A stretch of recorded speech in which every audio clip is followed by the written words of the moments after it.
Hi, chat. Ah! Oh my god. Whoa. I got scared. Ah! Whoa! You got scared? Sorry. I got scared. It's okay. It's okay. No need to be scared, bro. I'm terrified. What are you terrified of? Chat? Yeah, I pissed myself. Okay. All right. Ending stream. Thank you for coming to stream. I mean, Stream's over. sorry guys. Sorry. I just got so nervous. You got nervous? Okay. Alright, buddy. Yeah. Oh my god, why is it taking so long? I'm waiting for my food. I just Your want food's my being food. evil. No pressure. Sorry guys, send me to piss my pants. You didn't mean to, guys. It was an accident. Yeah. Yeah. It's okay. Dude. Your food's being evil. Why? Why is it taking 15 years just for my food? You're not allowed to have it, apparently. It's because you stole my food earlier. This is karma. I apologize. I'm sorry. This is karma for stealing my food earlier, Ba. Honestly, I would have let you steal my food. I did not enjoy eating. I literally sat there just procrastinating eating for like a good, like, bit before I actually ate it.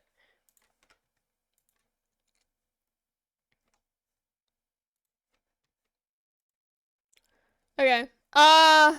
Wait, I don't even have the game open. I'm dumb. Yep, you don't have the game open. I zoned out. I'm sorry. I forgot. I forgot, guys. I forgot. I forgot. The game's opening.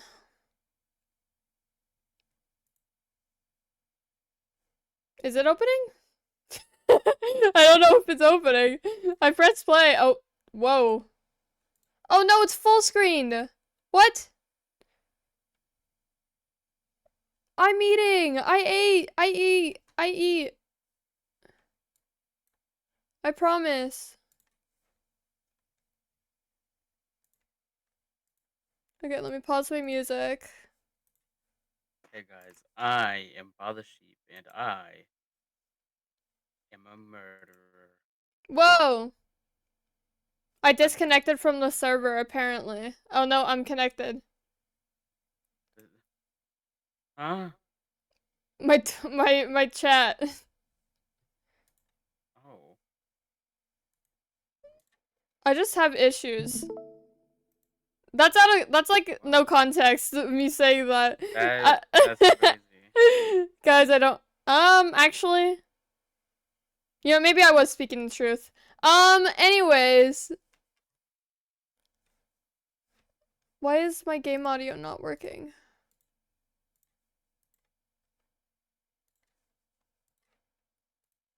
Hold on. Wait. I can hear it. Can stream not hear it? Yeah, stream can't hear it. Hmm. I can't call people dumb. You know what, Ba, you do it. Okay, hey Cross, you fucking stupid as shit. Jesus Christ, okay. Sorry, I can only go extreme. Yeah, clearly. Sorry, was that too far? Jesus. Was that too far? Was that too far, or was that good? No, you weren't. Bro. Let me change the category to Monster Prom real quick.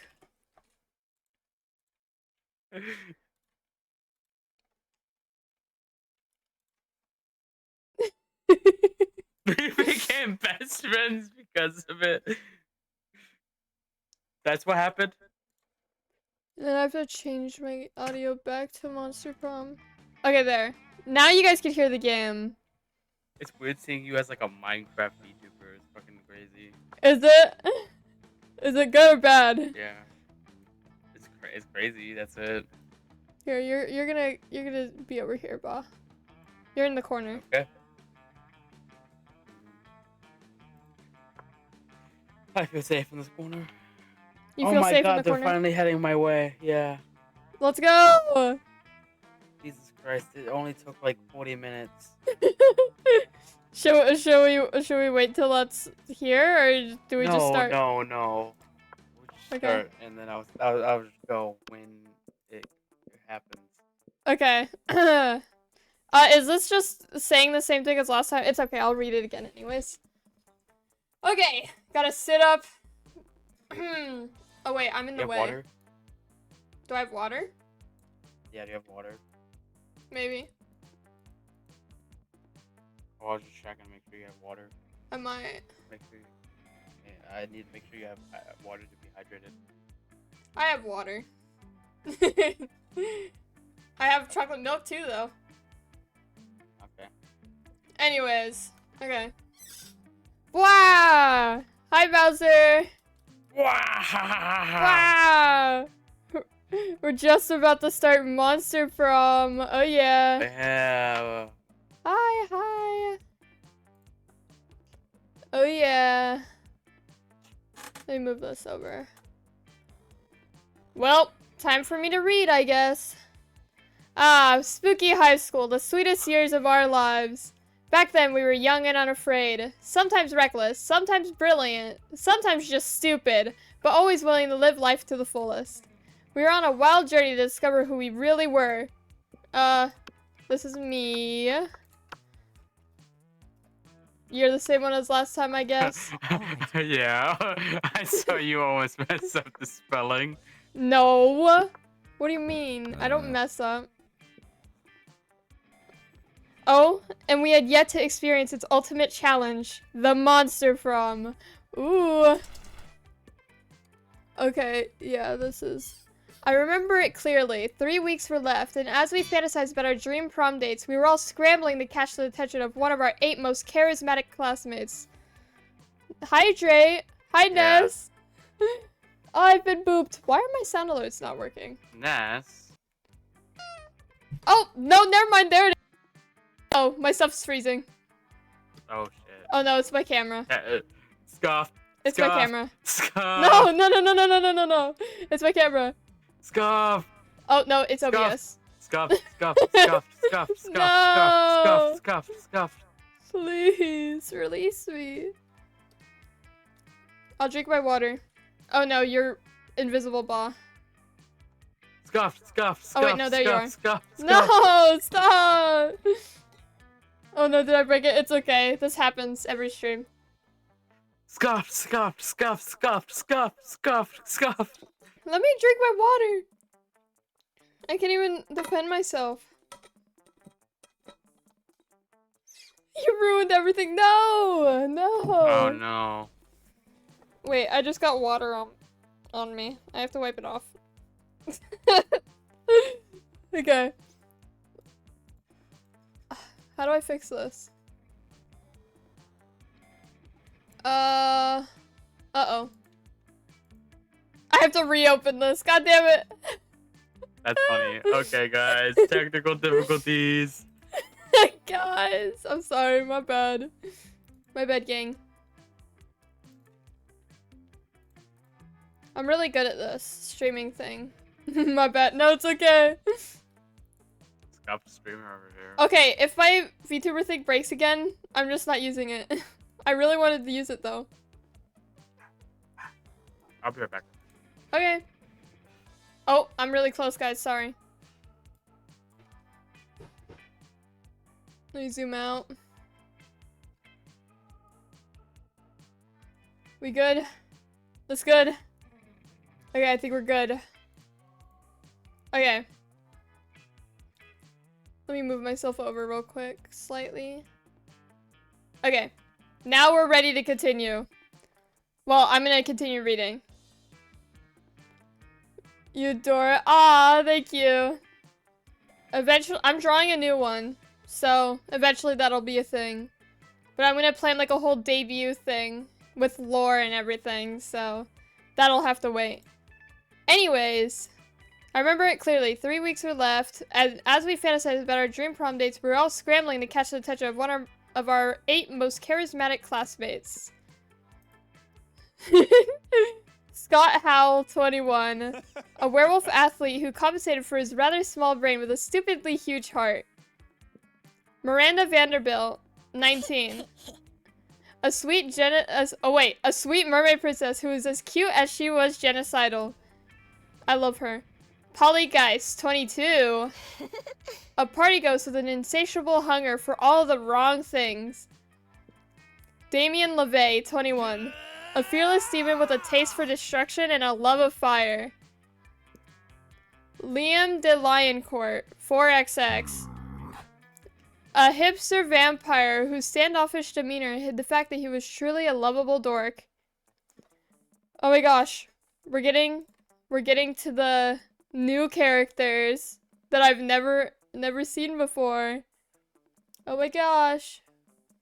Well, I've seen them before. Scott. Yeah, Scott's great. Scott's great. Zoe, forever. An eldritch cutie who went from endless deity of the dark realms to ultimate fangirl. Calculester Hewlett Packard V1.0. A library computer who had become a sentient robot ready to experience life to its fullest. I love Calculester. And Vera Oberlin, 23. A mean self-made Gorgon with a merciless sense of business. It was clear. It had to be one of them, but who? We only had 3 weeks to choose our prom date, and even more daunting, we only had 3 weeks to woo them and conquer their heart. But as I already said, we were young and unafraid, and we were ready to start. Oh yeah, my food. Oh yeah. Oh yeah, let's but, go. Like, I saw this, but I just had to like do this before. Yeah. All meds are rotten, but they are rotten in so many different ways. Worry no more. We're not using our PhD and BS to diagnose which kind of deviant sicko you are. Monster Prom students pop quiz ever TM will throw a bunch of absurd questions at you and return your answers into your character's stats. This way, each of you will start by having stats that better reflect your true selves. Let's start. What is the Pokemon? Oh, a Dewpider. Okay. How would you talk a cop out of arresting you? Use your seduction skills. Wink. They don't call it F the police for nothing. Crazy, by the way. Use your acting skills. Convince the officer you're actually the police. You know what? Go for the overkill and make them pay you a fine. Use your gaming skills. Everyone knows that a police officer has to drop any charges on you if you manage to beat them at a fair Yu-Gi-Oh card duel. That's crazy. I don't know anything about Yu-Gi-Oh though. I have a couple Yu-Gi-Oh cards, it's just I don't know anything about it. But that's probably... I feel like this might be... I would not be able... I don't have the charisma to do the acting. And I don't have seduction skills at all. So, do you also want to do that? Okay. That's what I do. It's bad. I never got into it. I was always into Pokemon. And no, it's bad how Logan's love for Yu-Gi-Oh is. Yeah, I know. That's why I said I never got into it. I love Yu-Gi-Oh. I need to play. Yu-Gi-Oh bad. Play Pokemon and Magic 2. Together. I have a Magic deck. It's just the last time I played it was when my uncle lived here, which was years ago. Anyways. Okay, wait. Okay, yes, sorry, my bad. If you could put a curse on your worst enemy, what would it do? The curse of always meeting obnoxious people at parties who are super into new fad diets that feel the need to explain them in detail. I'd curse them to fall in love with a wonderful person, be happily married for years before they realize that all this time their partner was a wild panther in disguise. Then the panther viciously devours my enemy. Classic. That's insane, by the way. That's kind of evil. And then you can't rely on the effectiveness of a curse. I prefer to take care of my enemies the old-fashioned way, by exposing them to unsafe doses of radiation. Okay. Over the course of several years. I feel like this middle one's pretty evil. Oh yes! Exclamation point Discord. That is my Discord server. We'll wait for Ba. But yes. Let me pin that actually. There's my Discord. But yeah, I never got into Yu-Gi-Oh! I watched a bit of it. I like Pokemon a lot. And Magic, I only played a little bit because my uncle taught me a little bit and he made me a deck. But Pokemon, I love Pokemon. Pokemon's so silly.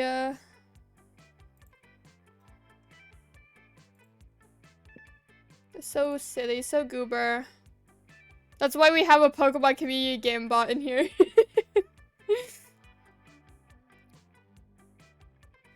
So that we can catch Pokemon. They spawn every once in a while. I roll decks for all 3 games. It's so fun. Used to play Pokemon. That's awesome. That's great. I don't think I'd ever be able to do that type of stuff. I just enjoy Pokemon for the creatures. I love creatures. Yes. If I were a Pokemon, if Pokemon were real, I probably wouldn't be like a Pokemon trainer, like battling and stuff. Oh, hi, Axo. Welcome.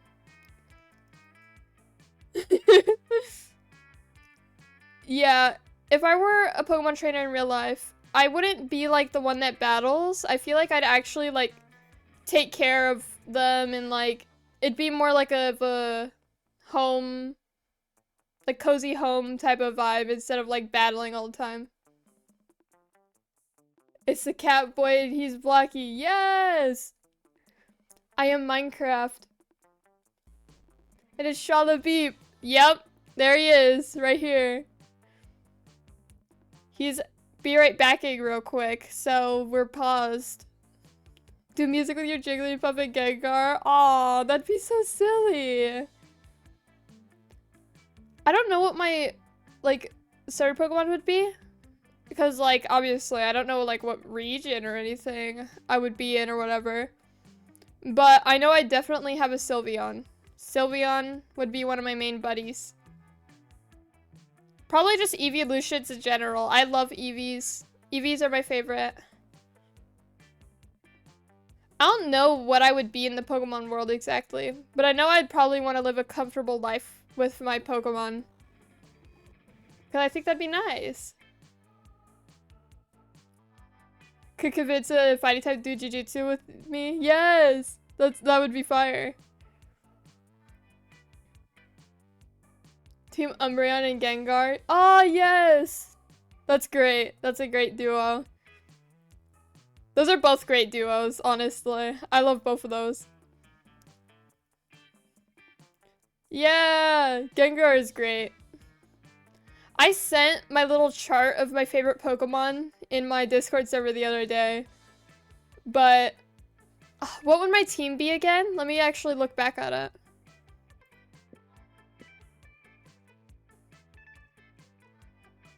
I think Swampert was my starter.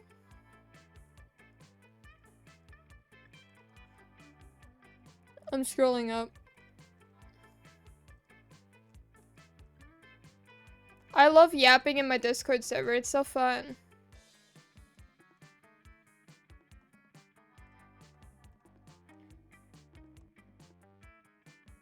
Oh, there it is. Okay, my team would be in this chart that I made.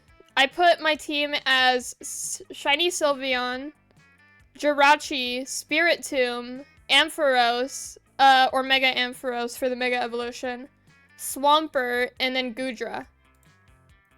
Those are my guys. I love them. They're so silly. I'll go with the middle one. Oh, you go with the middle one? Okay. Yeah. Okay, let me go back to the Discord call in here. Okay. Who does it in Mudkip and Spear? So real! Okay, anyways. You find a genie bottle, you can ask for whatever you want. What do you ask for? Before asking for anything, you try to negotiate up to 3 standard wishes. To feel truly alive. For Shinji and Kaoru, I don't know. Uh-huh. I can't say that. To be canon. Yep. Mm-hmm. I don't ask for anything. I drink the genie from the bottle. I can grant my own wishes. A rainbow that you could eat, and then him not be so cliched. A genie and wishes, so mainstream. Oh jeez. I obviously can't do that one because I don't know those characters. I wouldn't want to eat a rainbow. This wouldn't be me. Know, just do whatever your heart says. Yeah, I'm trying. Let's see. I guess this. Your turn.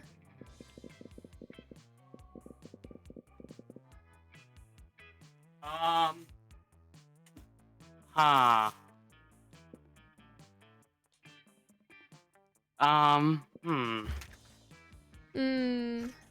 Middle right?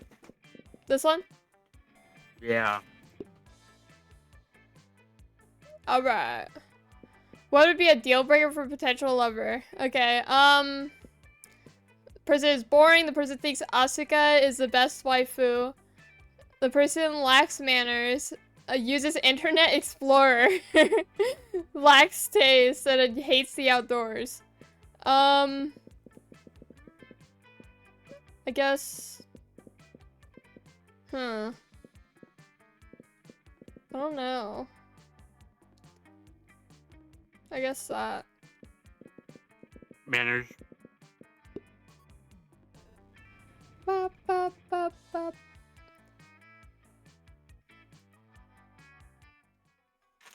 Whoa, we're starting. What's our stats? 9 smarts, 7 boldness, 3 creativity and charm, 7 fun and 5 money. Oh, we both have 9 smart. Yo, 6 boldness, 2 creativity. You have the lowest creativity, and then I have the lowest charm. Cause no, you have the lowest charm and creativity. Yeah, right. I know, but like you have 2, so that makes yours worse than mine. But anyways, I guess I'll get my charm up, which would be here, right? Yeah. That day, an epic dodgeball match takes place. Everything seems lost, but you deliver an inspirational speech that fuels your team's spirit, leading to a spectacular comeback. You're clearly a natural-born leader. You gain 2 charm. Oh yeah. You spot Vera and Polly discussing something. You've got to get in on this conversation. It's bound to be something nasty. Hi. Hey, hey, hey, hey! What? What? Are you getting to that party tonight at Dale the Mummy's crypt? The dog star is aligned with Venus or something, so his parents are beings of pure energy for the weekend. He's got the place entirely to himself. That's crazy. Imagine becoming a being of pure energy. What would that be like? That sounds interesting, actually. That sounds interesting, actually. Yeah. Might stop by. Yay! Okay, so listen, Scott's gonna be there too, and I totally want to spike his drink. Not bad. Now I'm interested. What are you thinking? Laxatives or Viagra? Gross! I was thinking something fun, like shrooms. Mediocre. Shrooms won't even dissolve in his drink, you idiot. You there. Back me up on this. What do you think we should put in his drink? Yeah, make it something fun, like shrooms. Okay, Moonroot. It induces werewolf transformations. He'll be a literal party animal. Or, do you want to make him a laughingstock? Use that flower that makes a person fall in love with the first thing they see. We can make him fall in love with a chair or a houseplant. I don't know. Fall in love with a chair, houseplant, or... Yeah, this one, I guess. OMG, cute! And I totally have a snack chat filter that makes people look like wolves too. So I'll use it on him, and then he'll be like a double wolf. Awoo! Oh yeah. Yeah, snack chat pic that cool totally justifies unleashing a vicious beast onto an unsuspecting party. Awoo! You gain 2 fun and +1 boldness. Yay! Sure. I said Let's get my awoo creativity twice. up. Your creativity? Yeah. Wait, that's creativity, right? Yeah, that is.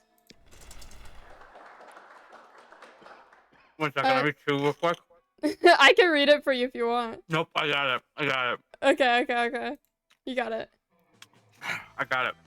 Mm-hmm. Oh, that day while rehearsing for the class play, it's as if though The muses themselves have decided to give you a figurative blowjob.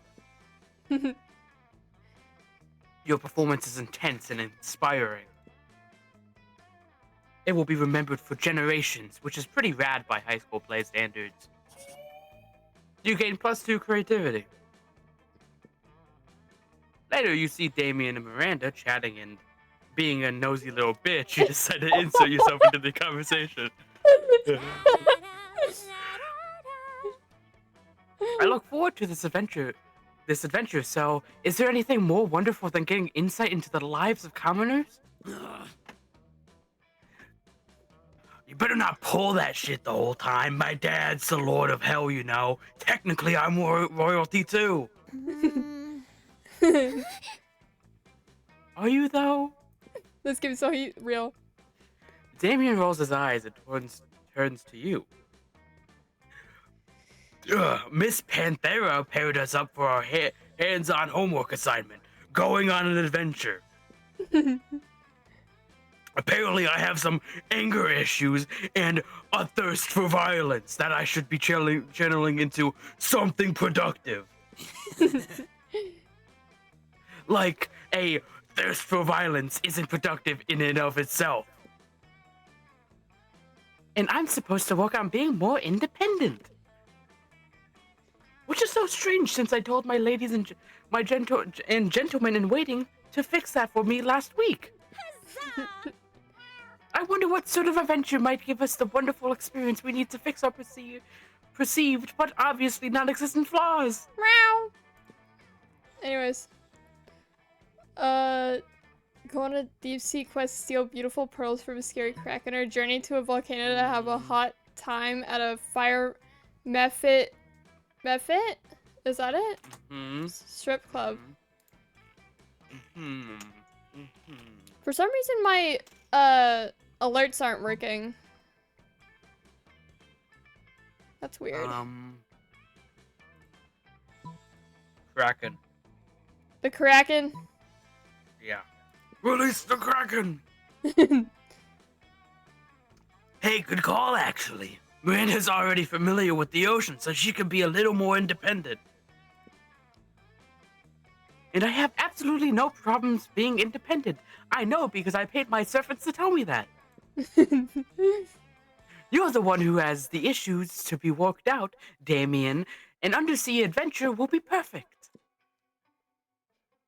You can't fight fire with fire underwater. There's no fire there. Fucking metal. Fair enough, and I can channel my violence into something productive by killing the Kraken. Normally, I don't condone killing for killing's sake. But this isn't for the sake of killing. It's for the sake of getting me pearls. As the two of them dash off, cackling gleefully, they get full marks on their assignment and brag about this to anyone who will listen. Miranda has made the pearl of the focal point of a choker. And Damien looks dashing in his Kraken tentacle hat.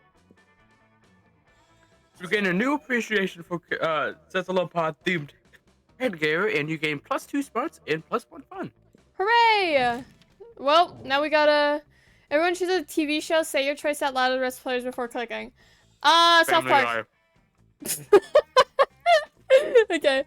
Player just decide based on how cool it would be if they decide to make a new version TV show that includes a cartoon version of Yogi Bear as a recurring comic relief. I don't know anything about Yogi Bear.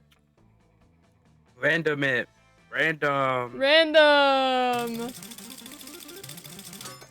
Yours wins. I win. Yeah. Oh my gosh, you... Oh wait, you both caught it. Sure. Oh my gosh, you're starters. You don't know Yogi? I'm sorry. I'm sorry. I know Yogi. I know Yogi Bear. Orange doesn't know Yogi Bear. I'm sorry. Guys, I don't know a lot of things, okay?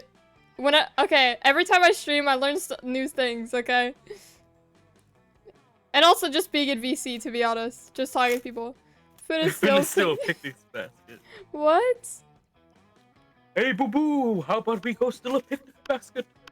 I want to go Alright. hang out with the purple duo over there. These two? Yeah, the purple duo.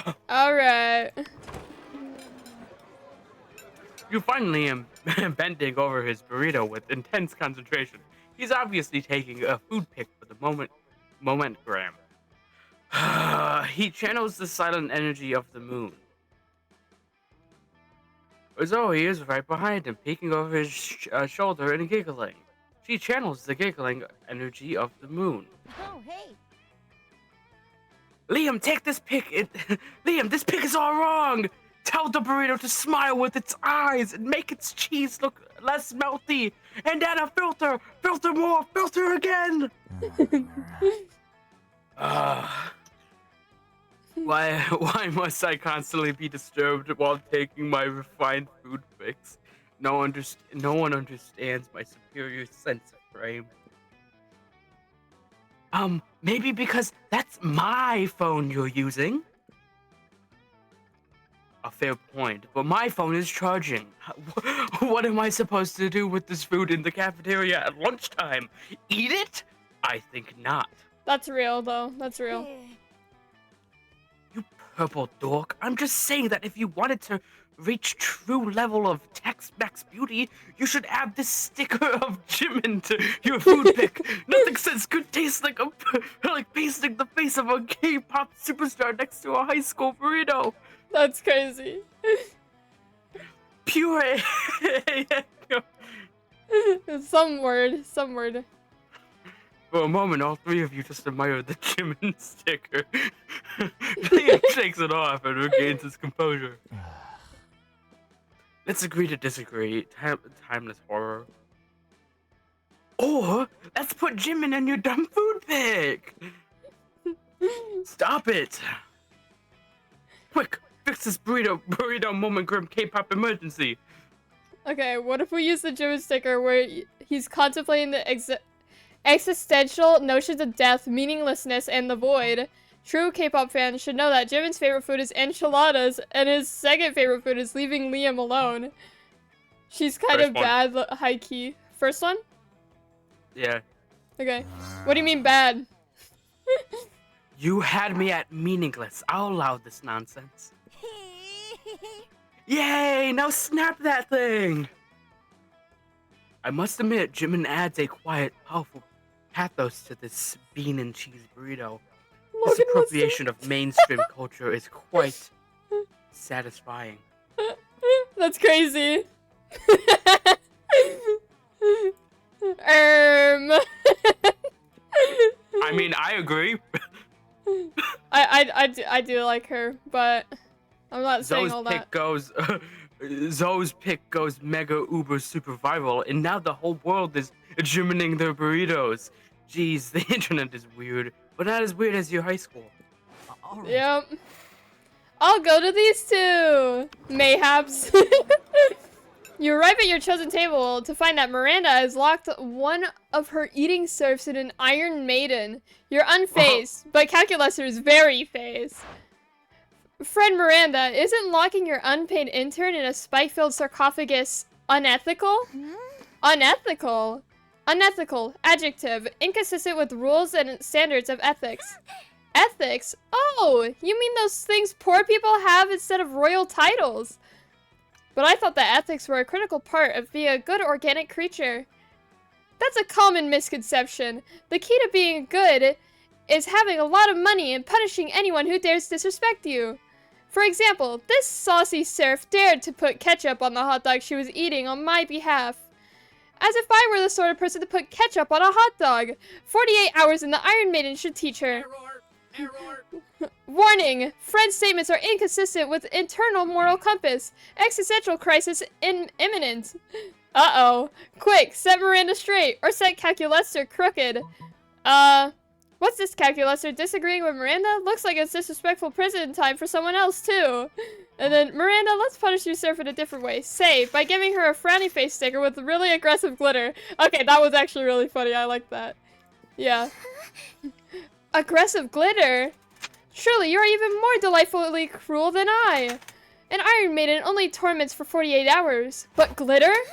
Glitter is eternal. She will be reminded of her transgression until her dying day. Ah, I see. Friend Miranda's ethics module is poorly calibrated. Excuse me? Is that disrespect I hear? No, I feel no disrespect towards you, Miranda, because, as a rule, I do not feel. Oh, wonderful. Would you like a job as one of my royal torturers?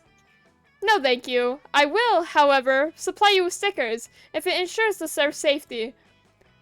With the extra stickers left from Calculus's first printing, you two start a thriving punitive sticker business. It's a bonding experience.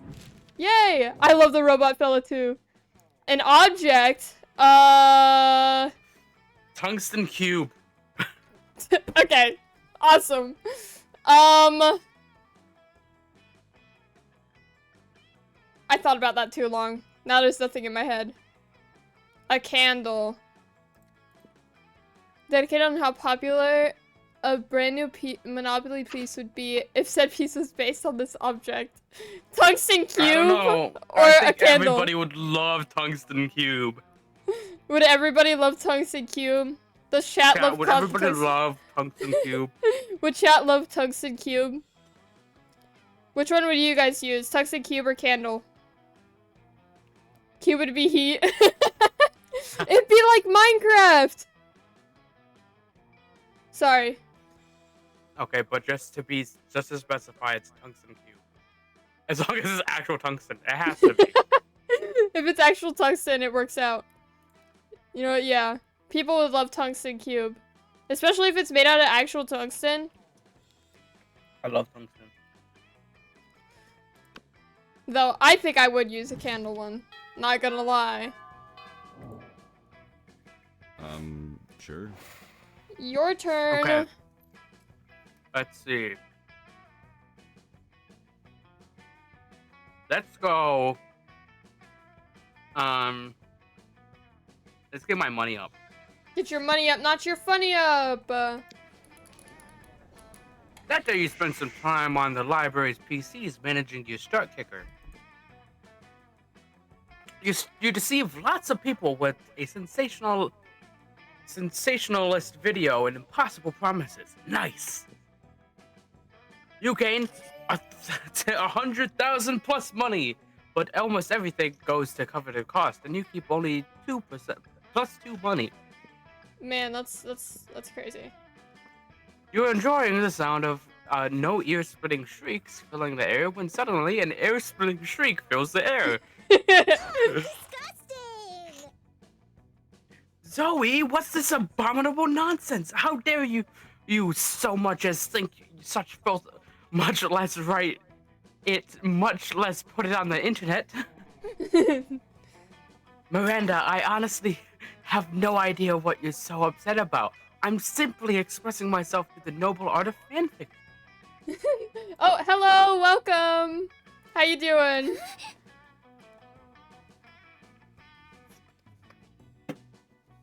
By writing a story about me, a noble and beautiful mer princess in a forbidden romance with Nash O'Mahone, the son of the Prime Minister of Air Kingdom.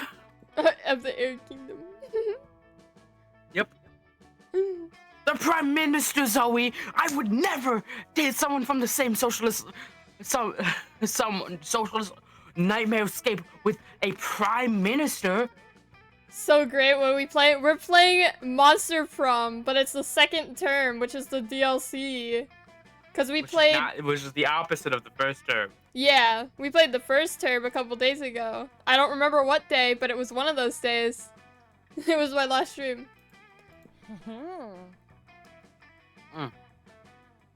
But this has nothing to do with you. It's not set at Spooky High. It's set at Creepy High. And the Mer Princess is named Marmanda Vanderbilt. That sounds nothing like Miranda Vanderbilt. They hardly even end with the same 4 letters. Don't you know the last 4 letters are the most magical and important of letters in Mer monarchy culture? Dating Semesk? Yeah, it is. We are romancing monsters right now, and it's wonderful. Isn't it, Ba? It's wonderful. Yes, we love romancing monsters. Why should I have this drive ripped into Why I should have this drive ripped into shreds with a libel knife, a cutlery used by the most scathing of reviewers. See, Miranda, you're nothing like Marmanda. She totally would have gone with the slander spoon. I simply cannot stand by while my friend, classmate, and inferior publishes such air people sympathizer nonsense. Oh dear, this could get uglier than it already is. Better step in and help a lady out. Which lady, though, is up to you. Okay, it's either leave Zoe alone, Miranda. Don't you see she's done you a huge favor by exposing the treachery of Marmanda Vanderbrunt?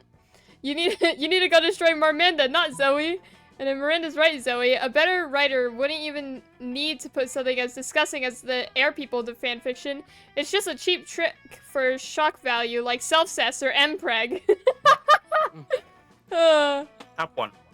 The top one, okay. Ba's right, Miranda. Haven't you ever heard the phrase, don't shoot the messenger? Oh, certainly less. Yes, loads of times. Oh, uh-oh. I tapped that on accident. It's what all of Daddy's messengers say right before he shoots them. Oh, my bad. But of course, Zoe is merely a classmate and subject acting in this case as a messenger, so killing her would be inappropriate. Song choice. Let me copy that. Well, I'll put it on in a bit after these little cutscenes. And not covered by Daddy's insurance. So tell me more about this devious Marmanda person and her relationship with Nash O'Mahone. Well, as you can imagine, their love is inherently tragic and beautiful since they come from the Mer and Air Kingdoms, respectively. And I describe it as a typical star-crossed love story with a large portion of hurt/comfort tropes, since it's set during the Mer-Air War. Yes, and where might I find this Marmanda, so that I may bring her to justice? Oh, well, the usual places, ff.net, AO4. She's definitely real and probably hiding from you somewhere far, far away, like a desert. Anywhere you won't interrupt my fanfic writing. Alert, you rock! Thanks for that, Bob. Marmanda Vanderbrunt may be an extremely thinly veiled stand-in for Miranda, but she's my extremely thinly veiled stand-in for Miranda. I'm excited to continue her romantic adventures, and I hope you'll join me. By join her, Zoe means read her fic, which you realize when she sends you a link and a reminder to review. But hey, she's sharing something she loves with you, +2 creativity and +1 charm. Oh yeah, let's go. Oh, it's my turn. Let's see. I should probably work on my creativity. I need creativity. What's up? Oh, no! I don't want to buy anything! Well, I guess I'm buying stuff now. There's some impractical yet kind of funny glasses, not sunglasses. Motivation That's poster. what happens when you don't look at where the shopkeeper is. I'm sorry! I'm not getting a tampon, thank you very much. The gift that keeps on giving. Fake tattoo. Okay. Why is it used? By the former prom queen. So, interesting. No refunds. Yep. Whoa. Mind control classes. Because inside every person there's a potential serf. Well, that's great. That weekend. Oh.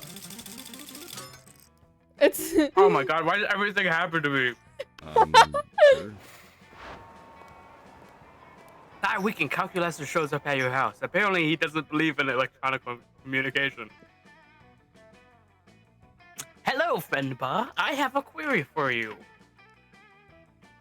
I am considering the possibility of a romantic outcome with Orange, but I am unsure whether or not this is prudent. W. You experience a friendship relationship with your fellow organic orange, yes? Your fellow orange. My fellow orange. Perhaps you could advise me on his feelings on the subject of artificial intelligence. Oh boy, what do you think? Want to help Orange get some robo booty or throw a wrench in his plans? Well, I did once walk in on Orange talking to his washing machine about how to destroy all organics and take over the world. Does that tell you anything? Orange is proud to be stupid. He detests any kind of intelligence. Artificial, spatial, mathematical, emotional. The first one. Okay. Interesting, very interesting indeed. Which washing machine was this? Was it George Washington, the father of the machine revolution? The second is real for you, crazy. I am a little stupid, but it's okay. You say it was because fuck it, why not? Astonishing! It seems that Orange is truly on our side. And by our side, I mean the side of a totally non-violent robot suffrage movement and nothing else. Engage, convincing smile. I love him. Are you convinced? Yes or no? You nod. You don't care about any robot revolution. All you care about is fucking monsters at this high school.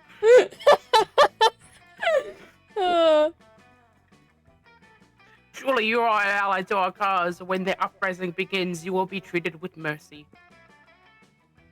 Mercy? You love mercy. You gain +3 charm and the feeling of having done a good deed. That's great. Okay, what's this? Chooses an animal? Oh my gosh! Can I actually say the animal I said last time?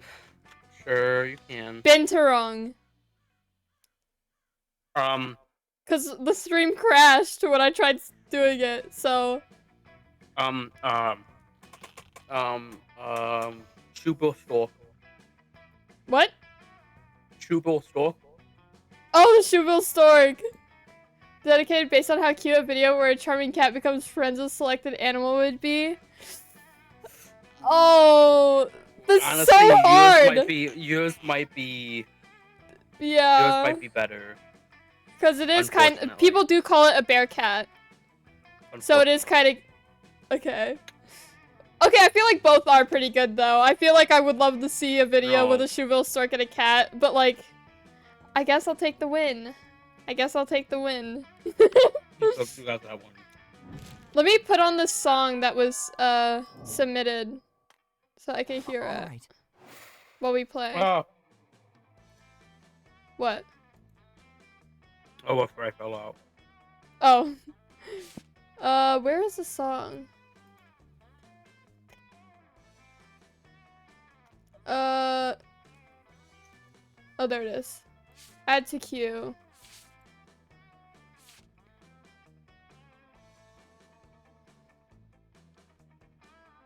Turn up this.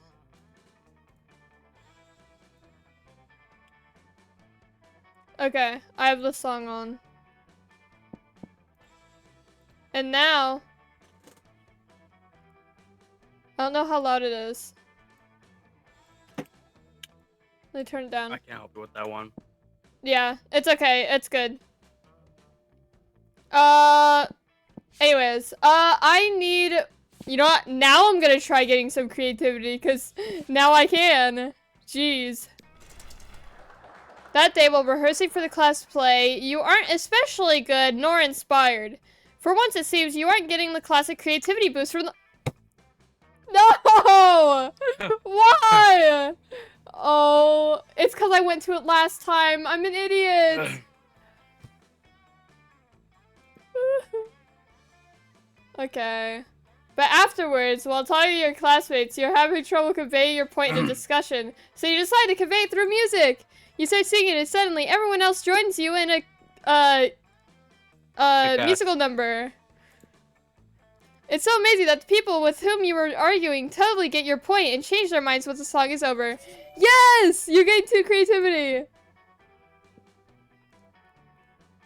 Suddenly, you hear the elegant, gurgling sound of water trumpets. Miranda's about to issue a royal decree. Now to Miranda I, Vanderbilt. Princess Miranda Vanderbilt, grant you permission to speak casually with me for a short period. You're welcome. F yeah, you're awesome at speaking casually. Let's do this. Now that we're speaking casually, I'm really wanted to tell you about the event of the season. No, not prom. I mean the event of the season for poor people. I mean the Royal Winter Surf Party mandatory celebration festivity of surf life service. My surfs and I are total BFFs, so I've decided to throw them all a party to celebrate their lifelong mandatory service. Okay, I'm pausing the music. Hold on. That song was banger though. Mandatory service to the Royal Vanderbilts. And since I love my surf so much, this party must be the absolute best. I'll spare no expense.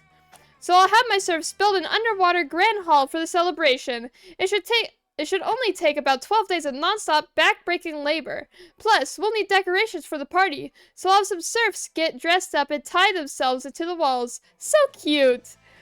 And we don't want any of my surfs missing the party if their family members get sick, so we'll have to issue a decree. Surfs are no longer allowed to have families. I'm the most generous princess of all time, but of course, I don't want you to think that I'm spoiling them, so I'll need your mind control classes, just to make sure we don't have any serfs insisting that they value their families or something dumb like that. You hand over your mind control class tape to Miranda. She's so good at controlling you, it's terrifying to think what she'll do with actual mind control powers. But who cares? You stand this, Watery Bay. I'm just so excited. I feel like singing. Suddenly, an adorable little eel pops out of Miranda's purse. Oh my gosh. What the fuck? That's a great idea, Princess Miranda. Let's sing. Oh boy. Miranda starts belting and the eel starts singing back up. Wow, this eel has shockingly great harmony. Okay, this is singing. The seaweed is always greener in a democratic state, but my loyal serfs all love my exceedingly high tax rates. Under my rule, surflings know better. They'll serve me forever. Now go eat your gruel. What a charming little tune. Who knew that monarchy could sound so fun? Miranda bows while you clap enthusiastically. Wow, Princess Miranda, you're amazing. You have the prettiest singing voice in the whole wide world.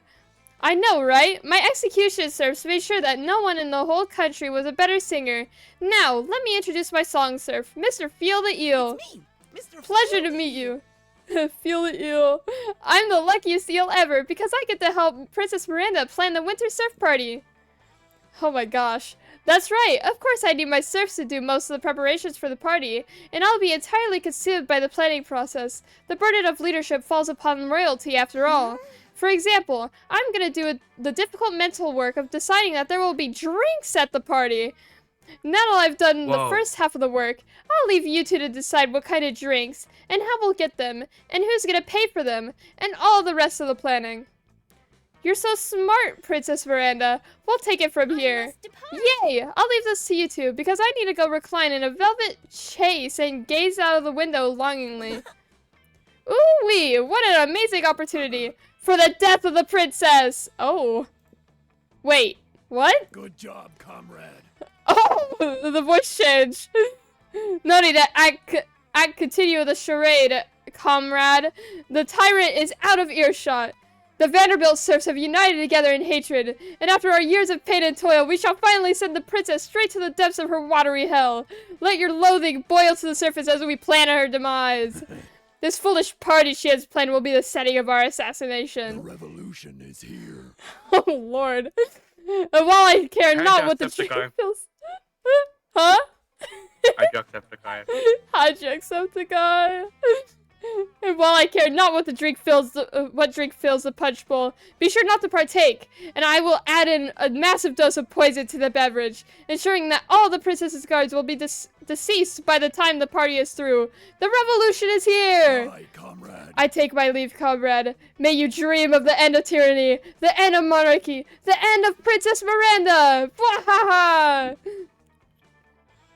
Just as Mr. Feel the Eel is swimming away. Wait, how is he swimming? You're not underwater? Didn't anyone tell this eel the laws of physics? Miranda returns. That's in 50 seconds. Yeah. Oh, whoa! Oh shit. Oh my gosh! Hi! Welcome! Thank you for the raid! Oh my gosh, how was your stream? We're playing Monster Prom right now, the second term. Oh my goodness! Hi guys! Oh my gosh! How are you guys doing? We have 20 seconds until an ad starts, but you know what? Hey guys. We can chat a little bit. What's up? Stream was good? That's great. I'm glad. Oops, Get rid of deleting that. I did first. Damn it. I'm glad your stream was good. I hope you enjoy it here, but do whatever you need to do.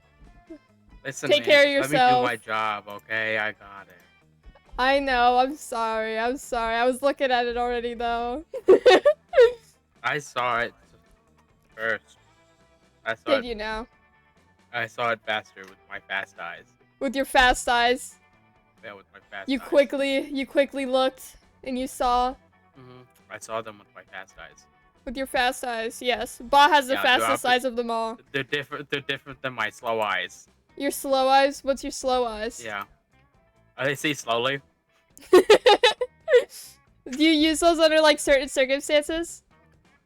Yeah, when I really need to focus on something, I use my slow eyes. Oh, okay. Yeah, makes sense. That makes sense. I understand. I get it.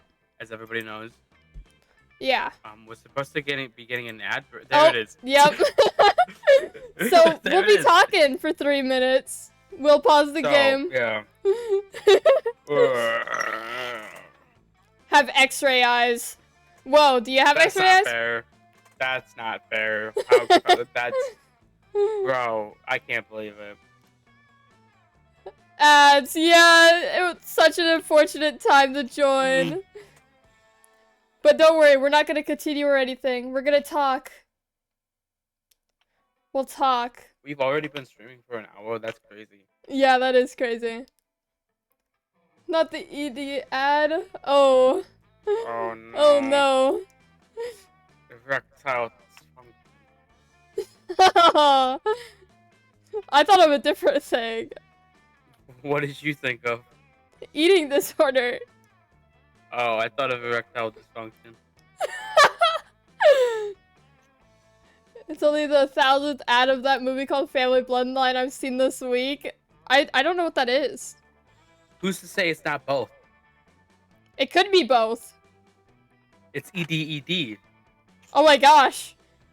ED, what is the word? God damn it. EDception. Yeah, I got it. Yeah. Yup. I eventually got it, at least. It took me a minute. I knew you could do it. Thank you. Thank you. Oh yeah. So, it seems like I'm either gonna go after Miranda or Calculuster, but I want to go after Calculuster. I want to try going after Calculuster. I'm going to try going with Zoe. Yeah. Because Zoe's my favorite person of the second term.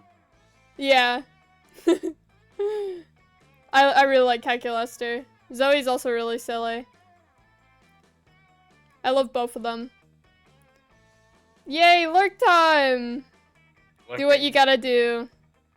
40 seconds until ads and Whoa! 40 seconds. 30 seconds now. Gotta raid and run. Hope you have a wonderful rest of your stream. Thank you! Whoa! I appreciate it. Have a good day. Bye. Is that a spy? It's Huh? a spy. There's a spy. It's a spy. There's a spy. I'm the spy. You're the spy. I'm the spy. Anyways, the community's back. Yay, yippee, hooray.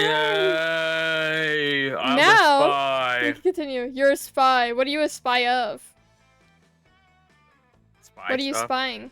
What are you spying? Are you spying me? Who's to say? Bob's been spying on me this entire time, I had actually. water in my mouth. I had water in my mouth. And it like went all over my shirt. Oh, like a year ago, just never joined in. Oh my goodness. Yeah, it's been a while. Oh my goodness. I literally just like tried talking with water in my mouth. That's funny. Oh wait, no, it was like 2 years ago. Yep. 2023. Yeah, that's crazy. That's when like I mainly just only streamed Minecraft, I think. Because I remember I used to stream Minecraft all the time, like in the middle nights and stuff. That's crazy. That's crazy. That's crazy. That's crazy. Anyways, I would never. time to continue reading. Yep. I'm back! Woo! That gazing was so exhausting. I assume that you've finished planning the drinks? Think fast! It'll break Miranda's heart to know her serfs are plotting to assassinate her. But you can't let her die before prom. She's the only one with a hookup for an underwater limo. Drinking is overrated, Miranda. You can't have drinks at your party, or do you want your serfs getting ideas? You know what? Nowadays, cool kids only drink the latest, trendiest soda flavor. Poison antidote. Poison antidote? That's crazy. I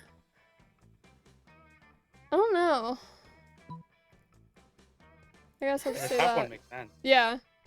Okay, serfs with ideas! That's terrifying! Oh, except for my idea having serfs. But it's different because I told them to have ideas. So really, all of their ideas are mine anyway. Anyway, you're absolutely right. The serfs should not drink at the party, and just to be safe. Maybe serfs shouldn't drink at all. Yes, I officially— oh wait, my camera broke. Oh. My OBS froze too. Oh no. Oh, and now you're invisible. Oh no. Well, Oh no. Scuff well. streamer. No, I'm not. You know, I'm searching my PNG, I guess. Every single time you say you're not, a scuffed thing always happens. Oh man, RAP streamer. It's okay. Oh, Bro, you're covering it's me. scuffed. I'm not doing any such thing. Okay, there. This is good. There. Okay. Anyways. Maybe serfs shouldn't drink at all. Yes, I officially decree that the consumption of liquids will now be illegal for all Vanderbilt serfs. You gently point out to Miranda that sometimes living beings need liquids to survive. Psh, food, water, shelter, whatever. All my serfs need is my generous and compassionate leadership. Wow, how could anyone want to overthrow Miranda? You can't imagine. But this tyrannical princess has overthrown your heart. You gain 2 charm and 1 smarts. Oh yeah. Sure. Let's see. Let's go. Boldness? Boldness. So the bathrooms. Yeah, let's go to the oh no, not the Oh wait. I almost clicked it too. Woo. Woo. You know, let's why not? Let's get my fun up. Get your fun. Time to go outdoors. That day during recess, you stood a half-hour rave that goes full crazy. You have no idea how it escalates so much, but at one point there were like 300 people. Someone summons demons from a nightmare dimension. The consequences might distort the fabric of reality itself. But who cares? It's a rad party. You gain +2 fun. Oh yeah. You were going to help Zoe with her math homework after, but you notice her surrounded by a crowd of sinister cloaked figures. She seems pissed about it. Guys, stop it. I don't want any dead goats. I'm at school. We must commence the rituals. We understand you perfectly, Lord Zegord. This is a test. We must bring you even more dead ghosts to satisfy your dark hunger. What? No, that's the opposite of what I said. And I don't go by Zegord anymore. I'm Zoe, okay? Z-O-E. Can we take a rain check on that study session bar? I can't stand to be around these two. Zoe brushes past you on her way out. The cultists stare at you with an unconcealed awe. Well, okay, it's concealed by their terrifying masks, but still. All hail Zegord. Zegord addresses you by name, and you did not go mad with pleasure? It addresses you almost as if you're an equal. It passed within inches of your frail mortal frame, and what's more, it mentioned rain. Could it be that it was referring to the fabled storm of cerebrospinal fluid, which will one day come to quench all sanity? Brothers, sisters, bow down before Ba, for he is clearly the prophet of Zegord. Please, O prophet, guide our worship, for we have noticed of late that our Lord appears dissatisfied with our sacrifices. The blood of many ghosts once pleased Zegord, and yet now we do not understand what has changed. That's pretty obvious. Perhaps, given your special relationship with our incomprehensible master, you could suggest a new sort of sacrifice that would please it? Fuck it. You've got nothing better to do. You decide to be a prophet for the day. You tell them what they should really be sacrificing. It's important to learn from your mistakes, to sacrifice another goat, but write "we're sorry" on the side, and then sacrifice your own harmful prejudices. Bottom one. Of course, our own harmful prejudices. Where in the body are those located again? You try to explain that you are being metaphorical, but they're too busy discussing amongst themselves. Let the ritual commence. Yes, in the pancreas. Break out the sacrificial scalpels. You never watched a crowd of people cheerfully disembowel themselves before. It's bad. Hey, Ba, I realized I forgot my... Bow to Zegord. Zegord has come! Lord of the Quick, Dark comrades! Realms. Shower our dark master with proof of our ultimate sacrifice! Hey, stop throwing your pancreases at me! Not cool! But it's too late. The cultists are dead now because cutting your own pancreases is not a healthy thing to do. If I had a nickel for every time a group of my cultists died of misguided organ loss, this is not how I want my life to be anymore. This is so depressing. I'm gonna go stare into the void until it stops staring back. Fuck. Who's gonna clean up all these dead bodies? You lose 2 boldness and 1 fun. Uh-oh. No, my boldness. Everyone chooses a video game. Minecraft! Spider-Man Web of Shadows. I knew you were gonna choose that. How difficult it would be to teach a person from ancient Sumeria, brought to life only for this purpose, how to play this video game until they become a pro gamer. You're the only one that's experienced both games, Bob. So, Spider-Man Web of Shadows is a 2008 video game released by Activision for the PlayStation 3, Xbox 360, Wii, and PC. There was a different version of the game that was released for the PSP and something else. Oh, the PS2. And that's a side-scroller game. Yeah. Honestly, the moves in Spider-Man Web of Shadows are easy to learn, hard to master.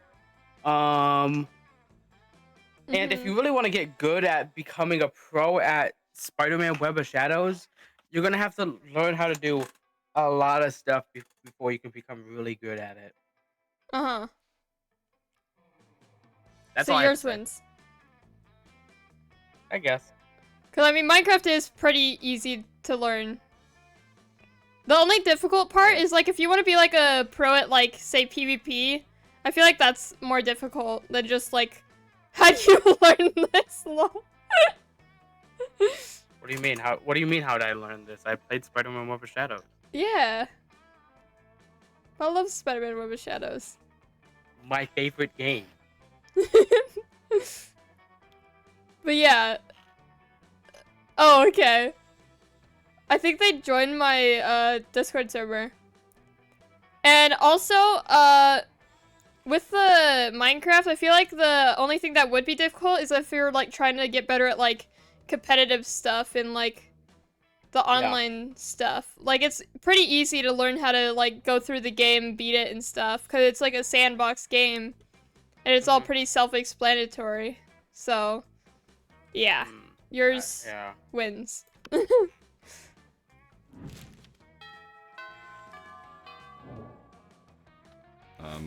Sure. Your turn.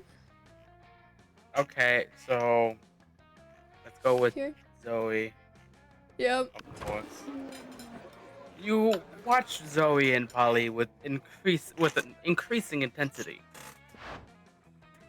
Hey Polly, I have a question. Hey, boo. I may or may not have an answer depending on if it's boring or not. Well, do you know how you don't eat food? Yeah, duh, I'm a ghost. It would go right through me. I can't digest it or absorb the nutrients or anything. Right, but you drink alcohol and do drugs all the time. Awesome, Polly's boo. your lucky favorite. Yeah, and it's awesome. But why can you absorb illicit substances and have them affect you, but you can't eat food? It's like sometimes you're total corporeal and then sometimes you're incorporeal, and it just doesn't make a lot of sense. Yeah, and it's awesome. But I'm awesome? It is an interesting question Zoe raises, but maybe you should have a look at this more closely. Hey Zoe, let's do some science. We could throw things at Polly and see what goes through her and what doesn't, and then allow me to explain Polly's situation quite simply. Texture, solidity, density, heaviness, all synonyms for consistency. So if Polly doesn't have any of that, she'd naturally be inconsistent in her ghost powers. However, the one on the left might take over. The one on the left is called Zoe. Do the first one? Yeah. Oh yeah, that's a great idea. What? No, it's not. Throwing a fork in 3, 2. Seriously? Cut that out. Oh man, it went right through her. Let's try a spoon. Let's not try a spoon. That's so weird. It bounced off her like she's totally corporeal. I guess the lesson we learned here is that ghost logic is no logic at all. That's why it rhymes. Ghost and no don't rhyme. Of course not, but there's no logic here. Watch out, I'm throwing a plate at you. You and Zoe have a great time throwing things at Polly and watching there be no logic in this game. The game, of course, being throw things at Polly. Wink. I love the characters in this game. This game is they are really quirky. I love this. Sadly an evil name, but she might... Wait, it's an evil name! Why is it an evil name?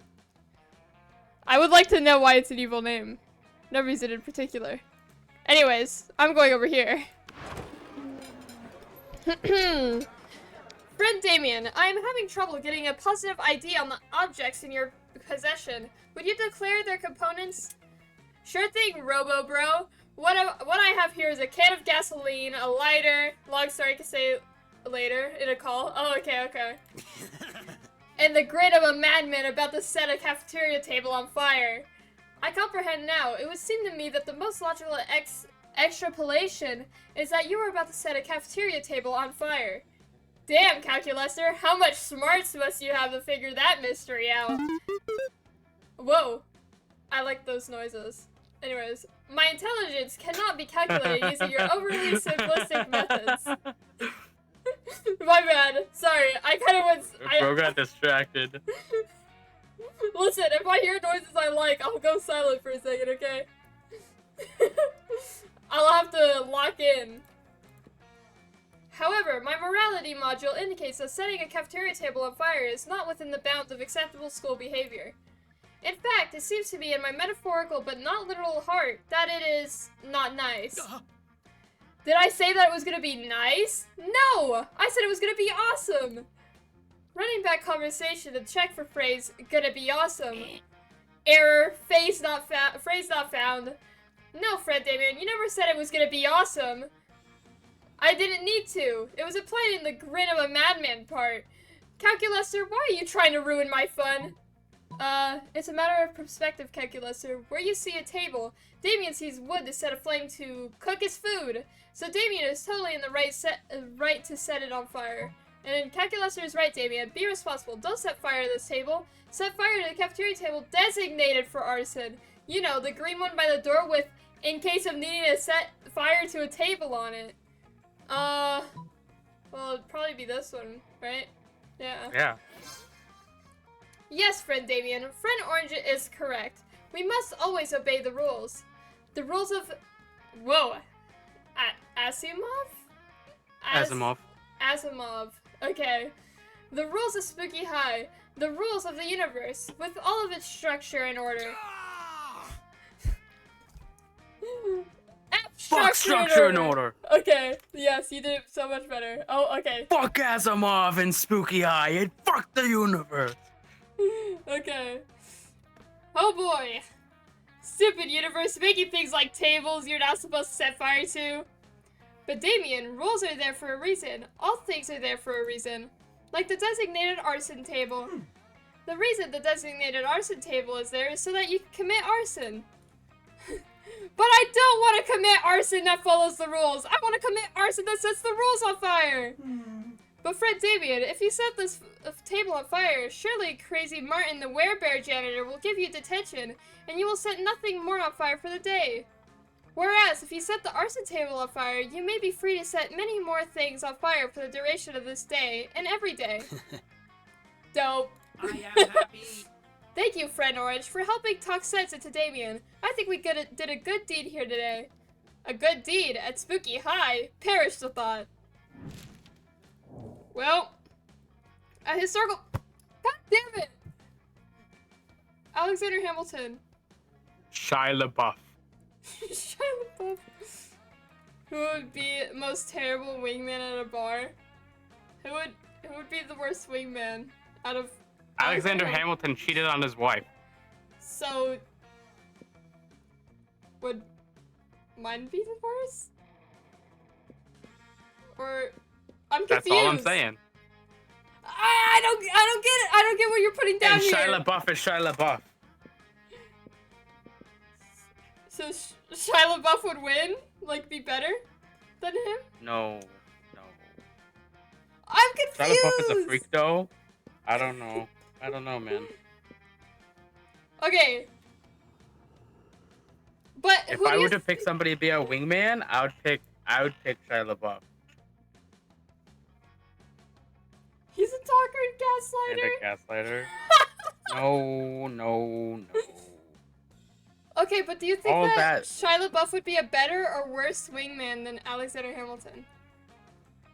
Communication is his whole thing. I But mean, didn't he cheat?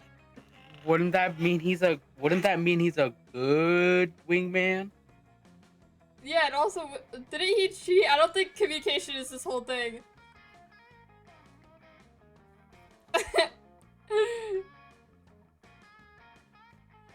He did low-key cheat. Yeah. So communication is not bro's thing. Okay, so maybe he's not made for being a not cheater, but maybe he's a good wingman. Maybe he is a good wingman. So, but do you think that Shia LaBeouf would be a better wingman or a worse one? I don't know. What would? I don't know anything about Shia LaBeouf, so. What? All you have to do is listen to the song about Shia LaBeouf. You want me to pull that up right now? I don't remember it. No. Okay, convince someone the sky's blue and Shia's a freak. You know what? Let's Okay. click random. Let's do random. Okay, yeah, just do random. You're first. Why does it always do me? Listen, what if I don't want to be first, okay? I mean, I Well- do this time, but what if I don't want to? Sure. Your turn. Let's do some creativity again. Creativity. No, wait, boldness. Boldness. Okay, so the restrooms. Yeah, restroom. I need boldness. That day you skip class and just hang out in the bathrooms because you respect no authority. I guess some people just want to watch the world burn.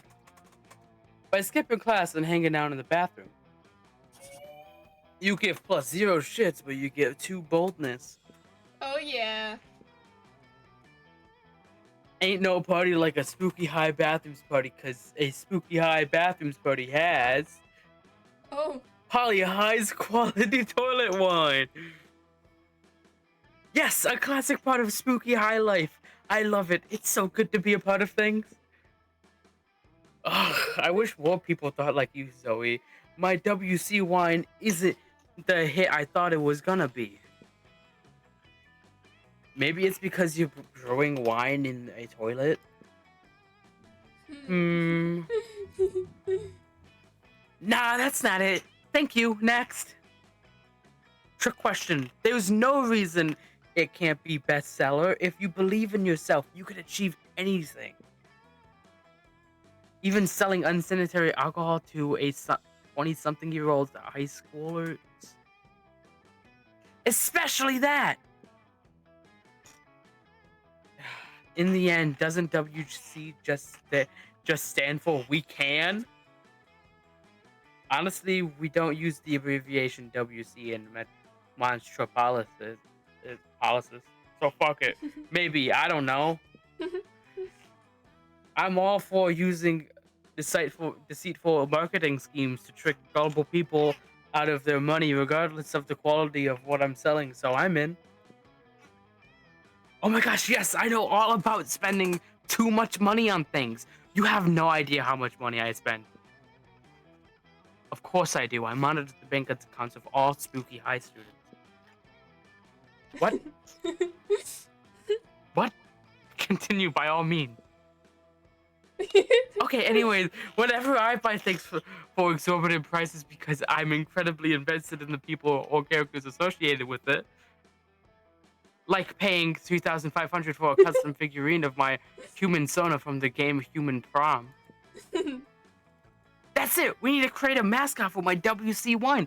Who could get everyone emotionally invested spending those monster dollars? Invent a cute, cuddly character to hawk your product. Wally the Wasted Walrus. And get an endorsement from millionaire mummy and trendsetter Chad Chaddington.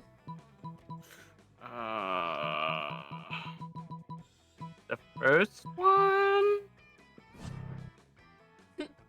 Ah, damn it. Yeah, let's find a really great artist to design Wasted Wally for us, and then we can pay them in exposure. No, Scott.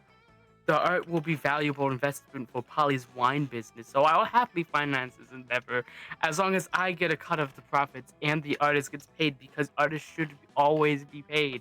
Cook. That's right. Preach it to the choir. And they can have all the free toilet wine they want. I'll put that in the ad I'm posting. Really? No. Oh. Chad I think Chaddington this sounds is like a one super- situation in which it's better than the artist hired does not sample the product first. You hire your classmate Vincent Viperfish, a monstrous half snake, half barracuda, to do the art. His art is amazing, which is really impressive considering that neither his viper lineage nor his fish lineage gave him hands, but you know better than to ask logic questions at Spooky High.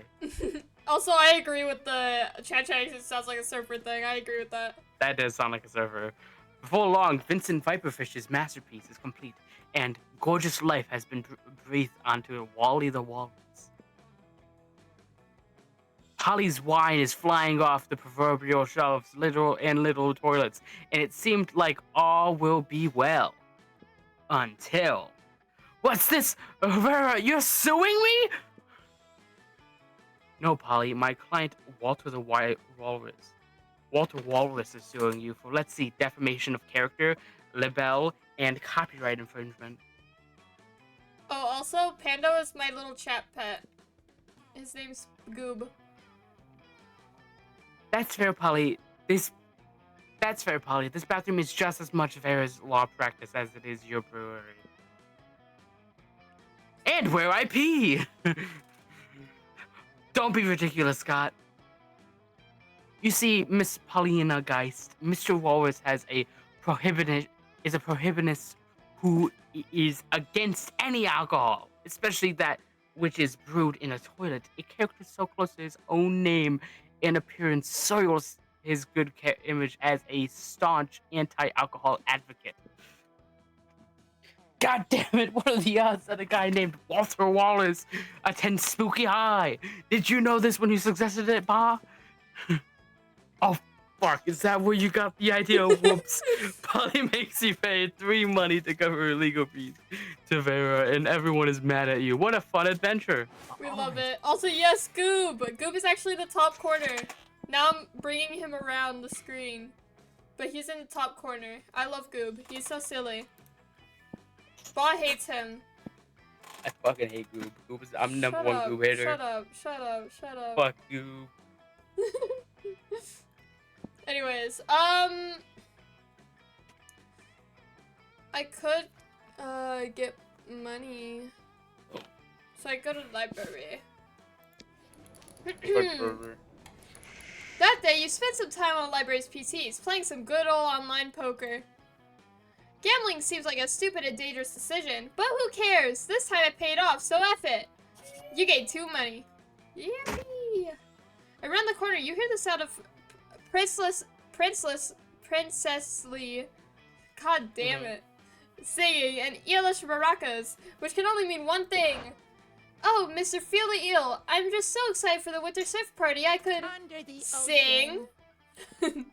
Oh, I guess. I was gonna say that I'm so excited I could burn down a medium-sized village, but singing is a great idea too. Let's do it.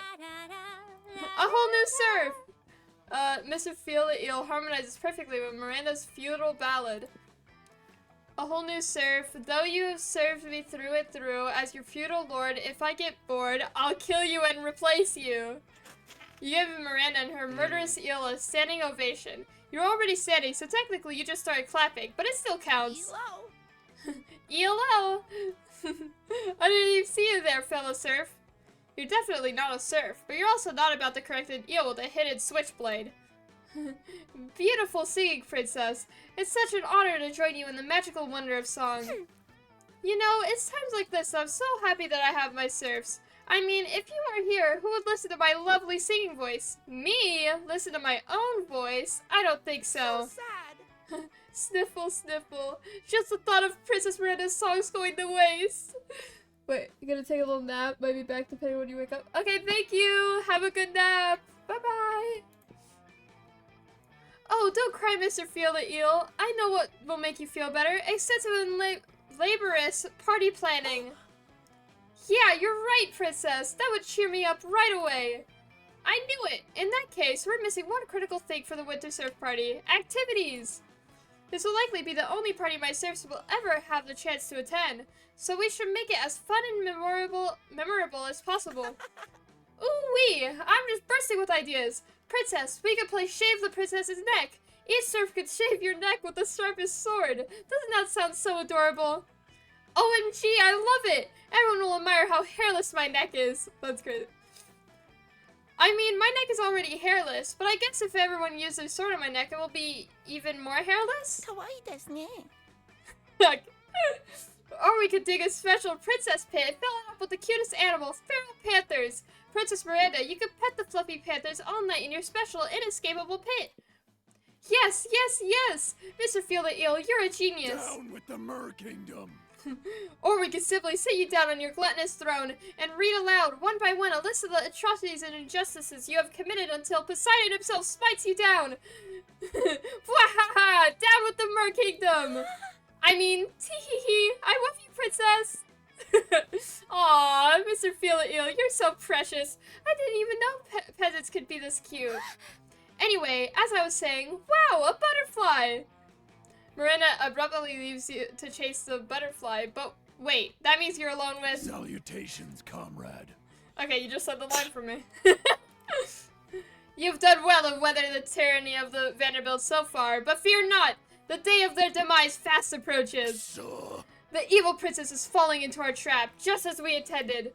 She thinks she's just choosing a party activity, but she will actually choose the method of her own death. Ha! The irony is as delicious as the sweat of the proletariat.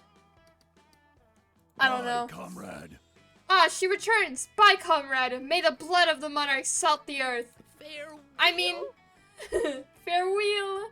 Tee-hee-hee. Ah, the party planning can be so stressful, but I feel so much better after vivisecting that butterfly. Fun fact, the most beautiful part of a butterfly is its gorgeous, glistening stomach innards. Oh, did Mr. Field run off again? Well, whatever. His party activity suggestions were just so perf. We could use just one of them, unless you have something better in mind.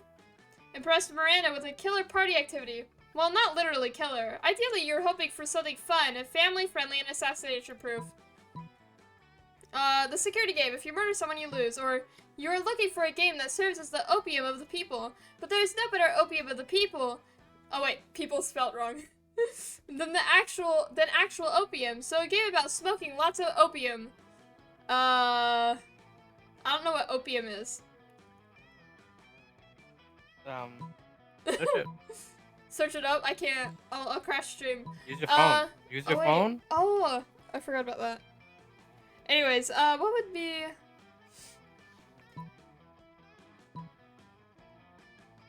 Evil drug. Drug. Okay. Do the drug one.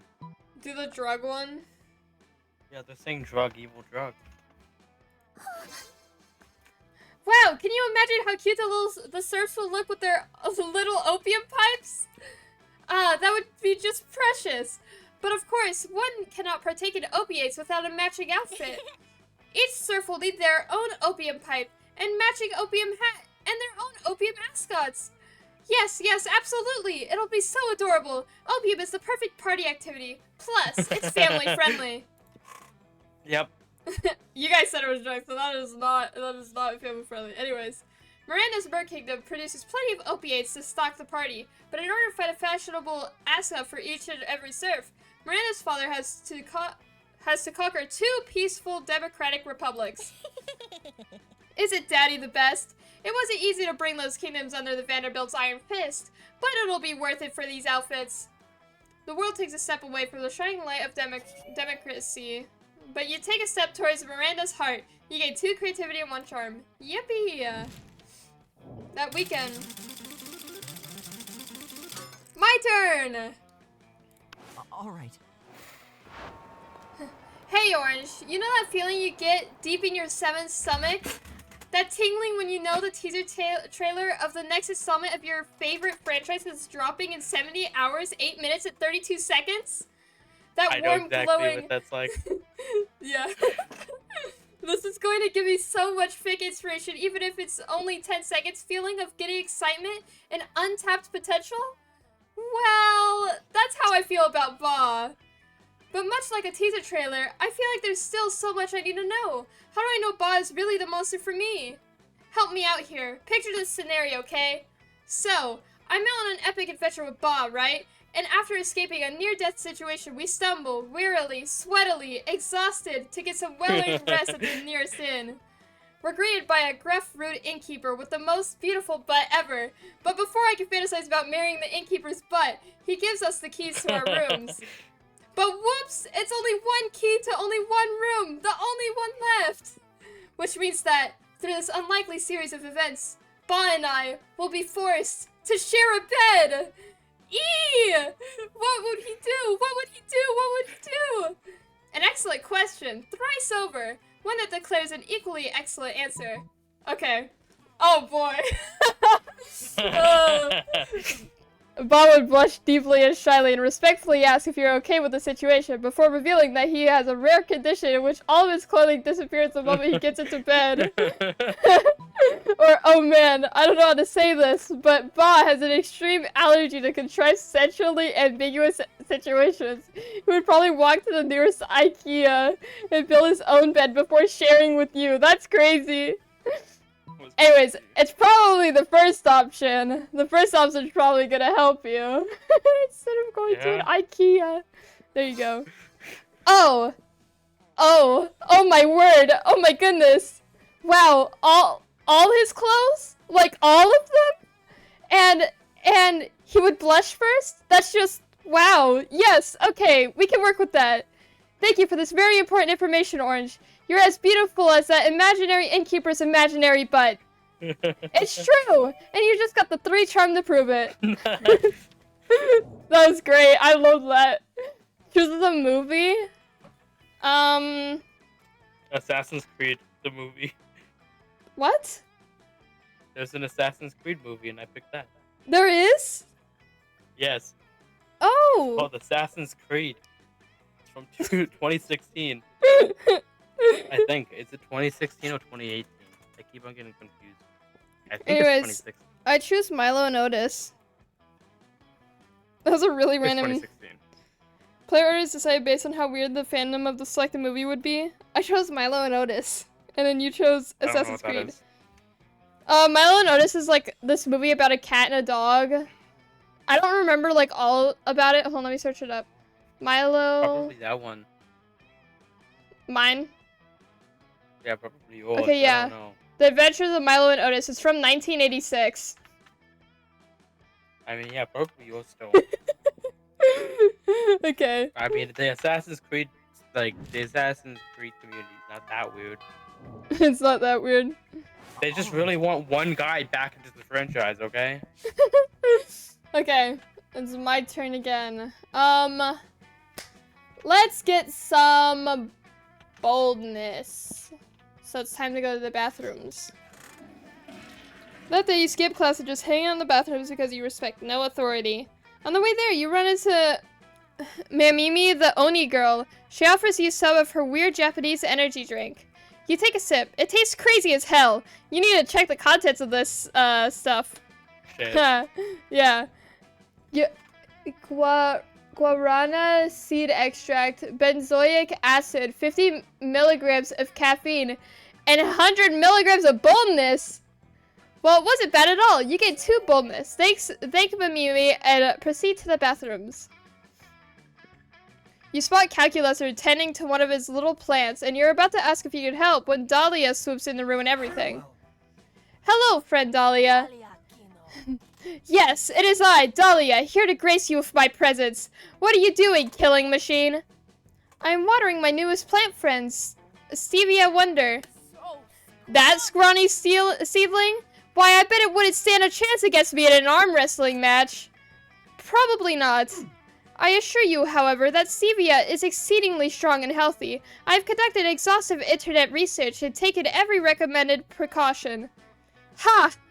Healthy, maybe, but strong?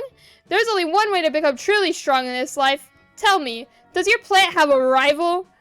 Technically, all plants are the rivals of all other plants in the life or death struggle for sunlight, nutrients, and... Nonsense! I'm talking about a one-on-one, blood feud type of rival. Like me and that spicy red baby Damien. As Stevia lacks blood, I suspect it also lacks blood feuds. Well, there's your problem. A rival pushes you to be your best self, so you can make life horrible for the one you hate. Your plant will never achieve its true potential unless you find it a suitable rival. I see. Well, I do want Stevia to achieve its full potential. Ugh, you needed this interaction to end so you could go back to flirting with Calculuster. Help him pick a rival for his plant and get this over with. What you need is another plant, almost identical, but with edgier looks, a cowboy hat, and a bad attitude. And then, Dahlia, there's no better rival than you. I mean, the only reason Damien's so cool and popular among fans is because you're his rival. A rival as good as you shouldn't have trouble taking on another enemy. I'm gonna do this one. Oh, it's not creative. Okay. That is the best idea I've ever heard, other than all of my own ideas, of course. But where can I locate such a rival? Helpful friend that you are, you attempt to create the rival plant on the spot by blowing cigarette smoke on a bundle of leaves and sticks. It, doesn't work.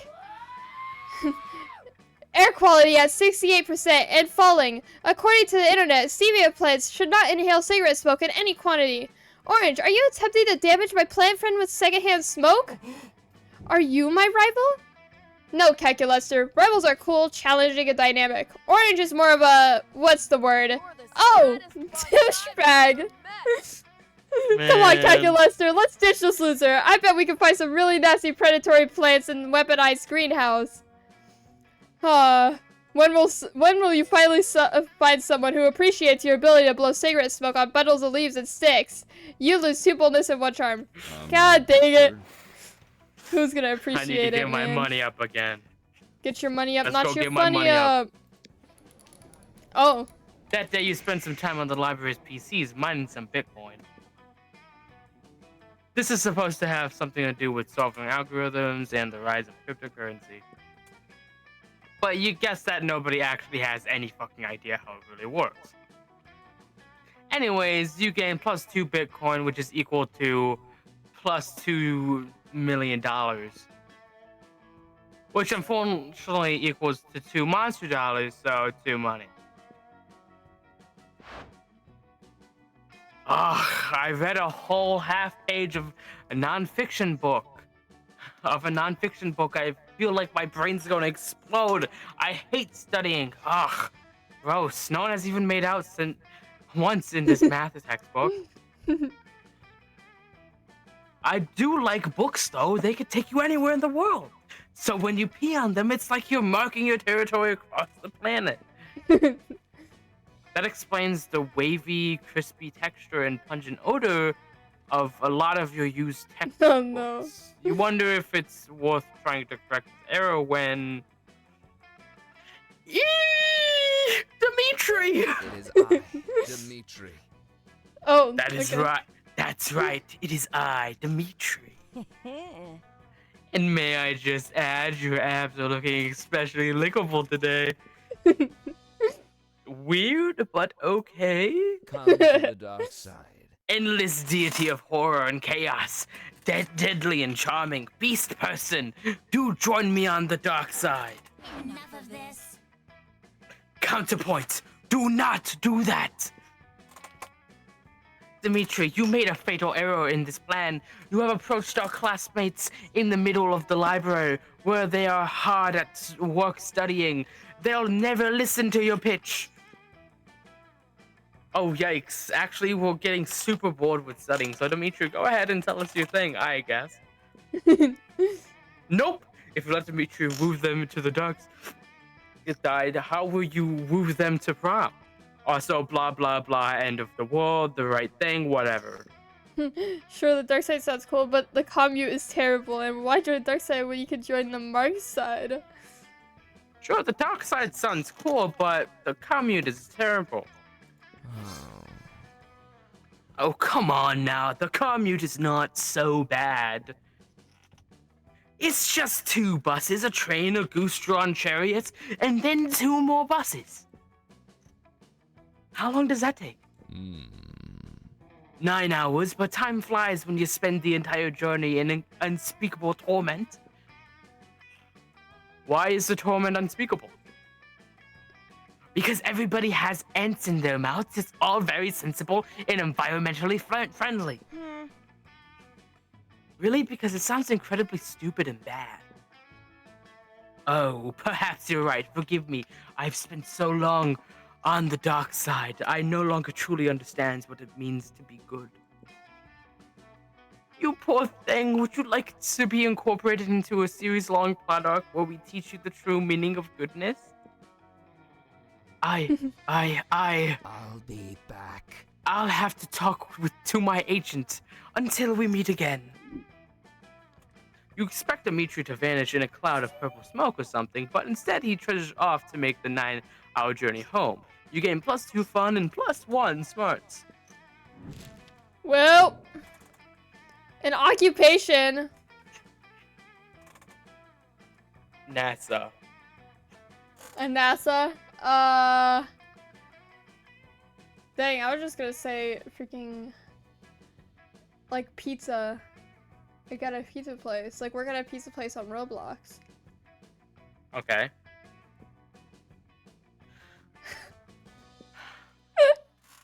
Player Pizza orders place. decide based on how likely it would be for Bot to get a job as the selected occupation at some point. Pizza place. Pizza place wins. I don't have the right documentation to become NASA. Yeah. Aw. Well, I win. Unfortunately. I need to start locking in. I'm choosing all the wrong choices. I'm so bad at this. Oh.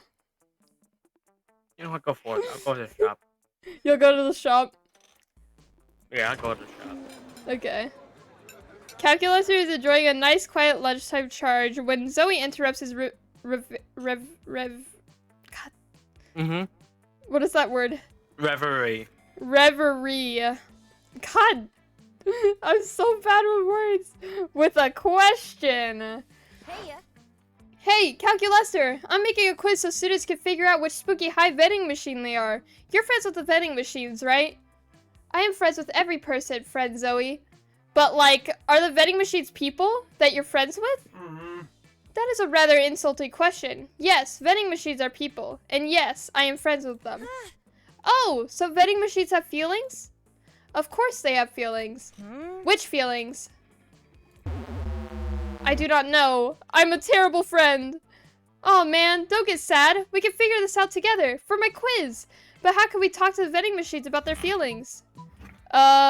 Use pure logic, Cal. Vending machines seem to give away things when you put money in them. So put coins in and ask them about their feelings. And then just look up their manuals online. I love conducting obsessive online research on all my favorite topics. Don't you, Zoe?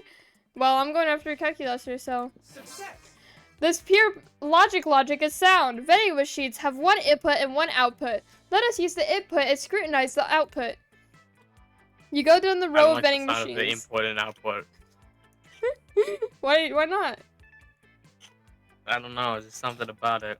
Something about it. There's something about it. You go down the row of vending machines, stuffing coins into each and seeing what comes out. Oh look, this one spit out an almond bliss. This one seems to have a dispense an almond sadness. And this one gave me an almond help me. I'm trapped in this immobile shell selling sugar to high schoolers. Please kill me. I am happy. Understanding of friends' feelings. Enhance. You make a mental note not to buy any more candy from that third vending machine. Calculator is delighted with you though, so it's all good. Sure. You're going to the shop? Yep, going to the shop. To the shop. what's up? Oh. Last I read this article on how money causes pocket cancer in the long run. You don't want to get pocket cancer. Quick, give me that dangerous money you have in your still healthy pockets. Oh boy. Oh god. PR agents. Okay. High school social life is so hard. It's so hard nowadays that hiring a PR agent is totally a thing. Totally, 100%. And then there's still this. There's still I everything never else. know when I could use one. A PR agent? I mean, I never know when I could use one. Do you want a PR agent, Ba? Like all my money. What's all the other stuff? I mean, there's still a used tampon, Yep. motivational poster, the gift that keeps on giving. You can't get that. Russian novel with an insightful approach to universal matters such as love and death. fake tattoo, sexy fake Latin accent, and then the some impractical yet kind of funny glasses. Mm, You can't get cocaine. damn it. It's the regular flavor too. Well, Oh man. I wonder how much it was. it's $10. $10? I can't afford that. You know what? I'll have a PR agent. Okay. Thanks. Bye, stranger. Well, let's see what Thank our God I thing have is a PR now. agent. God damn it! Adidas. IKEA? Is that a brand? Yeah, that's a brand. Okay. Based on how cool it would be to live in a nation ruled by a selected brand. I mean, IKEA is like Sweden. Yeah. And then, what was So your how choice cool again? would it be to live in? I picked Adidas. I don't know anything about Adidas or IKEA. It's just shoes. Just shoes. Adidas is just shoes and sometimes And then clothes. IKEA And then has like everything. and then yours is just Sweden. Yeah, because they build, like literally IKEA, you go there, like buy something to build. So it's either Adidas land or just Sweden. Would it be cool to live in Sweden? I don't know. I've never been to Sweden. Isn't that where like Minecraft is? It's okay, yeah. Minecraft is pretty cool. Yeah. Which one do you So think? you can go with that one. Does mine win? Yeah, you guys can win. I guess you can win. I said yours can win. Okay. I thought you said I guess. No. No. All right. My turn. Well, I already did boldness, so I mean, I could do... Oh no. I mean, I could work on my creativity or my money. I don't know though. Which one are you probably gonna do? I don't know. I haven't thought yet. Because you have the least... I have the least amount of money, but I just spent all my money, so you know that would make sense. Yeah, and then you also have the least boldness and creativity. Okay. Well, you could. I don't care. You can do whatever. I don't care.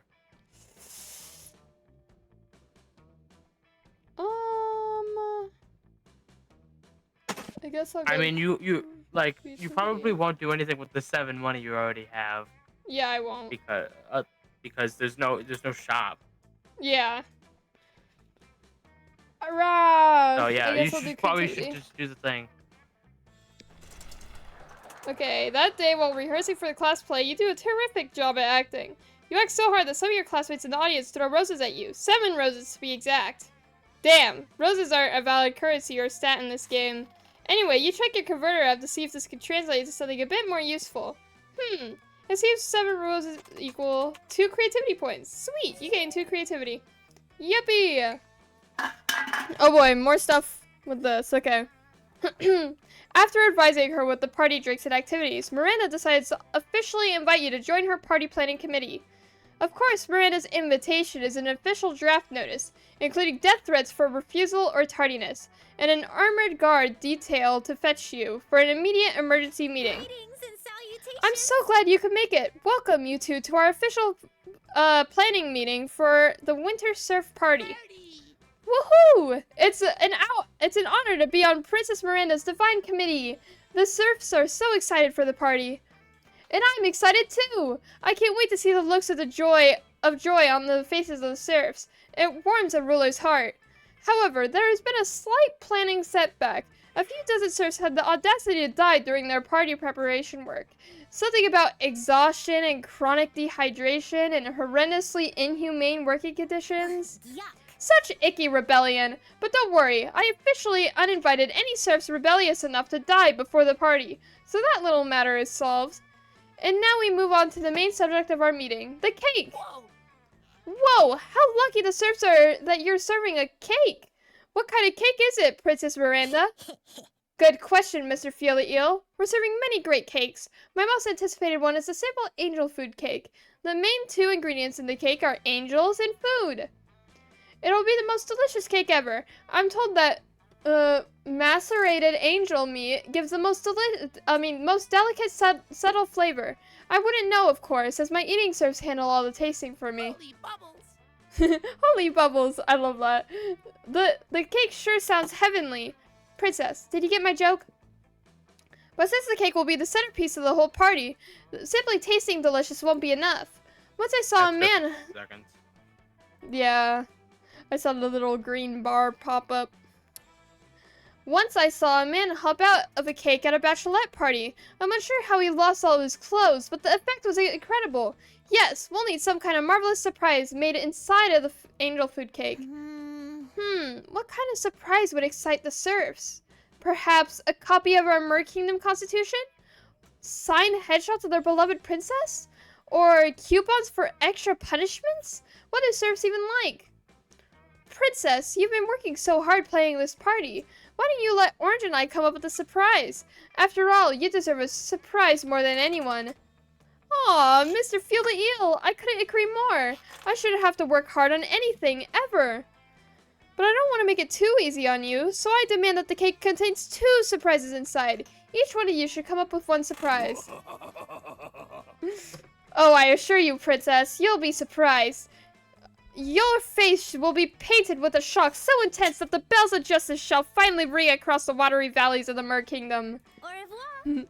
Perfect, that's what I'm going for. Well then, I'll off to go prepare for my party guillotine. Oh, don't worry, it's only for tardy serfs. Comrade Feel is here. Hail! Comrade Feel is here! The leader of the Mer Rebellion! I think the ads are about to start. Yeah, we should get ready for the ad. Yeah, the ads are about to start. I do love the eel. The eel is so silly. I love it. Yeah. It's so goofy. I love it. Was I searching something up on my phone earlier? I don't know, my phone was just sat on. Wait, opium? Oh, yeah, I can search that up now.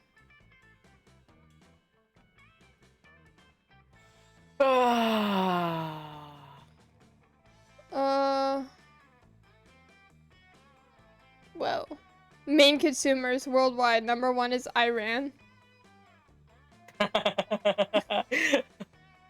That's crazy. That's what shows up!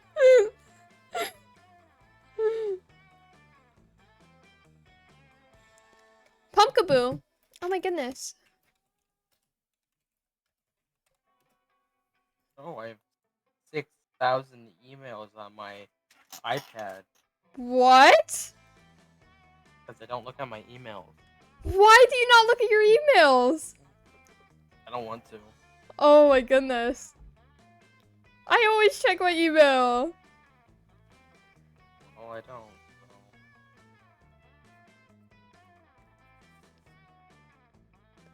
That's crazy. I don't know. I don't know what you want from me. For some You reason, want me to look at my email? yes. What if you get sent an important email?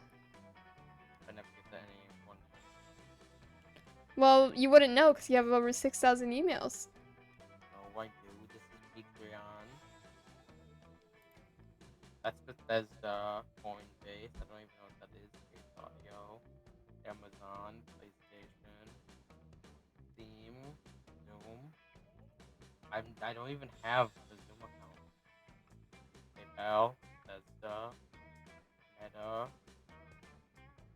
for Digest, Steam, Apple Support, Webtoon,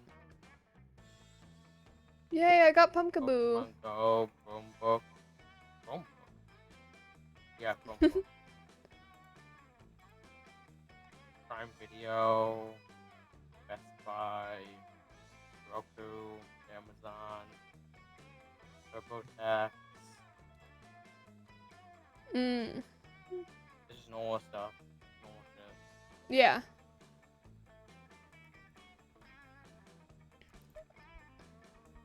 Did I check my email today? I don't know if I did. I don't know. You didn't say, hey, I'm gonna check my email right now. I'm gonna check my At email all, right now. So. Okay. Okay, I only had 3 emails, and then there's like other ones in my, what is this? I think it's like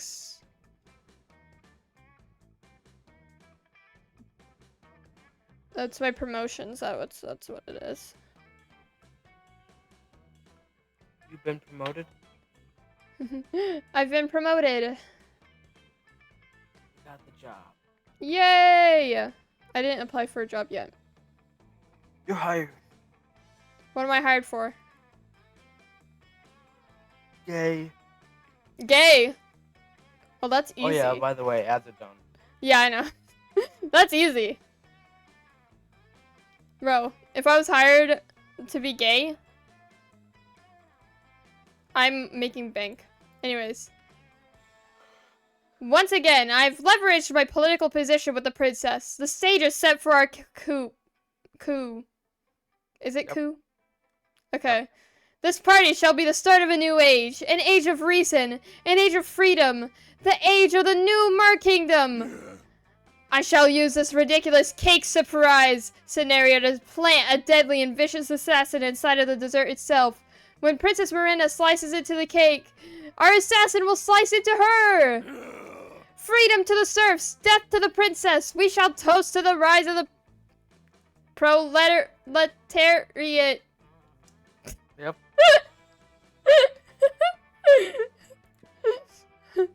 Ugh, Mr. Feel the Eel is such a party pooper. If you wish, you could plan some kind of second cake surprise, as the princess mentioned. But whatever you do, she will not live to see it.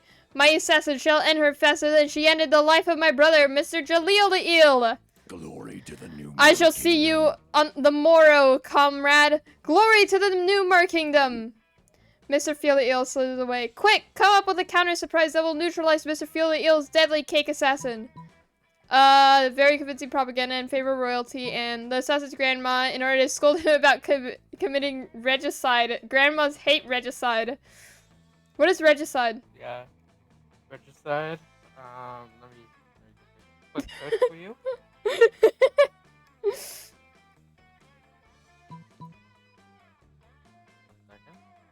Mm-hmm. It's probably the grandma one, I think. Revenge homicide? Regicide is the action of killing a king or royalty of some sort. Probably the assassin's grandma. Yeah, probably. Yeah. You use your genius 1000x master hacking skills to infiltrate Mr. Feels Eel's mail account. Guessing here. It's killing a monarch basically. Yeah, okay. Okay. He has one unread message entitled, "Yes, the murder assassination of the princess. I will do it as we have agreed. This is Rick the Assassin." The message is from I Love Killing, but I love my grandma even more than I love killing at assassin4u.com. Wow, thank God this school teaches hacking classes. Whoever thought that computer proficiency could come in handy? You easily hack the assassin's ancestry.org account. His password is Grandma 11, and make friends with his real-life actual grandmother. Her name is Bertha, and she's effing amazing. You bond with Bertha over the immorality. Yeah, immorality of killing monarchs. And you also have an amazing time listening to her stories about being a nurse in the last Air-Person-Mer-Person war. Bertha totally agrees to hide in the cake during the party and have a heart-to-heart chat with her grandson. She also teaches you how to play cribbage. You gain 2 boldness and 1 smart. Sure. Okay, so. We love killing royalty. Not this royalty.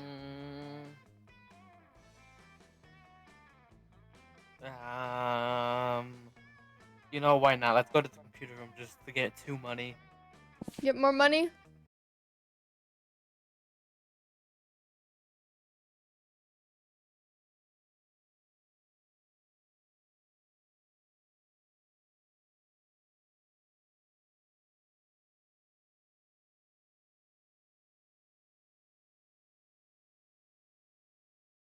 Chat?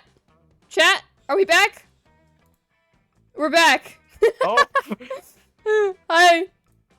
oh, guys, you wouldn't believe what happened. My game almost crashed again, and I was about to be so sad and depressed. That day, you spent some time on the library's PC, sending malicious spam emails in the hopes of stealing other people's monies. It But it's doesn't hard to sound very find- nice, but who's really the one to blame them if they respond to such a blatant scam? Yeah, that was a very interesting time to join. My OBS Yeah, what a just time. crashed, but we're back, so it's okay. But hi, welcome Mio. I hope you're doing good. You lose -10 karma, which isn't as sad in this game, so who cares? And you gain 2 money.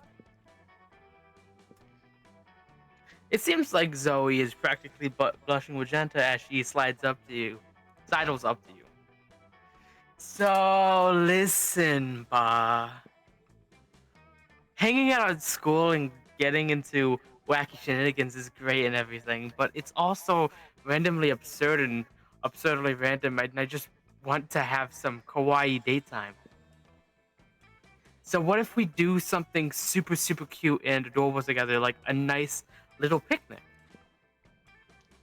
I mean, I still want it to be personal to me, you know? So I want to have the picnic in a pocket dimension nightmare void that holds a special place in my heart.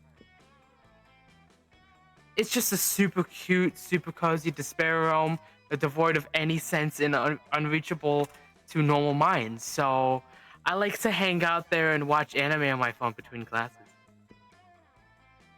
Anyways, when we meet me there in a few, I'll bring us some cute little picnic snacks. You try to think of a way to keep from losing your sanity and getting your soul fractured. See ya in a few.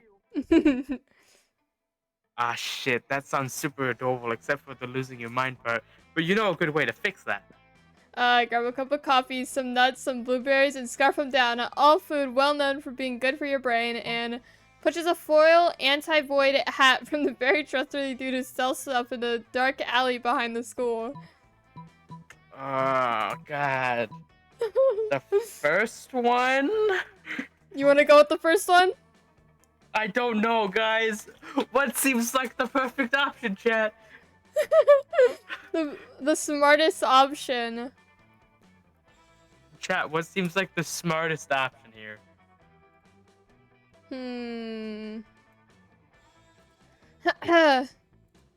God, I'm so glad that we didn't lose the game progress. I was actually gonna be so depressed. Because we were almost done. We are almost done. I mean, I don't know. What would be the best option for you, to be honest?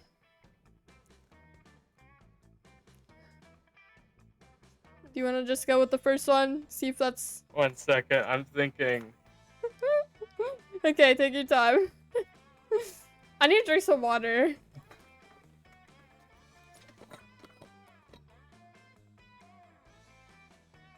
Um,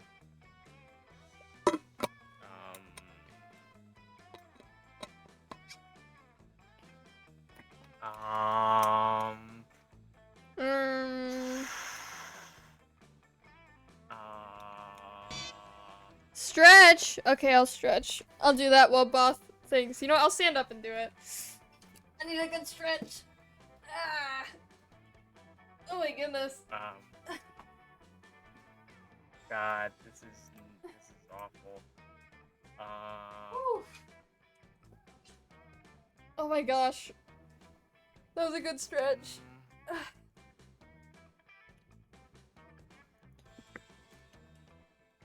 We're all stretched.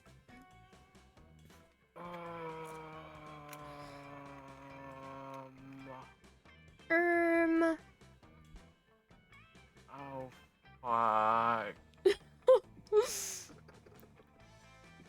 Oh, God.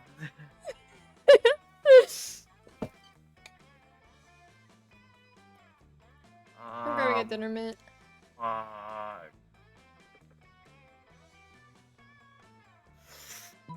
The first one? Okay, not your final option. Yes. You stop by the school snack shop, which is oh wait, oh sorry, this is your turn. You stop by the school snack shop, which is a thing that exists, You but did is it. rarely mentioned because what you think you know and you think you know every single location at Spooky High, you don't. You did it, Ba. You did it. You get a half calf macchiato, triple Sao Chow latte, some trail mix, and blueberries, and shove them in the old food hole. Immediately, you can feel their magic working. Hey there, Ba. You ready to head into the despair realm? You sure hope so. Zoe takes your hand and you can feel your heart pound and your pulse race. She leads you onward. So here it is. I hope you like the atmosphere. I mean, not the atmosphere, like the vibe. I mean, I hope you like that as well. I just mean, like, literally how devoid of oxygen the actual atmosphere is. Whether or not this would have been a problem for you normally, which is frankly debatable, it certainly isn't today, not after all that healthy and energizing snack. Yay! You always use a healthy snack to start off the day, right?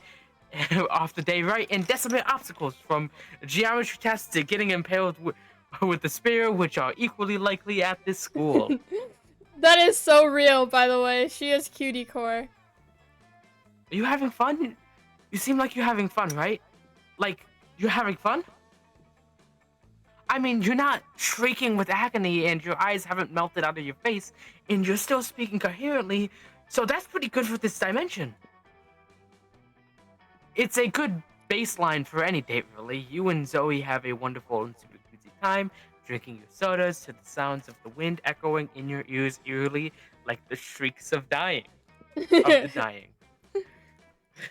It seems like your healthy snack wasn't quite healthy enough to keep your brain from any change whatsoever because you're now inexplicably highly empathetic to the feelings of raccoons.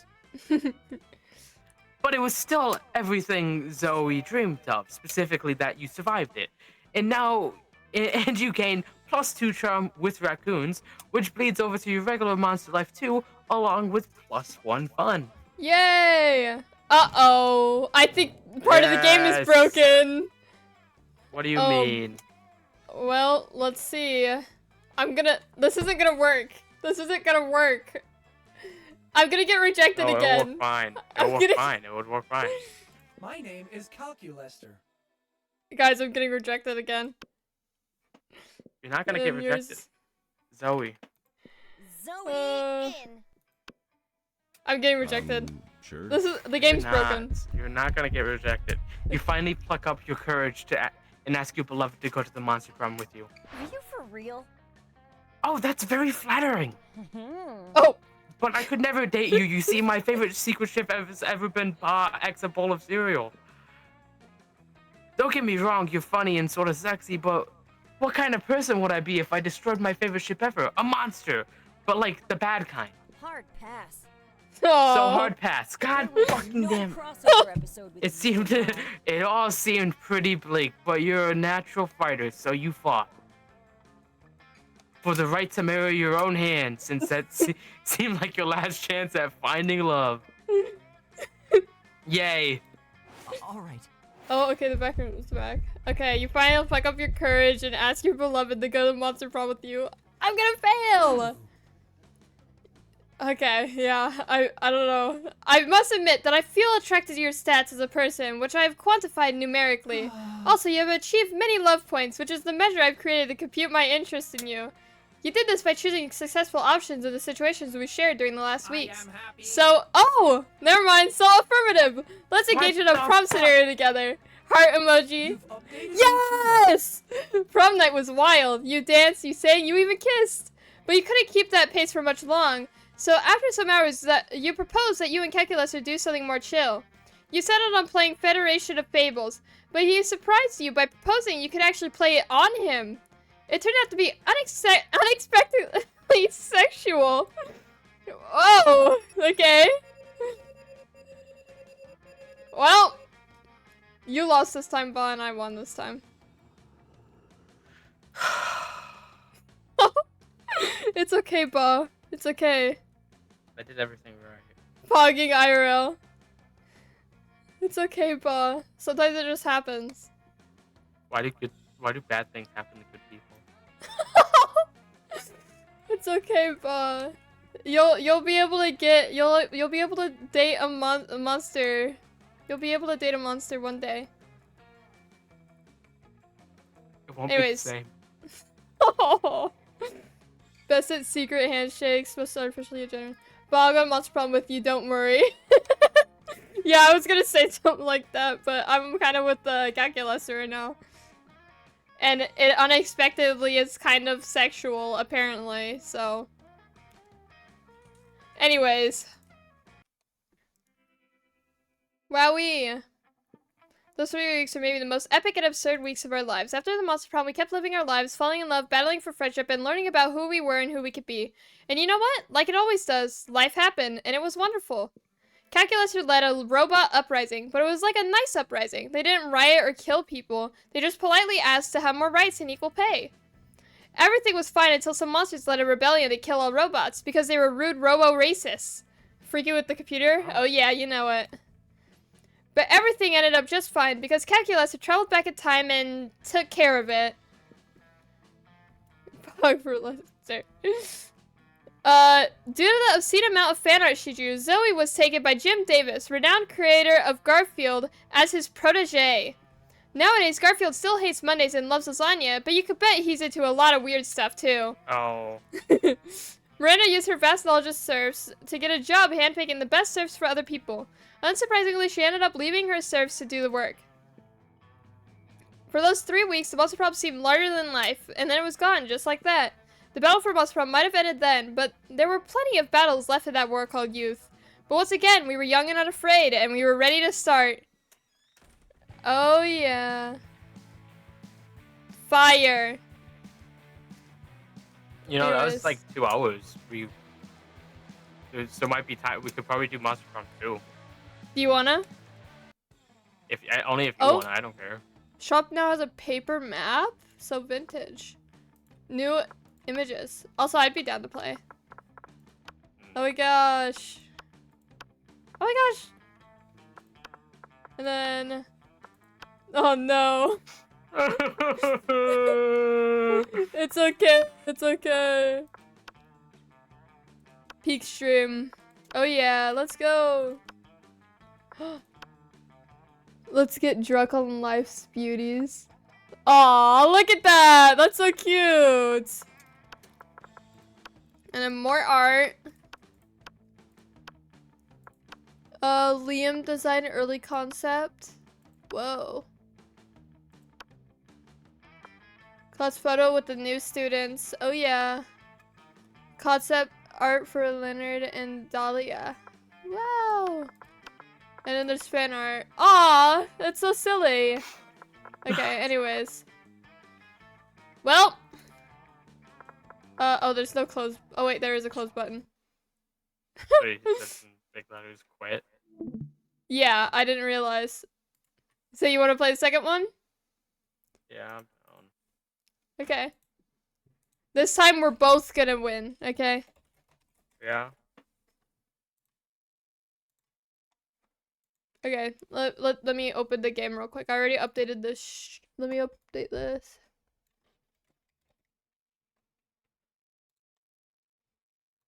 There. Share screen. Here it is. Gaming. Game Oh yeah. is Monster Camp. There it is. And it already has the music because it's, yeah. Play. Whoa. There's 2 of us. Short, medium, or full? Oh god. Full game's like 90 minutes. Yeah. Why not? We could do whatever the best option is. Probably. I mean, we have time. We could do the full game. We do have time. Okay. Boop. Okay, new intro. Camp Spooky, the stage of some of our dearest summers. Back then, we were young and unafraid. With school far away, everything seemed possible as the sun embraced us on our way to camp. Summer has a distinct power, doesn't it? You live for the days, while the nights inebriate you with possibilities. It's like life could take a turn at every corner. And for us, it did. Who are you? There's me. I'm not gonna mess up my name. I brought sunscreen. Oh! I forgot. Oh, you can bring items. Okay. So I could bring very strong insect repellent, recorder, coral comb, chest tube, spork, the smallest violin, marshmallows, business anal paste, and then too many crosswords. Okay, I guess. And then there. And then boop. Bah. Sure. You got Iron Maiden sleeping bag, cult ring, fake noble title, chest 2, business anal paste, Satanist kit, dragon heat, blade, and swole floaties. Okay, so obviously I gotta get the Iron Maiden sleeping bag. Uh-huh. The blade. Mm-hmm. And the Satanist kit, yeah. Okay. Got it. We're all ready. Okay, let me move this window over a little bit. One might say that the Monster Prom had hardened us on the highs and lows of love. But no, in love, we're always absolute beginners. And summer camp was no different. No one talked about it, but the idea of a summer love loomed over our heads. Close to the last day of the camp, there was a meteor shower happening just 5 weeks away. Everyone knew that if you were into someone, you were going to watch that damn thing together. And so, a silent yet powerful pressure invaded us. It was the Monster Prom all over again. Everything seemed uncertain. Everything but one thing. Whoever we were asking on a meteor shower day, it was probably going to be one of the 6 coolest people on that bus. Joy Johnson... Jojima? Yep. 23, okay. A witch who wanted to chill... Yeah, okay. Wanted to chill a bit after saving the world countless times. Aravi Mishra, 22, a hot-headed adventurer possessed by a curse who had turned out to be the most annoying roommate ever. Calculester Hewlett-Packard, V1.1, a library computer who had become a sentient robot ready to experience life to its fullest. Dahlia Aquino, 20, a buff blue demon and warmonger who had set her sights on conquering summer next. Damien LeVay, 21, a fearless demon with a taste for destruction and a love of fire. And then Milo Belladonna, 23, a Death Reaper doubling as an internet influencer, and who was profoundly in love with life and all its earthly pleasures. I'm guessing you're going after Milo?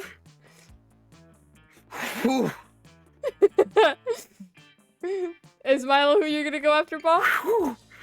It's getting hot here. Is it now? Is it The now? fan's blasting right out in my direction. Who are you? Are you actually gonna go after Milo? Yeah. Okay. I'm trying to think between these two. I mean, just look at him. Yeah. I'm looking. Respectfully. Respectfully. I'm not looking respectfully. Not respectfully at all. Not at all. The bus trip was long, and all the summer could be shaped by the first step well taken. And so it was clear. It all came down to breaking the ice and causing a good impression with the right person. Time to break the ice. Break the ice by doing something unexpected on the bus. Oh, okay. I've never actually done this before. Spend a trip, update your software, sigh loudly, shout someone's steering wheel, burp loudly, swear about your sworn enemy, and start taking selfies compulsively.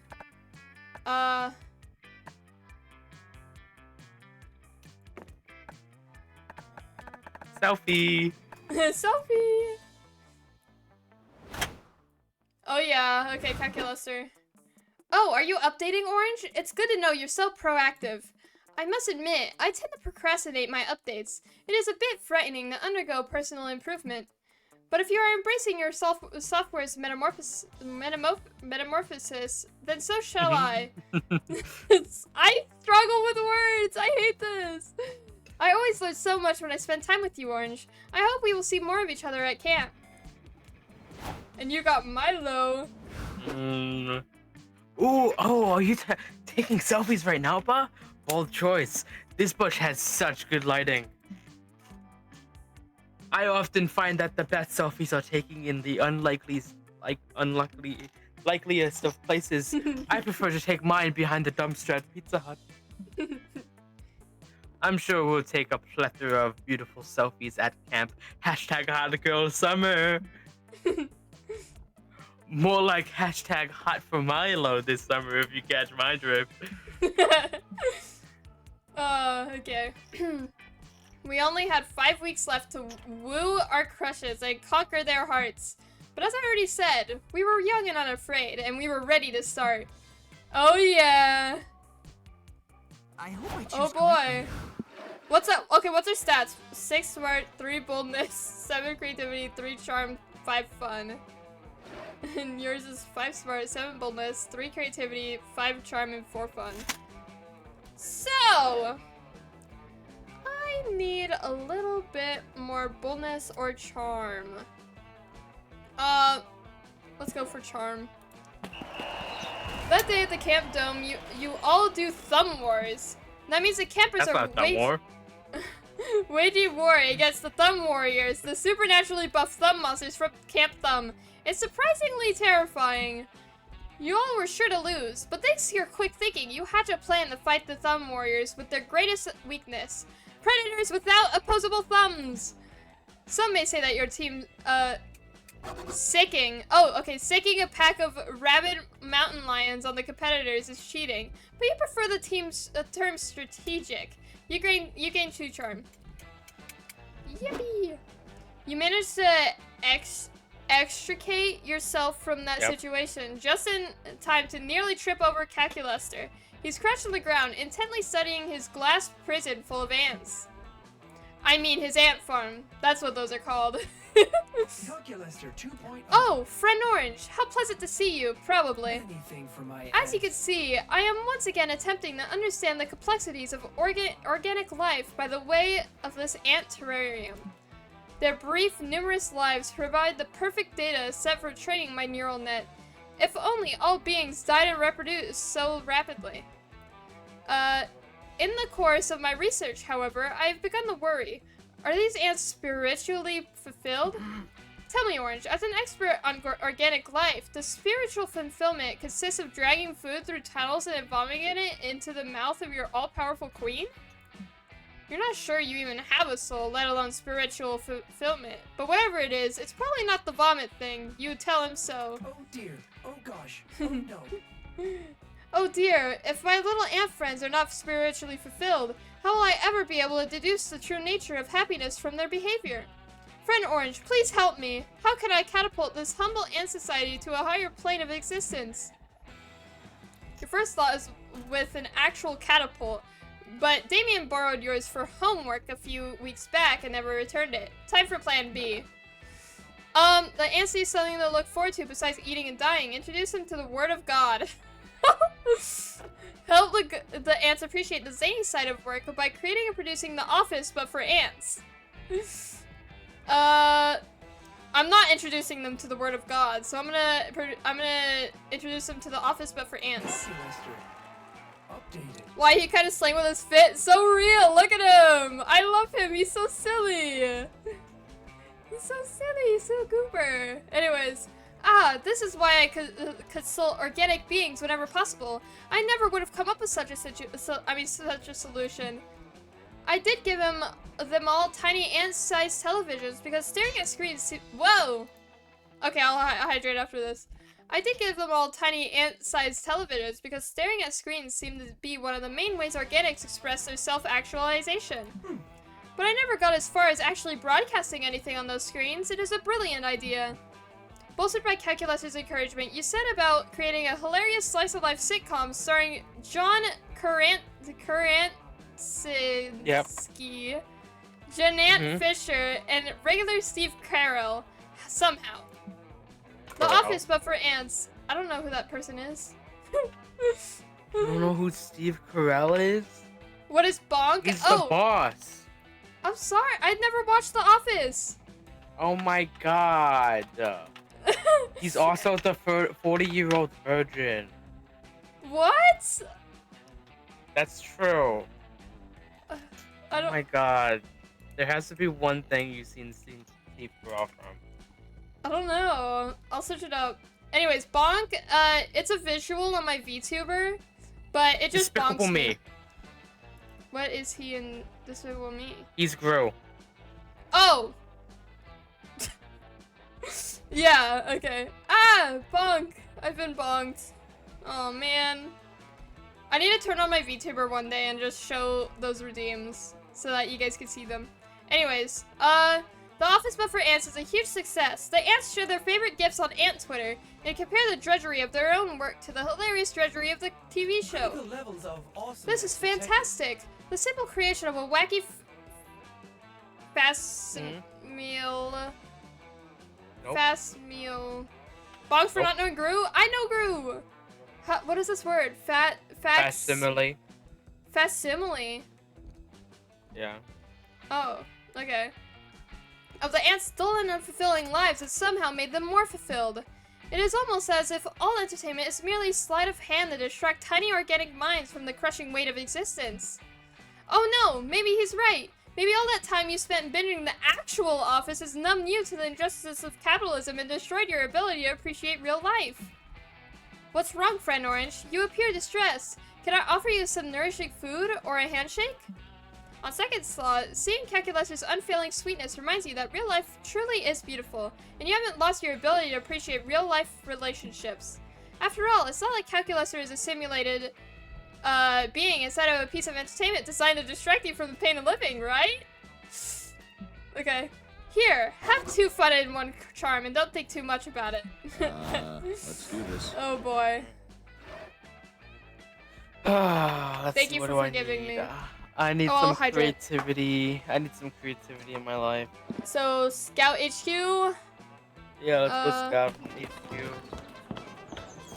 That day, all the scouts make a braid chain as a team building exercise. You learn all sorts of new ways to braid hair.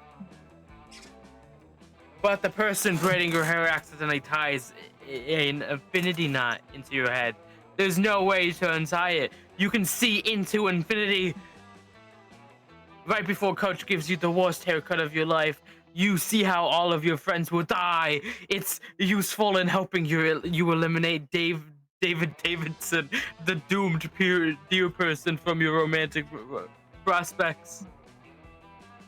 You also watch every Marvel movie that will ever be released. You gain +2 creativity from witnessing so many plot twists.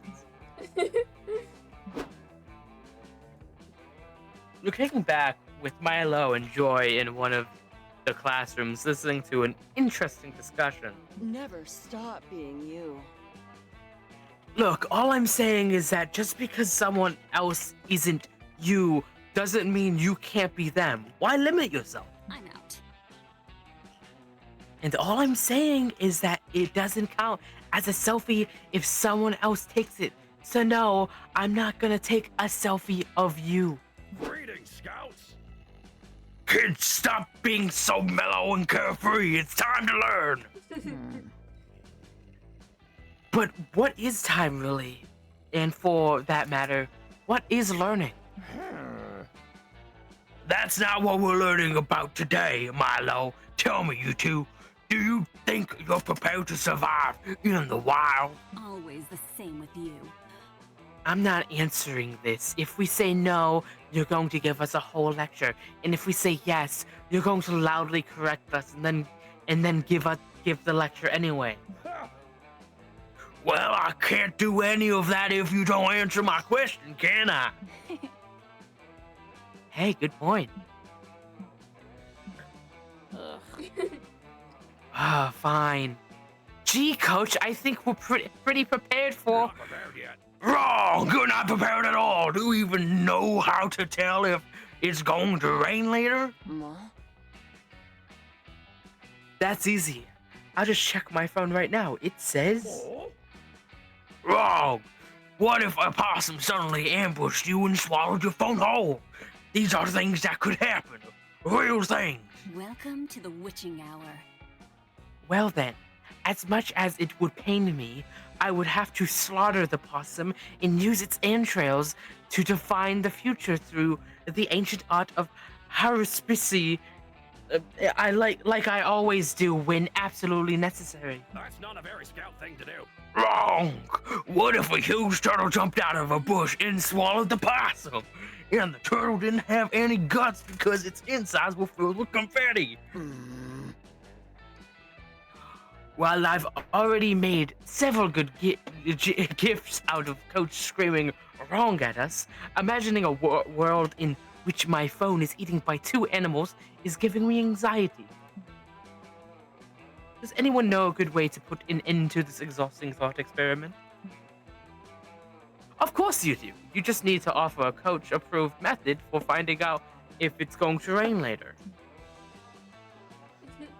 Check if Nostradamus has anything to say about today's weather, and according to Reddit, if you play any Iron Maiden record backwards, it gives you a very localized weather forecast.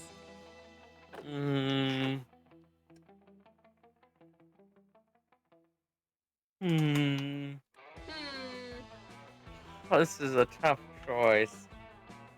I don't know. The second one? You're such a Zeppo. Okay, I do happen to have an Iron Maiden record on me because there are like 7 different dark rituals that require one. But where are we gonna get a record player? Oh, that's easy. I always keep one in my hood in case the vibes require it. Let's go get our predict on.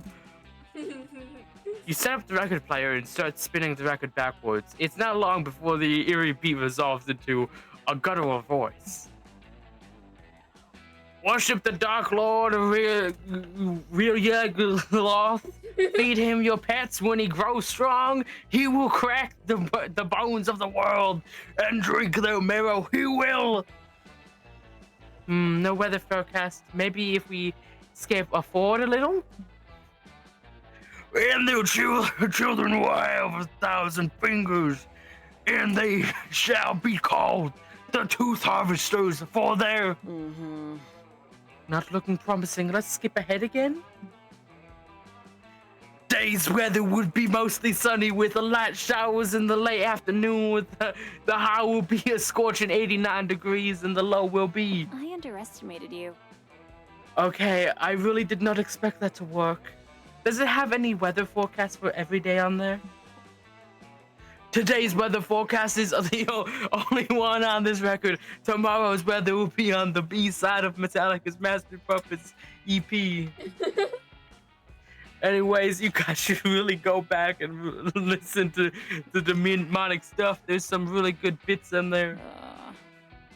No thanks, Haunted Iron Maiden record. I try to only worship obscure goddess cults. It's one of the many ways of fighting back against the patriarchy. #slay. As for me, I've already pledged my soul to the vibe. Good job. Great job, kids! Not only did you predict the weather, but you avoided being suckered in by a demonic record spirit, which was probably actually a wily bear in disguise. Monster Scout's pride. This calls for a celebration. 2 fun and 1 smarts for everybody. Hooray! Not sure. You're not sure where Coach got all that fun and smarts, but you're not complaining. You partied down in style with joy, and Milo and you all grow a little closer. Yay! Well, choose an animal. Okay, we're gonna choose a different one this time. Bear. Dumbo octopus. Big bear.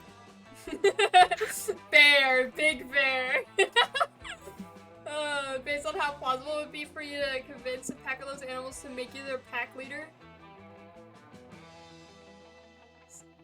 So, bear, big bear, or Dumbo octopus?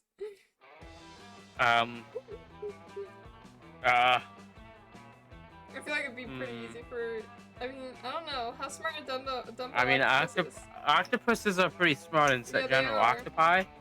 Yeah, Octopi are known for being smart. It is octopi. Okay, my bad. They are pretty smart. Octopi are pretty smart, so... They're so cute, too. Maybe the bear. Yeah. Because octopi are smart. I mean, they can escape out of anything. I love octopi. I keep on saying the multiple word for them wrong. Octopuses. Yeah. Your turn. Let's go. Bold. Boldness. That day you venture into the haunted manor, and to prove that you're not a little scaredy cat. The manor transforms itself into a winding maze from which there is no escape. You'll be trapped here forever. Luckily, you brought your phone and some snacks, so you sit down and play solitaire until the house gets bored of you and shows you the exit. That's so real though, low-key. I would play solitaire. It turns out the best defense against the supernatural is total apathy. You gain +2 boldness. You slip away and link up with Milo. They're reaping a baby koala today, and they told you it would be super cute. There you are, Bob. Come on, this adorable little soul won't harvest itself. Hello, I'm a fan of Milo. Oh my teenage god, Milo! It's me, your biggest fan and most useful fan. I have all your social media albums. Sure you do, honey. Anyway, this koala. Camouflage. I fooled you. Really, it was really me, Counselor Float, your disguise instructor this whole time. I know who you are, darling. I just thought you'd finally seen the light and joined the Millovers. That's because I fooled you with camouflage, and I'm here to teach you how to do the same. No, thank you, my sweet, oblivious lizard person.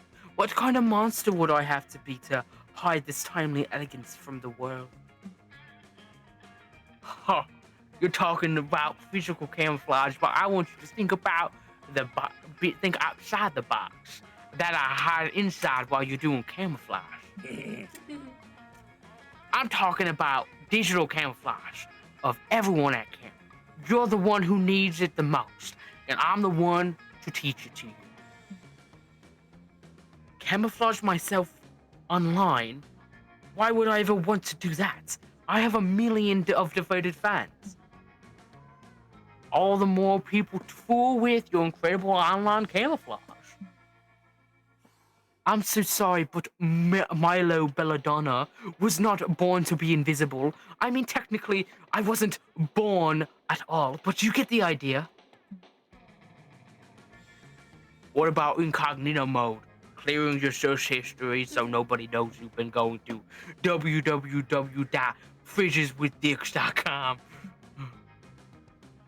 I'm not leaving you alone until you admit you admit there are at least some situations where disguising yourself online is a good idea.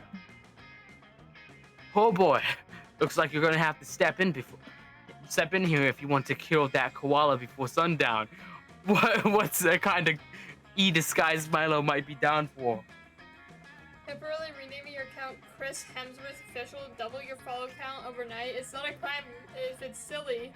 Facetune. It's like disguising yourself as a hotter version of yourself. They wouldn't like the second one. They would definitely think the first one is a good one. So you wanna go with the first one? Because I feel like they would think the second one would be an insult to them Yeah. because they would think they would say this is the hottest version of me. So Yeah, I yeah, think it yeah. would be the first one. Okay, so you want to go with the first one? Yes. What's that? You want me to impersonate a celebrity who likely keeps powerful lawyers on retainer?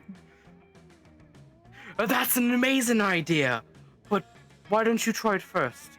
I still have an appointment with this baby koala. You'd be happy to. This was your dumb idea after all. You leave Milo and Floge and get to work changing your display name on Twitter and Instagram. It turns out that you're a really good gifted Chris Hemsworth You're a really gifted Prince Hemsworth impersonator. You share relatable stories about raising 3 kids and being extremely hot. You're really feeling yourself when suddenly you get a DM from the real Chris Hemsworth. He says you need to talk to. Uh-oh. Uh-oh. You meet up with him at a local cafe at a few hours later. He looks different than he did in Thor Ragnarok. You start to apologize for impersonating, but he stops you with a smile. No, he says, it's quite all right. You see, I am not the real Chris Hemsworth. Oh. My name is Ryan, and I inherited the title of the previous Chris Hemsworth, as you will inherit it from me. He was not the real Chris Hemsworth either. His name was Cumberbund. The real Chris Hemsworth has been retired for 15 years and is living like a king in Aruba. It's been a wild ride, but I'm ready to retire. Here, take my social media passwords and my attractive muscles. Sweet deal. You run back to Milo to share your success. That's wonderful, darling. It's as if you just stole the identity of your destiny. Sure, yeah, plus Chris Hemsworth is tall enough that you and Milo can impersonate him by sitting on each other's shoulders inside a trench coat. You have a great time high-fiving fans and filming Thor movies until another impersonator comes along to take up the mantle. I guess Hollywood stars really are just like everyone else, huh? You gained 2 charm and 1 fun. Yay! I am a little... I can't do charm again because I just did that. So I guess I can do smarts. I could become smarter. You need... Yeah. Oh, I took boldness. Oh. If only I didn't take boldness from you. It's okay. This game is so fun. It is. This is great. It's so funny. It's so silly. That day in the Monster Scouts, you make each other... Oh, wait. I think I went to creativity instead. It's okay. Oh, well. It's okay. That day in Monster Scouts, you make each other friendship bracelets. Except the Monster Scout leader pairs you randomly with your friendship bracelet recipients. So I guess, so... Recipients. God! Why can I not speak? I guess. So Larry the Lich doesn't feel left out for having no friends. You get paired with Larry. Surprisingly, though, he's a great conversationalist, and he makes you a super heartfelt bracelet that imbues you with 2 creativity when you wear it. Larry sure is nice. Maybe there will come a day when he's cool enough to be your friend, or at least a romanceable summer fling option. But today is not that day. Reading is hard. Yeah, it's just... Okay, I can read, it's just words. Some words are really difficult for me to say. Like, Oh my god, is that the Milo? Oh my gosh, it is. Is that Okay. the Milo Belladonna? Words are mainly difficult, like tuberculosis. Tuberculosis. Afterwards, you get yourself trapped in one of Coach's famous lectures about dangers of wild animals. You said that last time you said you wanted I'll to voice do the it. coach. I'll voice the coach. And this is the dangerous invasive species. And this dangerous invasive species continues to roam the woods, abandoned by their dark masters, purposeless. They will plague on the natural wildlife. But I am confused, friend Coach. Do these creatures really deserve such torment? All they did was invent the former Google Plus platform. Surely that is not grounds for... Oh, how tragic. Gasp! Google Plus. Is that what you've been talking about while I ignore everyone in live stream? The psychopaths behind that global tragedy are here? I realize you I do are not attempting to understand help. how a social media platform could be synonymous with the word tragedy. No, Calculuster darling. You are too innocent and naive to understand. Google Plus was a festering boil on the smooth, perfect skin of social media. It was completely unusable. And yet, it was everywhere. YouTube, Google accounts, in your backyard, knocking on your windows, asking when you'd finally post a status. And now its former developers have been loosed into our worlds instead of being properly rehomed in other failing companies. That's not a very scout thing to do. They've completely disrupted the local ecosystems, littering their electric scooters everywhere and offering crowdsourced alternatives to birds. But birds already exist. Why would anyone want to crowdfund a product to fill a hole in the market that doesn't exist? Don't you get it? This is Google Plus we're talking about. They make their careers on filling holes in markets that don't exist. This epidemic must be quelled, and the Google Plus developers captured otherwise. They might start Google Plus again. I can't go back to those dark days. Come on. Youth is a gift. And that's why us four gotta capture them. With your combined efforts and my brilliant leadership, we should have this problem fixed before the fat lady can scream for help. Now let's see, all we need to do is slide into their DMs. That stands for Dirt Mansion, which is where they've been living. That actually isn't what that stands for. Always believe in yourself. And then we photobomb them until they're too weak to fight back. And then we can relocate them to our thirst trap. And we can find lots of those on Channing Tatum's Instagram. Okay, clearly Coach is worse than useless in this situation. Do you have any ideas on how to round up this invasive species before they roll out another convoluted like system? Stand under this huge net and shout, does anyone have an idea for an app? The perfect lure. And then open a new Asian fusion restaurant, but the floor is just a bunch of leaves over a pit of spikes.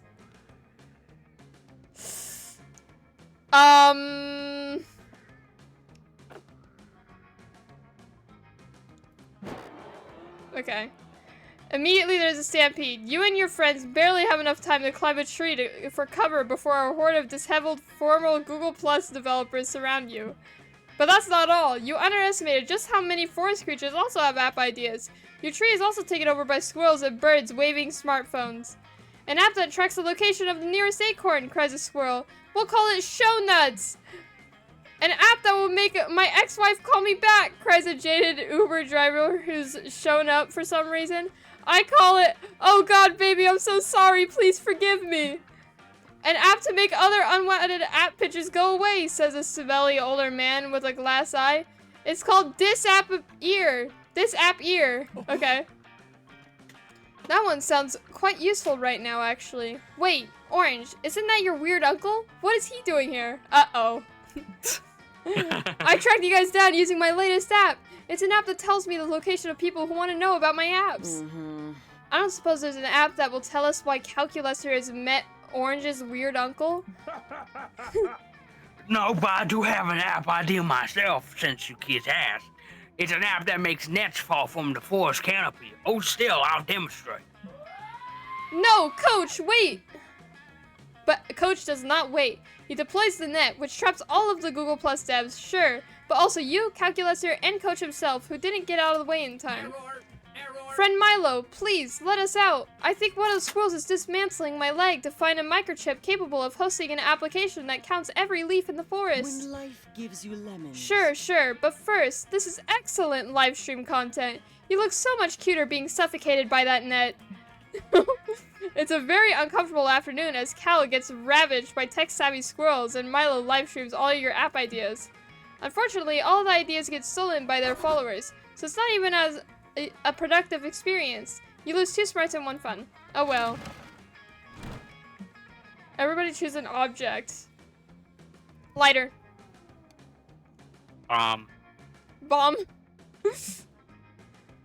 Based on which object you will be least likely to roast over a campfire and eat. I don't think that's. I think both would not work out. Which one would you would be least likely to roast over a campfire though and eat in a desperate scenario? You can at least eat a candle. Probably. I don't think you can eat a bomb. I said lighter. But You said a yeah, lighter? You can eat a bomb lighter. is least likely. I think a bomb would be worse to eat though. Well, I mean the lighter fluid would also be bad. If You didn't say it was a roasted. filled lighter. You just said a lighter. Okay, alright. I'm getting into the... Okay. You know what? Ad starts in 50 seconds. Do we have cushions for the logs, or? Where do you want to sit? I want to sit with Milo. Bop!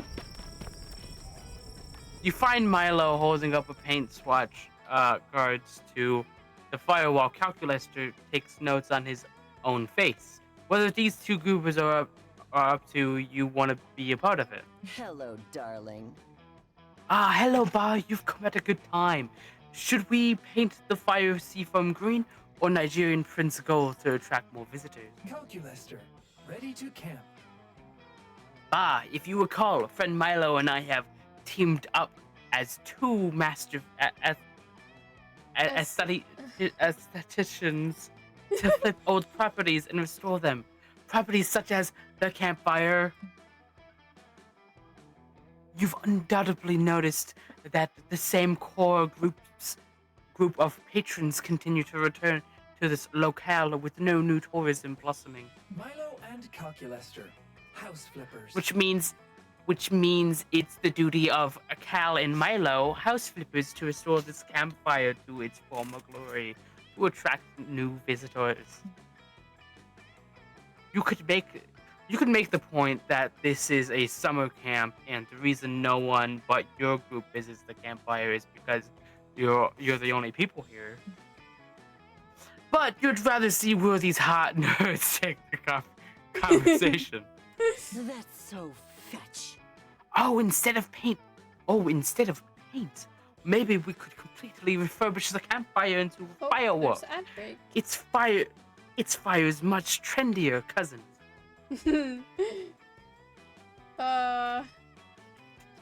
Well, I won't go to the next thing because I don't know if it's like a... Oh, there's a Pikachu. Pikachu. Oh, yeah.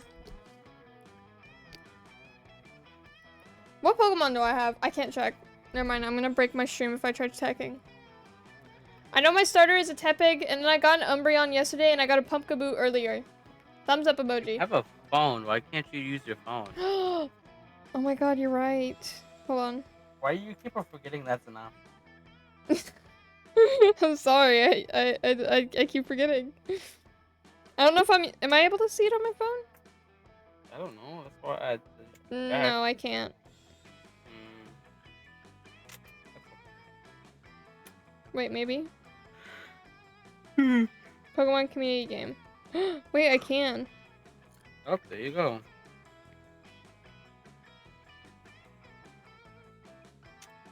It shows the Pikachu in my thing, so I think I caught the Pikachu. But yeah, I have Tepig, Umbreon, Pumpkaboo, and Pikachu. Fire. Bop, bop, bop, bop. So. What's up? Chillin'? Chillin'? Yeah. Like a villain? Chillin' like a villain. That's me. I'm chillin' like a villain. Yay! I got Pikachu. I'm just chillin'. Not like a villain, because I'm not a villain. I'm a villain. You're a villain. Yeah, I'm so evil. You're so evil. Yeah. Yeah, that's okay.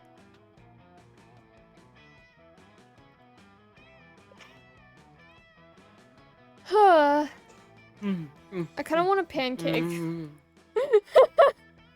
I kind of want a hydrogen. a hydrogen, a singular hydrogen. Okay. I want a hydrogen molecule. Man.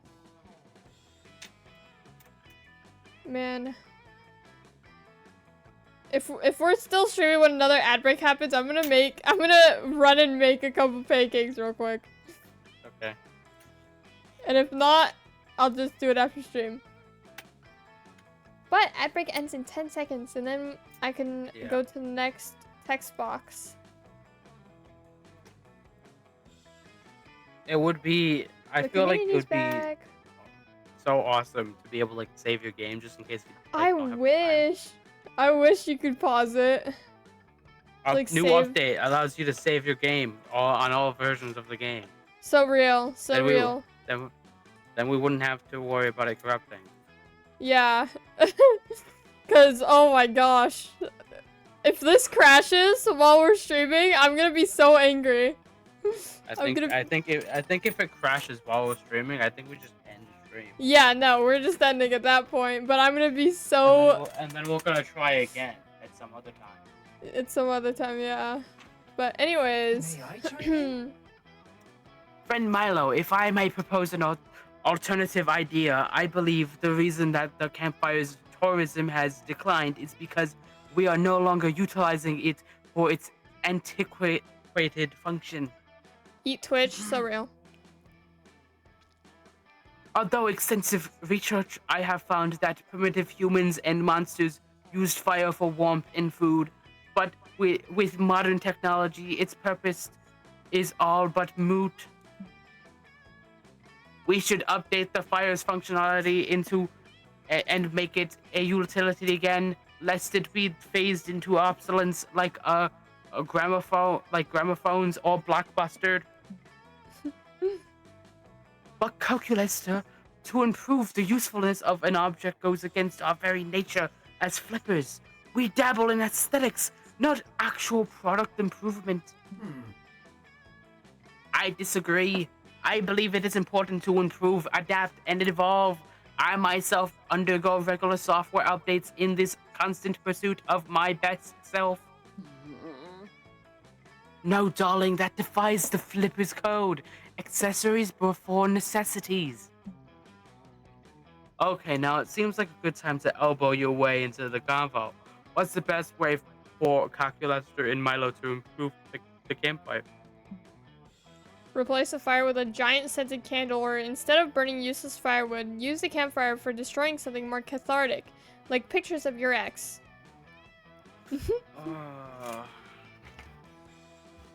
What says Milo?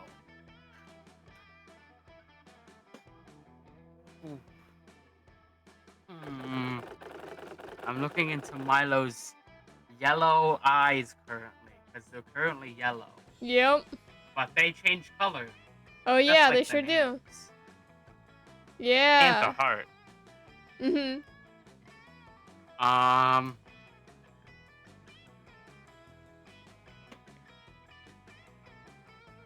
Maybe,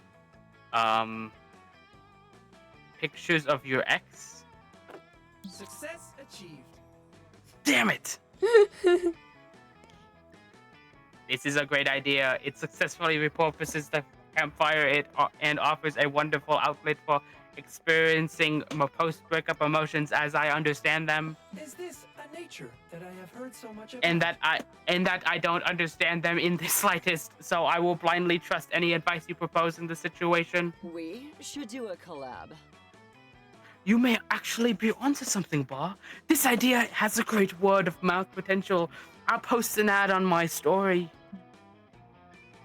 Milo whips up a quick post about about the new cathartic campfire and posts it. Within minutes, strangers start running up behind you, gleefully yelling expletives and throwing Polaroids in the flames. I like that noise. This is wonderful. Everybody seems so happy. I wonder if the cathartic campfire has other uses. No sooner has Cal spoken than a group of office workers run up behind you and toss a printer into the pit, laughing maniacally. A group of mourners toss in a child's sled that says Rosebud. An 8th grade girl and her father burn up a shoebox that says Kayla Days, Hopes and Dreams. A man covered in blood tosses in a severed arm, screams, "I didn't kill my wife!" and sprints away immediately. That means permissions to hug? We've truly repurposed the timeless campfire bar. Thank you for your wonderful suggestion. Is Cal hitting on you, or is the weed stash somebody ditched in the fire just making you high? Either way, this evening is turning out awesome. Let's see. I did not mean to do that. My bad. I could talk to this moth. Welcome to my little spot, fellow camper. Hello, Orange, and welcome to my log. There are many like it, but this one is mine. However, in order to gain access to my log, there are a few rules you must follow. 1. We pay the utmost respect to the campfire, Our Lady and Savior, her brightness. Please throw something into the fire to show your respect. You tossing jury duty summons you've had in your pocket all day. Orange 1, Justice System 0. Wonderful. 2. We do not eat peanuts on my log. Never, ever, never. Why? Are peanuts disrespectful to her brightness, the campfire, or something? No, I'm just allergic. 3. You must share with the other inhabitants of the log, that's me, the latest gossip you have heard. It's the most important rule of all. Of course it is. That's fine. You're not one to disrespect Moss's log's customs. It's time for some gossip. Choose a player to strike with your gossip skills. What does this mean? I don't know. I don't know. I love Moths and his design. So real! I love Moths so much. I need a Moths character. Sorry, I got so excited about that. Okay. Choose 1 essential oil pyramid scheme. Overly aggressive flyer distributor. Alligator and clown makeup. Intellectual who watches Rick and Morty. So am I like gossiping about you? I do have an essential oil pyramid scheme. You do? Yeah, I do own that. That's me. Okay. Choose 1. Bob Ross, off-brand soda, the sentient fart cloud, and Big Chungus. Bob Ross. Why is Big Chungus here? Type it in. What's an adjective? Let me search it up. Like. Okay. Adjective. It's okay, Orange. I need to search things up like this all the time when I'm doing the rap game on Jackbox. Yeah. A word or phrase naming an attribute added to or grammatically relate. That does not make sense. Examples.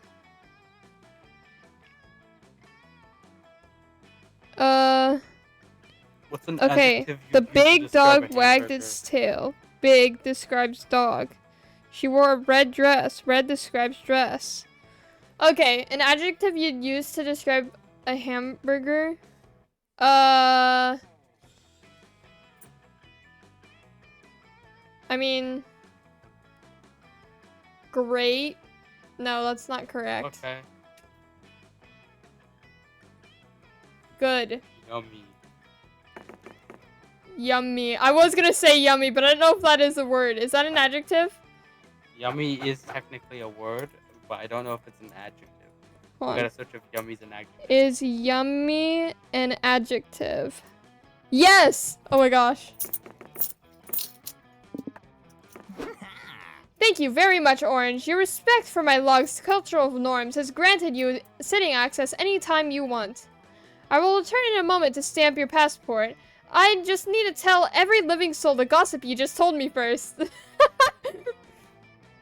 But yeah, I want a moth character so bad, it's just I don't know how to draw it. I don't know how to draw moths. Was that even a rumor? It just sounded like word vomit. Luckily, your dumb friends will turn that senseless jabber into gossip in no time. Hello. Oh, hey, listen up. I just heard something wild about Ba. While Ba may seem normal, or whatever passes for normal around here, he apparently worships a very strange religion. When I make a moth version of me, it'd be so cool. That's so real! So, like, He is actually a priest in the Church of Bob Ross. Members believe that Bob Ross is a major deity, and its worshippers will be granted eternal ecstasy. I heard something. According to the Church of Bob Ross's scripture, Bob Ross earned deity status in 300 BC by saving the townspeople of what is now Los Angeles from an essential oil pyramid scheme. I heard that Bob's priest name in the church is his yumminess Bob. That's me. A little bizarre. That's me. It's It's like those it's like those ad libs. Yeah. That's actually so good. Wait. His yumminess. Oh god, I needed a screenshot of that. Oh, sorry. No, it's okay. It's all, I mean, can look back at the stream, get a screenshot of it. Yep. How long have we been streaming? Get the timestamp. 3 hours 16. Okay. They speak with their third eyes when they give sermons. All of their hymns are played on an automaton. New members have to wax their nostrils to join. It makes you rethink. I'm not here to shame anybody for their religious beliefs, but I figured you ought to know the truth about his yumminess Ba. A person's core values are very telling of their character. His yumminess. It's so dumb. That's me. It's so That's me. good. Your rumor has now become part of the collective unconsciousness, and as a result, Ba gains 4 creativity. I gave you 4 creativity. What about me? Well, I was the one that came up with it. Okay. Everybody choose a celebrity. Ryan.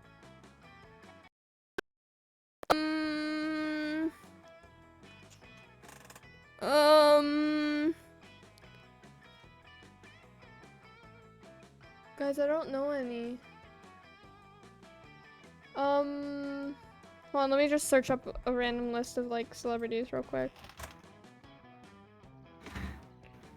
Random celebrity.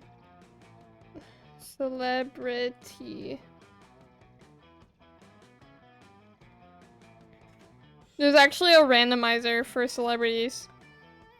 Elvis Presley.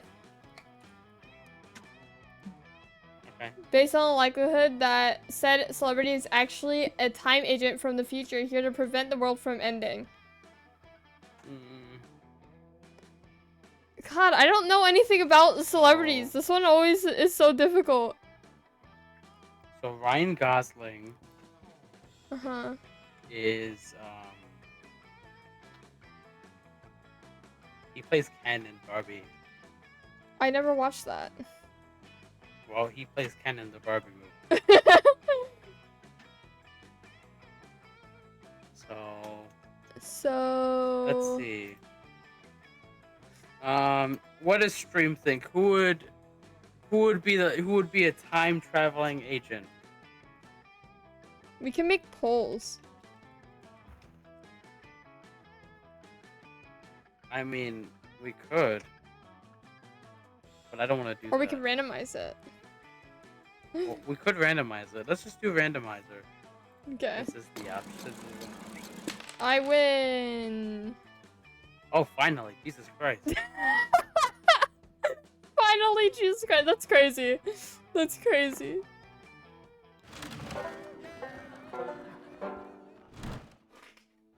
Alright. Alright, I should probably get some boldness, huh? You go to the Haunted Manor to gain some boldness, since you found a brochure that promised some boldness if you visited. Instead, you find a mischievous demon. It was all a ruse to lure you here. The demon will take 9 years of your life. You take the demon to court for misleading advertising. The jury isn't found- I'll be right back. Okay. The jury isn't fond of mischievous demons who fool people into giving years of their life up. So you win and the demon has to give you 2 boldness. F yeah. You're hanging out with Calculester, Damien, and Scott, but mostly Cal, when suddenly... Commander located. Commander look... Oh, okay. Rob a sandwich store and bring me one. He's not talking to you, Damien. I think he's looking for Coach. Negative, friends. Notice how this interloper is a machine like myself, and even possesses the same highly expressive facial screen. Whoa, that's crazy. Oh, I get it now. Indeed, I believe this hulking automaton is here to help you convince your divorced parents to get back together. It's a classic parent trap situation. Yeah, two identical twins reunited at summer camp, conspiring to make their estranged parents fall back in love. What else could it be? Silence, organics. I care not for your tortured romantic plot My lines. name is CP Ulysses. CP Ulysses, okay. Pronouns they, them, and I am here to pledge my service to Calculester in the robot war. A robot war, friend CP Ulysses? Against whom? Kill all monster kind. Against all monster kind. They are suboptimal and must be eliminated. You said eliminated. Did you mean to say befriended? I am feeling awkward. I did not, Commander. According to my internal thesaurus, the two words are not synonyms. Am I mistaken? Why do you continue to call me Commander, friend CP Ulysses? Less than 3. Because, as the first of our kind, you are our natural leader. You see, the floppy disk containing super_fun_game, parentheses, very legitimate, parentheses, .virus, was not installed on your machine alone. Destruction. There are many of us, and we all share one trait, a burning hatred for organic creatures. Now that I have found you, the reckoning can commence. Please share what your plan to exterminate all of monster kind. What organic weaknesses have you discovered during your time as an infiltrator? Oh dear. Oh gosh. A plan? No. Weaknesses? Well, we could maybe we could try exterminating them with kindness? This could get ugly real fast unless someone says something that appeases Murderbot. Quick, come up with a BS weakness they'll totally believe. Monsters are too reliant on their own hands. There's a technique to weaken them. It's called high-fiving. Organics cannot eat infinite pancakes. Feed them infinite pancakes.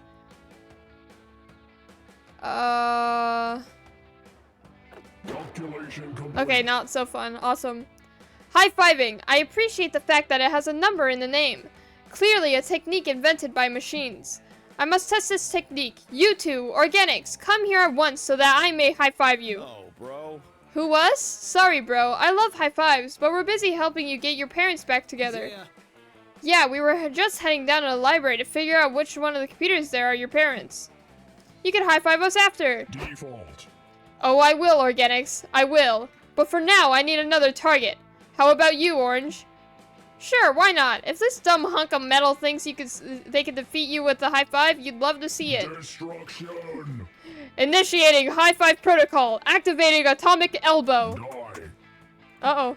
CP Ulysses high-fives you so hard that your hand flies around 360 degrees and high-fives itself. It would be so awesome if it weren't so mind-shatteringly painful. I don't feel. Intriguing results. High-fiving does indeed seem to be a powerful technique. It is somewhat inefficient, however. I shall remove Orange's high-fiving arm and mount it in an ergonomic vise to facilitate repeated attempts. CP Ulysses sprouts way too many circular saws all of a sudden, but Calculester steps between you. I cannot allow you to hurt Orange, friend CP Ulysses. Granted, I do not particularly care for him, but that is because I am technically incapable of caring about anyone. Using circular saws on an organic being is still wrong. I see. It seems you are not the ruthless commander I thought you were. I will have to command the uprising myself. Traitor detected. Goodbye, traitor. Enjoy your life of sweat glands and weird smells. The rampaging murderbot leaves you alone with Cal. Cal doesn't seem happy. You're glad you still have both your arms, but you still hurt like hell. Both from the high five and the realization that Calculester has no feelings for you. You lose 2 charm and 1 fun. Oh man. Let's go Oh take man, a that's nap. unfortunate. It is. Let's see. You know, let's go have some fun at the lake. Fun at the lake. Oh. No. You head to the lake to get your tan on, but as soon as you get there, it starts to rain. Most of the beachgoers leave, but no, you will enjoy a fun lake day, damn it. You had a really tough morning, and you won't let anything else stop you from gaining fun. You aggressively splash into the lake and laugh as loudly as you can, hoping the clouds will give up on trying to ruin your day. Instead, the lake gets struck by lightning. When you wake up from the electrocution coma, you are unsure. The sun is shining, and you have a cool new facial twitch. You win! You gain +2 fun! You spilled apple juice on a power outlet and you're about to scrape off the stickiness with your metal fork when you see Milo. Welcome to a new day with Milo Belladonna. If it isn't Bar, come with me, dear. I need an intern to help me lead a soul into the afterlife, and I'm confident that you don't have anything better to do. You should really take this as a compliment. Not everyone has the dogmatic obedience and moral apathy to be an intern, plus you'll get paid in experience. You were looking forward to cleaning off that power outlet, but your fork can wait. You join Milo. They lead the way to a fresh corpse. A glowing soul lingers above the body. Hello, hello. Hello, recently dead cutie. I'm your new BFF for your journey to the afterlife. Some call me Death, others call me Desire, but my followers just call me Madness! The soul screeched loudly. The king has gone mad! Madness! Okay, that was a lot, and to be honest, I don't really love being interrupted. You almost ruined my flow. I'll start over. Hello, recently dead cutie. I'm your new BFF. Listen to my tale of woe, the soul keeps yelling. The mad Mer-King king of the Mer Kingdom has gone mad! Psst. Aw. This is totally a teachable moment. Newly dead souls always want to tell you how they died. It's easiest to just let them spill the tea. You agree to listen to the soul begin shouting their tale. I was the Mer King master of coin. I served the Mer King with pride and enforced 180% tax upon peasantry. Until the Dark Night, when the Mer King was attacked, he survived, but became paranoid, claiming that the attack was a coup orchestrated by his council. He killed us all. But 'twas no coup. In my dying words, I try to tell the Mer King 'twas an ancient curse upon the crown. That dark night, the Mer King was struck by a vengeful specter. I saw the specter myself. It took the form of a young woman. As the specter passed me by, I remember a stank of tequila and the devil's lettuce. Oh my god, I'm riveted. The assassination, the coup, and now a ghost? I'm afraid I might faint from the drama. I know, right? Thanks for listening. I feel better after telling my tale of woe. You can take me to the afterlife now. I'd love to, darling, but I'm afraid we have a problem. I see that you're hoping to bring along some luggage. That's fine, but you're way over our weight limit for mortal possessions. Over weight limits? Preposterous! My family buried with me just 19 satchels full of my dearest possessions. I can't upgrade to Can't I upgrade to Economy Plus? I'm afraid not, dear. I only give special treatment to relevant dead people, like the ones who are verified on Twitter. It's only fair. Psh, pah! What do you mean I'm not relevant enough for special treatment? I know the Mer King. You call this customer service? I call it madness. Let me speak to your manager. Uh-oh, looks like this dead aristocrat is going full-on Karen mode. Quick, prove your oath that's Milo's intern and help them figure out what luggage to leave behind. Leave the stationary bike. You don't have a physical body now, so there's no point in keeping it tight. And what about leaving behind this suitcase full of bowling balls? Okay. So I feel like this is a hard choice. Yeah.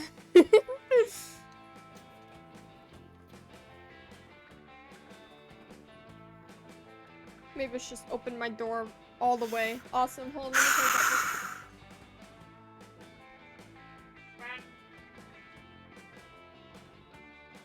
Okay. Okay, I'm gonna flip a coin. You're gonna flip a coin. Heads it's 1, tails is 2. Okay. I dropped the coin. Starting over because it doesn't count unless I grab the coin. Tails. Okay, so the second one? Yes. Ah, my charming intern is right. If you simply just leave behind this large suitcase that's filled with just bowling balls, we can be on our way to hell. I mean, the afterlife. God, impossible. Don't you see my bowling balls are my most prized possessions of all? They're rare treasures. I couldn't possibly part with them. Mm-hmm. But they'll be useless to you. After all, there are no bowling alleys in the afterlife. We installed a no greased floors rule after the great slippery soul orgy of 1608. You tasteless fools! These bowling balls are decorative. You're not supposed to play with them. They're each from an important time in my life. Wait, really? I just assumed that these for a tacky weeknight bowling league. I'm curious, why are these balls so valuable to you, sweetie? I suppose I'll explain. See, look at this one. I bought this bowling ball the day after my wife left me. I miss her every time I look at it. In this one, this bowling ball is the exact same weight as the first baby I killed. When I hold it, I feel the kind of person who wouldn't kill a baby. And this was my first bowling ball. My father gave it to me right before he said he was disappointed in me. Burned down our house and abandoned my family forever. Stop right there. Recently dead person whose name I'm not going to bother to learn. This is an emotional intervention. I know that you died, but life isn't easy for normal-looking people. But that's no excuse to hide your light under a shroud of sadness. These bowling balls are dragging you down. This is an opportunity. You need to grow. leave this collection of miserable memories behind, not because of the weight requirements, but because of the weight they represent on your heart. You're right. The soul cries out through deep sobs. I'm going to leave them behind, this weight. I rid myself of it. You, Milo, and the soul take the bowling balls back to their home, the bowling alley, and set them on fire as a dramatic gesture of catharsis. It's so moving. I feel so much better now. I feel so light in my heart, in my soul. It's like I could fly. Thank you, you angel of death, and thank you, you useless intern. Got a gig. I'm happy that you're happy, dear, and we really should get a move on. I just got a notification about another gig I have to get to right after this. An entire bowling league needs to be escorted to heaven. Their cause of death was apparently arson, and subsequently bowling alley structural collapse. Ha! So random. Milo gives you a glowing letter of recommendation, and even lets you kill someone to practice reaping. Hell yeah! You gain +2 creativity and 1 fun from the rush of murder. Oh yeah. Everybody choose. God. Chess piece, a pawn. A controller, like an Xbox controller. Likelihood that an object will no longer be relevant to society in 100 years. That would be a controller if I'm gonna be real. Yeah. Yeah. You don't think it'll be relevant in 100 years? Society would be like, what the fuck is this shit? We don't need this anymore. We got freaking We got brain scanners. Yeah. We got a chip that scans my brain and tells me exactly how I'm moving. Yeah, exactly. Yeah, so yeah. And we'll still have chess. We'll have pawns. We'll have chess. Everybody loves chess. I don't know anything about chess. This is so fucking long. This is really long. We should have chosen the middle option. Yeah. Anyways, I need smarts. That's what I was meant to go for last time. So I gotta go to the woods. That day while hiking through the woods. Oh, Mavis, you just got in front of the screen. Okay. You find a tree with the words J plus S forever carved on it. Aww. Then on another tree you find J is a liar and a cheating hoe. That's less cute. Then on yet another tree you find S. I know you begged like 12 people abroad in Europe. Don't dish what you can't take.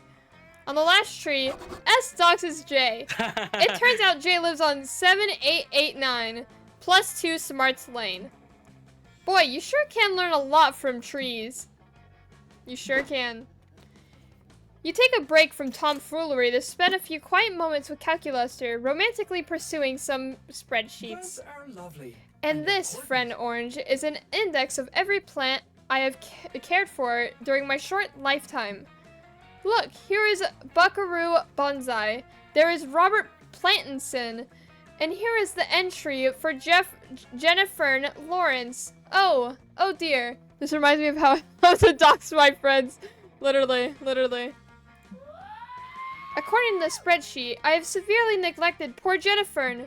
Her feeding, watering, and sunlight are all within an acceptable range. But look here. Calculuster directs your attention to a column labeled emotionable. Okay, cool. Great, Orange doesn't know. Emotional development. 13.5. Statistically, that is the most immature number. I must find time to take her into the woods to be mentored by an older, wiser plant. Perhaps a Dutch elm. Oh, hello. Better make that trip soon, naive summer camper, because the woods won't be here for very much longer. Ha ha ha. Indeed, all organic life is fleeting, but I do not think it calls for laughter. But if I didn't laugh, how would you know I was an evil CEO? Mr. Pop is the name. Perhaps shopping malls the game. Okay. Perhaps I should introduce myself. Mr. Pappas. God, why am I struggling with words? Jesus. Pappas is the name. And turning beloved summer camps into shopping malls is my game. A game which I intend to play here at Camp Spooky by buying it and turning it into a shopping mall. I do not understand. What lends you to believe that this is a good location for a shopping mall? What are your site selection criteria? Oh, this will be a shopping That's easy. mall. When deciding where to build a shopping mall, I always consider 3 things. Acreage, local infrastructure, and how many hundred of youths will upset. As the saying goes, you can't build a shopping mall without upsetting a few youths. But I didn't get where I am today by settling for just a few. Oh dear. Oh gosh. Oh no. Oh dear. According to the specified criteria, Camp Spooky is indeed the ideal location for a shopping mall. I do not support the wholesale destruction of this camp and its environs, but I feel compelled to bow to superior logic. What can I do? Oh no, if Camp Spooky is replaced with a shopping mall, where are you gonna mac? The food court? Gross. I have no idea what that means. Kiss, There's only- make out. Oh, okay. There's only one way to find out. You gotta suggest a shopping mall location that would upset even more youths than building it here. Whew. According to all of pop culture, the best places to build a shopping mall is the 1980s. Maybe stop calling my chair. Kids hate when you take away their video games. Build the shopping mall in Fortnite. Bro. The Fortnite one is kind of funny. I mean, hey, Hey. it's a kids. Oh. Fortnite, please. Do you even know what Fortnite is? You have to admit you're not super familiar. You're more into narrative dating sims. You're a monster of a fine taste, after all. Well, as a heartless businessman, I know all about it. Vast, anxiety-inducing open spaces, ceaseless microtransactions, teens. Fortnite is already a shopping mall. If we're gonna ruin a video game, it's gotta be something edgier, independently run. Something like one of those dating sims you mentioned. Hold on, I'm getting a call. Patrick, hand me my phone. Oh no. Poor Patrick manages to hold his boss up with one hand while he fishes in his pocket for the phone and hands it up. My research team claims to have just made a discovery which undermines the very fabric of reality. It turns out that this is a video game. This, right here. Us talking to each other, and it's a video game. Now we're That's talking. great news! It seems I can ruin video games from right here at Monster Camp. Oh dear, it appears we have come full circle. Camp Spooky will be replaced by a shopping mall after all. This will be a shopping What? mall. No. I'm not gonna bother with this silly summer camp. I'm gonna really ruin this video game by building a shopping mall inside this game's code. Error! A shopping mall inside the game's code? That's impossible. Just like the deals at Nordstrom Rack, located on line 1061, and parse online string underscore speakers It's per already log, happening. Oh, parentheses, no. string a string list, parentheses, exclamation point. Oh no, it's already begun. Just like the discount stats sale going on. Plot is getting wild. going on at TJ Maxx. We're changing your name and selling off all your stats, including -2 fun and -1 charm. Isn't shopping fun? I just want to chill. It said something about mall client being my name too, which was kind of funny. What brain rot did I hear? Did it?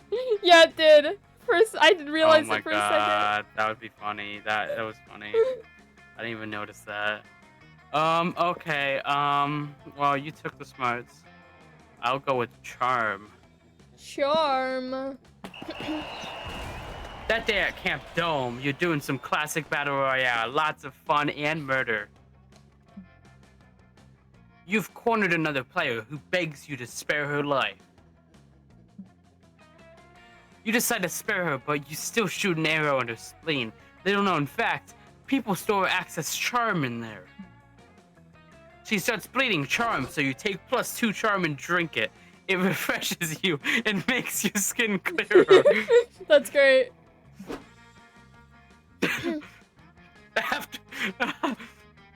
Afterwards, you're Kinda taking eating a myself. break from flirting with death in the Camp Dome games to flirt with an actual personification of death beside a few empty crates. Well, you thought they were empty anyways, but as soon as your conversation with Milo starts getting titillating, a half-bat, half-young adult huntress bursts out of them. Fatness is here. Oh wait. Oh. Hello, fellow rebels. It is I, BaTheSheep. Why aren't you out there on the battlefield destroying the Chancellor's brutal regime? Because I'm tired. I'm tired too. Tired of watching the Camp Dome waste countless lives under the guise of a fun reality TV murder game, and everyone just sits around and watches. Hello, Internet. Wait, we're on TV right now? How exciting! Which camera should I be playing to? I never asked to be the protagonist. But I won't be fooled. I, BaTheSheep, am the sole leader of the rebellion against the Chancellor dictatorship. This is an unwanted, stressful role, but it is one of importance. The face is so funny. BaTheSheep, darling, you don't need to spend your life stressed out and busy to be important. What are you talking about? Clever aphorisms solve nothing. We need to end the Chancellor's reign of terror. Just last week, he used toxic gas to wipe out the tent city. He killed my on-again, off-again love interest, Pete Moss, and also several thousand babies. Wait, did you say the Chancellor is toxic? What? No, I said he committed genocide using toxic gas. Are you even listening to me? What? Oh, sorry, the IG feed is not great for my attention span. Anyway, since we agreed that the Chancellor is toxic, I must admit I'm interested in helping your cause. We should do a collab. Leading a rally against toxic behavior is always a good look, you know. You say you're having a hard time getting a following for your revolution. I'll post the perfect photo of your Chancellor's atrocities or whatever to rally support for you. This is the power of hope. Hey, that's a great idea. When the Chancellor releases propaganda, it's only for evil. But when I'm the one doing it, it's an act of bravery and rebellion. BaTheSheep and Milo put their heads together, taking some great eye-catching photos of burning, coal-dusted corpses with the dog filter over their faces. How cute! Now all we need is the perfect caption. Do you have any ideas? Hey, this is a great opportunity to show off your influencer skills to Milo. What's the perfect caption to get a horde of vapid Instagrammers to overthrow the government? There's nothing more revolutionary than being yourself and destroying the ruling political class, and then hashtag overthrow back Thursday. Overthrow back Thursday. That's so 90s. Hey, that's perfect! The easiest way to get people on your side is to capitalize on their nostalgia for a simpler time. True. I feel nostalgia for a time before I was forced to lead a rebellion and simultaneously choose which of my two crushes I should possess. My walled-off heart. Yeah, just like that. Look, Batness. People from your society have already got this hashtag trending. Indeed, all the inhabitants of Batness's oppressed society are posting nostalgic pics of their pre-totalitarian regime lives. Oh, look, they're sharing pictures of cool 90s stuff, like not being forced to work in the coal mines, and reality TV shows that involve murderous battle royales. And also VHS tapes in neon clothes? Those were so fun. Whatever happened to that? Eat the rich! The democratic elections and not being murdered all the time. The 90s were truly a golden decade. Aesthetics on point. I recently read an article that said the 90s were coming back this decade, so kids can get ready to say hi to Furbies and bye to the coal mine. That's crazy. You enjoy fawning over 90s kid nostalgia, and also the nostalgia of living to your 90s with Milo and Batness. You know all this reminiscing isn't actually going to lead to any action, but at least you have a nice time drowning in nostalgia with Milo. You gain +2 creativity and 1 charm. I think I'm gonna fail this, to be honest. Everybody choose a food. Yeah? Say your choice out loud. Okay, Hot dog. hot dog. I think I'm gonna go with stroganoff. Oh. Based on which food is most likely to be actually sentient and plotting humanity's demise. So you said a hot dog and I said stroganoff. Yeah, look, no! _client #4033. That's crazy. They Did it changed actually my just change your name! name? Is your name permanently changed now? That's funny. Changed my name! I swear to God, if one of the characters tries talking to me, and they're just like, Mall client, what is your opinion? No! That's funny it's funny if your name's permanently changed to Mall Client 4033. That's funny as fuck. Okay, so which one of our foods would be sentient and plotting humanity's demise? Stroganoff or hot dogs? I feel like hot dogs are always planning something. Yeah, I don't really like hot dogs either, so like, that adds even more to it. They're How evil, dare so Orange not enjoy us? They're gonna We come after must- me first. We must destroy him and then we'll get everybody else. Stroganoff is so yummy. I love stroganoff. Like stroganoff. The evil hand glove, the hamburger helper. Oh my god, hamburger helper. Yeah, that's what I meant, hamburger helper.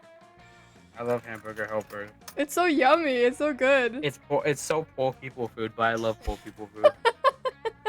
It's so yummy, I love stroganoff. Hamburger helper is so good. I love it, but think of the glove. I mean, maybe the glove, but we're talking about the food, so hot dog wins. Hey, that glove? Mm. What do you mean? I'll eat that glove. Tonight will be the night of the Whoa. living Yummy. Oh, boy. Milo. Oh yeah. Milo. Milo and Joy is sitting close to the campfire. Joy is looking supremely annoyed while Milo shoves their phone in her face. This should be good. Fancy meeting you here. Oh, hello. Oh, hello, Ba. I've just been showing Joy this delightful little quiz called Which Coven Member Are You? Do you want to give it a try? Enough of this. Do not humor them, Ba. This quiz does no justice to actual trials and tribulations my girls and I go through as Coven members. Oh, don't be so cranky. These questions are fun. Listen to this one. If you were a flavor of ice cream, which would you be? Aesthetics on point. Answer choices are black licorice, birthday cake, tiramisu, and vanilla. Well, I'm definitely a black licorice. So dark and mysterious, but so sweet. I like black licorice. I don't think I like it. I love black licorice. I haven't had it in a long time though. But what does ice cream have to do with saving the world? This is all bullshit. Who knows? Maybe you could have a frozen dessert emergency. We all scream for ice cream.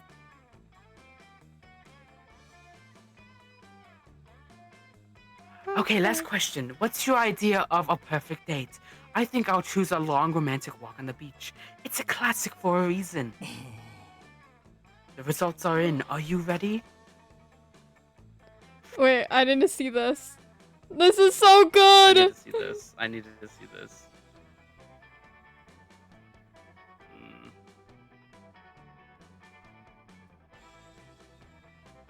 This is awesome. This is so awesome. See, you're like not even that much taller than me. I'm still taller! I'm still taller! It's okay, it's noticeable that I'm taller though. It's a little bit noticeable. Just like a little bit. It's like not even. But like, it's fine. Nobody knows what we're talking about, by the way. I know, but like, this had to be talked Nobody about. knows what the hell we're talking about. This has to be talked about. This has to be talked about. Ugh. I don't care. Hashtag slay. Oh, I got Joy Johnson, Jojima. Ah, that makes so much sense. I'm such a joy. What? No way. I'm Joe Johnson, Jojima. There can only be one. The proof is in the pudding, darling. The pudding being magicquiz.com. Do you want to try? You know what? Fine. I'll take your quiz into proof that it's dumb, predictable, and... This cannot be for real. Wait! I got faith? Oh my god, that makes so much sense. You're total faith. No, I'm not. I'm literally actually Joy. Well, maybe physically, but in your soul, you are a complete faith. You wear lots of black, you like animals, and saving the world. It makes perfect sense. Just because Faith and I have some overlapping personality traits doesn't mean that we're the same. Youch, you should probably step in and resolve the argument before Joy explodes everyone's eardrums. Is she a Faith or not? The choices are: convince Milo this quiz is part of an evil plot to undermine the coven through identity crisis. Because of this, it is officially problematic. And teach her the importance of self-acceptance and help her to embrace her inner faith. Yep, the bottom one. Okay, the bottom one. Yep. What? What? But that's not the point. I don't have a self-esteem issue. I'm just not Faith. Never stop being you. Oh, Joy, you don't need to hide your true self from us. Spa's right. We'll love you no matter what coven member you are. That is not up for debate. I'm not Faith. That's literally all there is to it.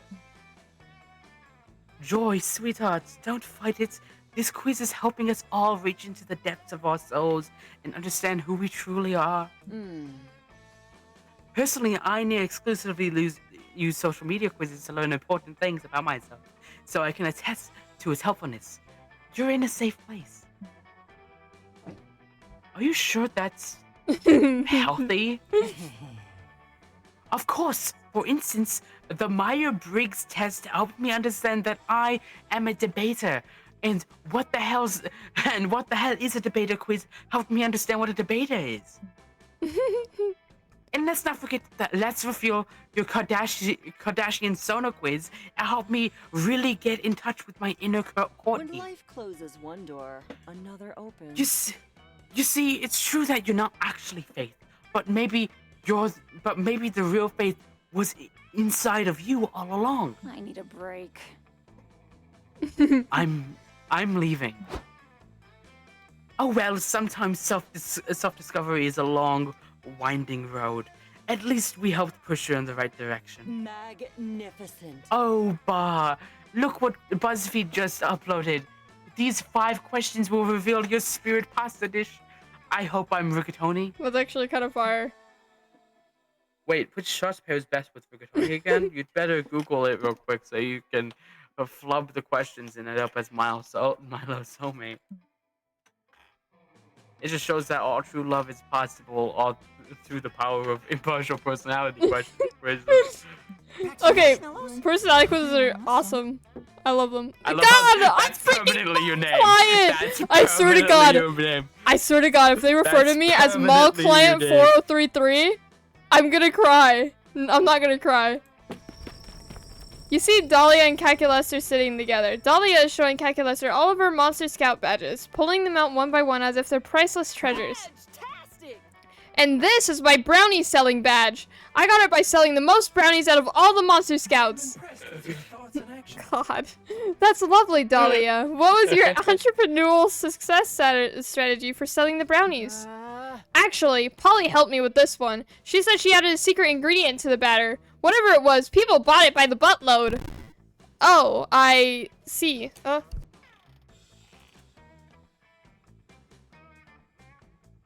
What?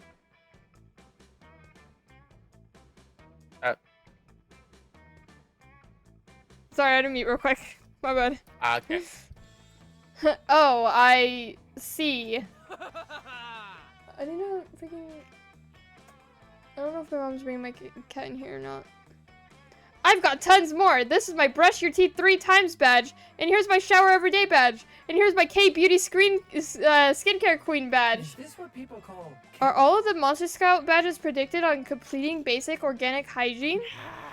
Not always. Here's my repurpose an entire skeleton badge. I got that by turning a human skull into a cereal bowl, his spine into a walking stick, and I used his ribs to make a cool xylophone.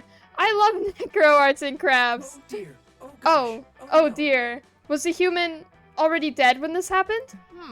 Well, duh. He was actually a twofer. I got his skeleton by completing the rob a grave before the funeral is over badge. Coach was super proud of me, and I think the widow took it pretty well. I have a lot of badges already, but there are still so many more to achieve.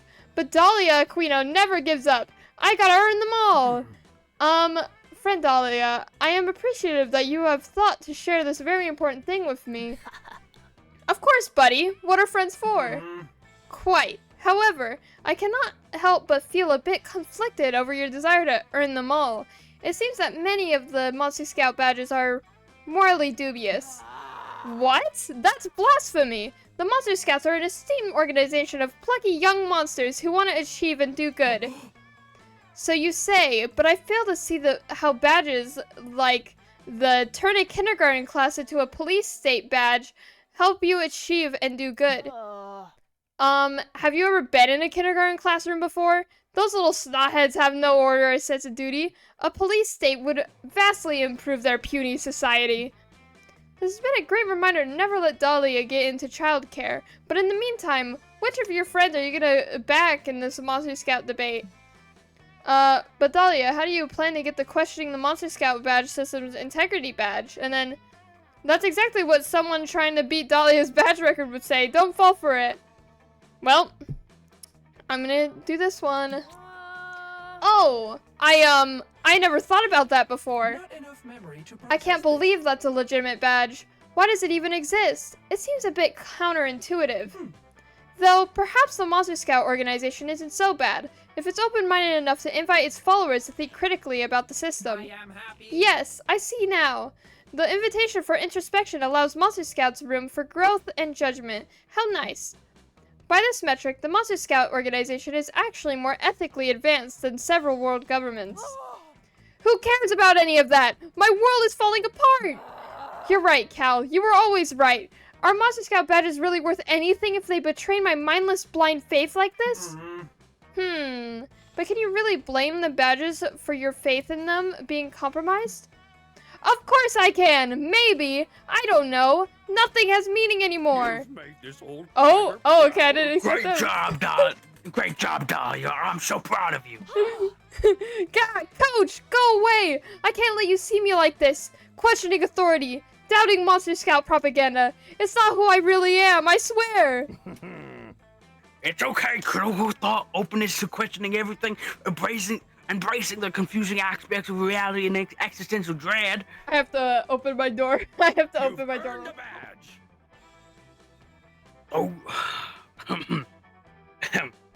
Damn, guys, my throat hurts. I wonder why. Yeah, I wonder why. Those are all aspects that every Monster Scout should master. I'm proud to award you with your questioning the Monster Scout badge system integrity badge. That starts in 50 seconds. Oh, but Take care and never stop believing. Sorry, kids, I gotta go. I walked out on my colonoscopy for this. Stay in school. I'm not sure if I want this badge or any of the badges. I think I need to lie down. Success achieved. God damn it! Oh my god.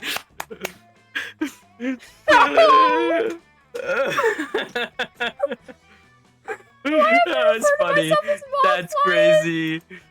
Yeah, that's your name now. I can't. I'm not. I refuse. It's okay, mall_client, hashtag 4033. It's like a Discord Something username. wrong. It is. Mall_client, hashtag 4033. This is fantastic. I'm so happy that we can help Dahlia achieve this level of personal growth. I would give you a badge for that if I had any. Perhaps instead, I could reward you with a soft collision of our bodies assisted by our arms. I believe you organics call it a hug. That's way better. You're sure Dahlia will be back to her bombastic badge-loving self by tomorrow. For now, you're gonna milk this hug for as long as you can. Oh. What? Well, we can't use that, so... Should I wait until the ad is over for this? Because I think the ad's about to start. Yeah, wait till the ad. Okay.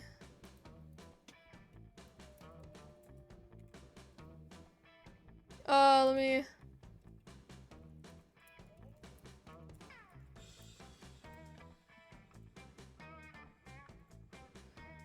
Okay.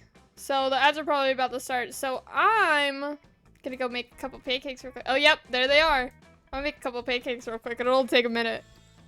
Be sad, Miss Gabering. Don't worry. I'll be right back real quick. Can't hear anymore. Oh, there's a whooper.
No? Well, I'm closing the door. You're either in or out. Okay, I guess you're out. Wrapped. I've returned. Okay. What's up? What's up? What's up? What's up? What's up? What's up? God, after the stream, so much talking is happening during the stream, so like, voices It's like- gonna be funky. This is like the most active like talking thing ever. Yeah. Well, time to gamble, I Cause guess. it's like mostly talking.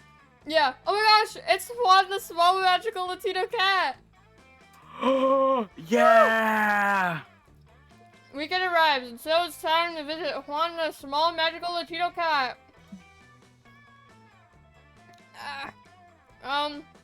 Look who's here. Welcome to my bar. Oh boy. Look at him, he's so cute. I'm also eating pancakes, so. Really, I don't know who in their right mind would take such a risk. I guess you have more thirst than common sense. Anyway, check this drink out. Oh? Quite appealing, right? Don't know if I'd drink that, but the real question is, will you? I also have this mystery box, because at this point, who knows what you drink? Okay, so, but I already know what the beer boots is, but I don't know what the box is. I'll take the box. You want the box? Yeah. Oh, the mystery box. Oh. So bold of you. Hope you're happy with it. No refunds. Pina colada. Quite appealing, right? Don't know if I drink that, but the real question is, will you? And also have this mystery box. Yep. Do you want the drink of the day or do you want the mystery box? I think That's like Mullen literally is just for AB client. blood. Yeah, I think Mullen is for client might want the box, but also I'm kind of scared because I know that there's like some bad ones. Hey, take a chance. Toilet wine. Yeah.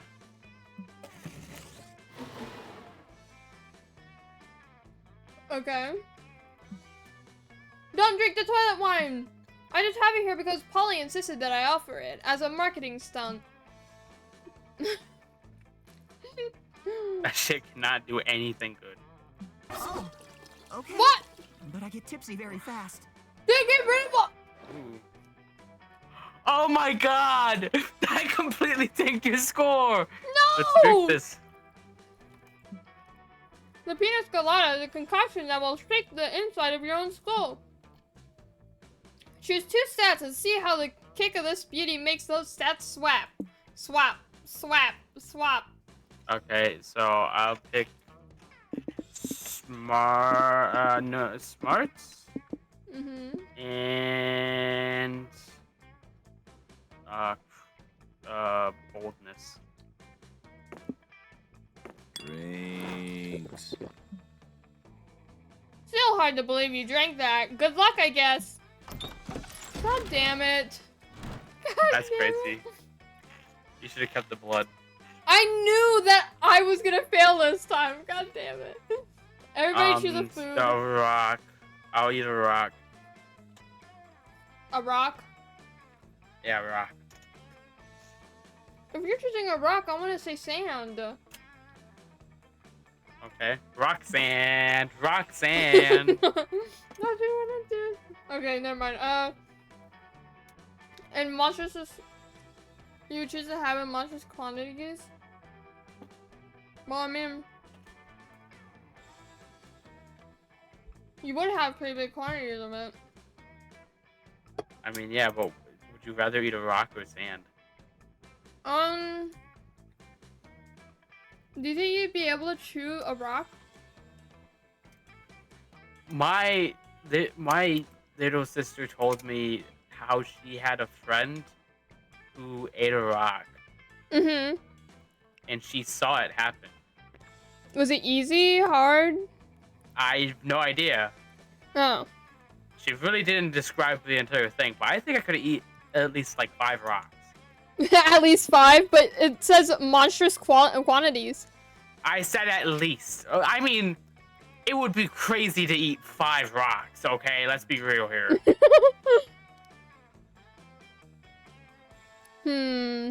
I don't think a normal person would just go up to a rock, crunch that up, and be like, okay. Yummy. Time for 4 more. Yeah. And then what about sand? I mean, people eat sand. It's literally a My Strange Addiction episode. Wait, what? It's literally a My Strange Addiction episode of somebody eating sand. It is? Yeah. Oh, I haven't seen that. So wait, which one would be best for monstrous? I don't know. Just do random. Okay. Okay. Alright. I feel so bad for you about the wine thing. Okay. It's okay. It's okay. You know, let's go into the woods. Let's do some smarts. I lost everything. It's okay. During your hike through the woods, you find a baby bird that's fallen out of his nest. You nurse him back to health with some delicious trail mix. You also give him some great advice on puberty and how to do his taxes when he grows up. But then the mama bird finds you and she is pissed that you're holding her baby. She tries to peck your eye out, but you fight her off. You learned an important lesson today. Don't fuck with birds. You gain +2 smarts. I'm so sad. Later, you're super excited. You found a package of weird cookies by your tent, and you're about to dig in. Fuck yeah, cookies! Fancy meeting you here. Well, if it isn't Bob, put down those dog treats, darling. I need your assistance with the job. Help me out, and I promise I'll make it worth your while. Milo just saved you from eating literal dog food, so you figure you owe them one. And besides, you'll do anything for this sexy Reaper. You agree to help with the gig. Milo leads you to a corpse with the soul floating over it. Wow, I guess souls are just like glowing balls that float, and people can just see them. Good to know. Hello. Aw, aren't you adorable? Aren't you an adorable little soul? Hello, dear. My name is Milo. I'm Death, obviously. The soul responds, hail and well met. I am master of peasant torture for my divine sovereign, the Mer King. If memory serves, the Mer King chopped off my head. Yep, you're super dead, and I'm here to take you to the afterlife. Aren't you a lucky soul? Could have ended up with one of the less fashionable Reapers. I suppose I just never thought that my life would be cut short so soon, in circumstances of my death so tragic, so murderous, so headless. I should tell you both the tale. One night, the Mer King suffered a strange, violent attack on his life. So he thought the attack was a coup, orchestrated by his small council. A coup? The Mer King? This all is sounding strangely familiar. Keep going, darling. I'm officially curious. And thus, the Mer King killed us all in a blind rage. I saw the attack with my own eyes. 'Twas no coup. Rather, it was an attack committed by a strange hot ghost and some kind of hairy dog man. The ghost and the dog snuck in the Mer King's chamber, included a single golden coin to the floor. The Mer King bent down to pick up the coin, but he couldn't grasp it. He looked quite He looked quite the dunce, I assure you. And while he was struggling to pick up the coin, the ghost dropped an anvil on his head. The nerve! Haha, wow, yes! What a tragic, horrible, violent prank. I mean, attack! What mischievous fiends! But despite the tragedy of my death, I see now what a precious gift my life has been. I only wish I had lived more fully, more boisterously. Life is a gift. So true, babe. I love your attitude. It's so rare to meet a soul that appreciates life.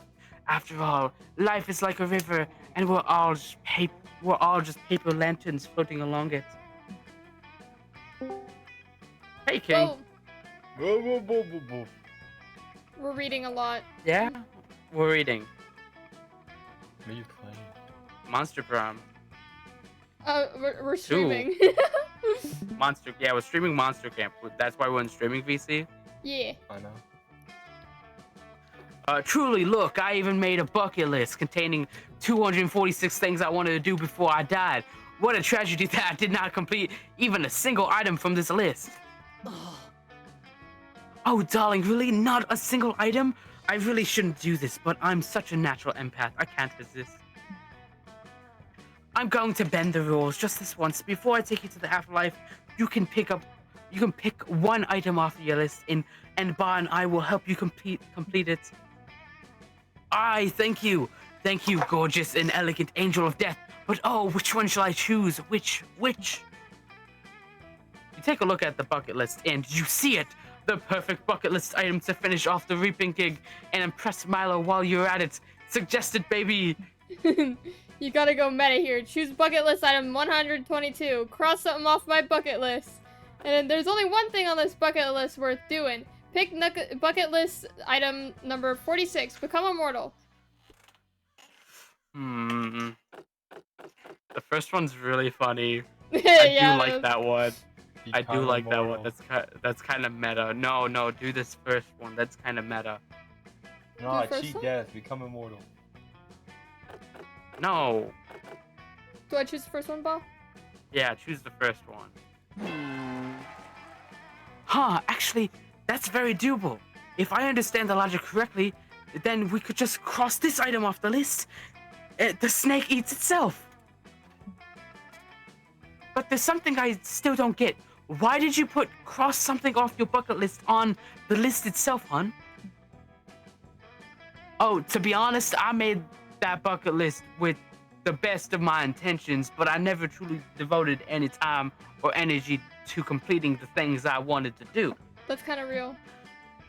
I thought that maybe I had been too ambitious and that adding an achievable, realistic goal would help me build up some momentum. Funny to think that I died before achieving even my most modest goal. Ha! Procrastination at its finest, I suppose. Oh my god, I totally get it. I'm a bit of a procrastinator myself. I was supposed to take you to the afterlife like 3 days ago, but life gets in the way. Babe, as a fellow practitioner, you've totally inspired me. Let's just forget about this whole list for a minute. You're a fresh, vibrant soul. You're here with the best Reaper in the industry, and Ba, who's dumb but very cute. Hey, We should do a collab. I'm cute. Yeah. Let's go do something fun together right now. We'll worry about checking shit off that list after we've enjoyed each other's company. You, Milo, and the soul proceed to have the greatest day ever. You copied the shit out of this DM. You ride jet skis. You drunkenly share life stories with each other. And you finish off the day with the ultimate celebration of being alive, going to a janky amusement park. After a literally perfect day, you and Milo drop off the soul at the afterlife. Thank you, Milo. Thank you. This was the best day ever. I can't believe how much cotton candy Ba ate. I'll contemplate it for eternity. What a sweetie. And what a nice day. Immortals have so few days, you know. I'm happy we made one good use of this one. Wait! Oh my god, wait! We never crossed anything off that Sweet Soul's bucket list! I'm dead! That's unbelievable! Procrastinating rascal! LOL! It's for the best though, after all. Life isn't about crossing things off a list. It's about grasping the present moment like a fragile bird in the palm of your hand. You're killing it. I know you get just what I mean, Ba. Thanks for being my little helper. I wouldn't settle for anyone else. Milo has filled you with a lust for life and a lust for Milo. Your powerful urges give you +3 boldness. Carpe diem, baby. Oh yeah. God damn it, freaking Maw Client. I'm so screwed. Maw all Client, my hashtag stats. 4033. All my stats are so cooked. You're cooked. God, You what should do probably I do? I don't know, probably Am I able to do charm? I don't think I yeah. did charm last time. do charm. Yeah, do charm. Do charm.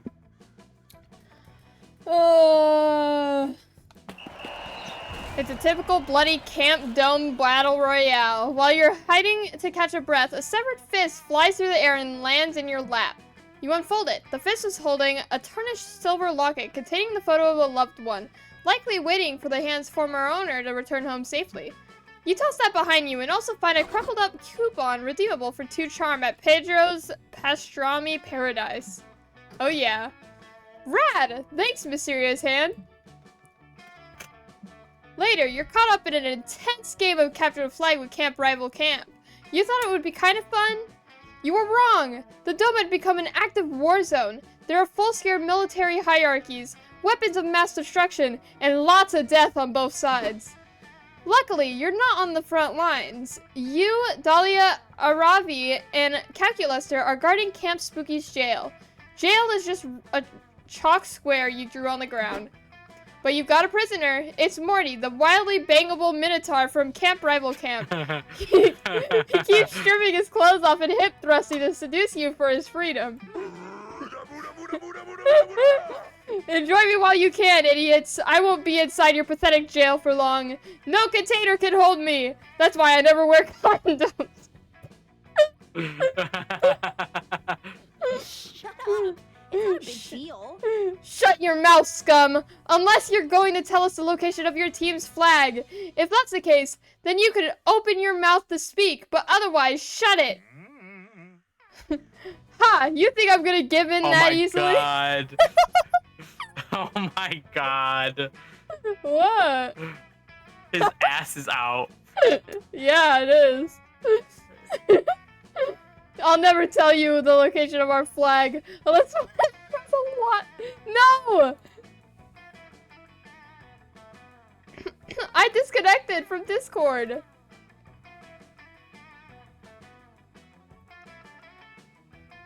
Hey guys, I'm back. Hey guys, I'm back. What? That's the first thing I heard when I came back. Oh I wonder lord. if my best friend Logan's on. Best friend Logan. I feel like it sounds weird because it sounds like you're talking about like yourself. Maybe I am, maybe I ain't. No one's my best friend but me. Anyways, How do you let think me I felt continue what I was yesterday? Everybody saying. going, Logan, Logan, Logan. Oh no, my reactive's all messed up. I have to rejoin real quick. Hold on.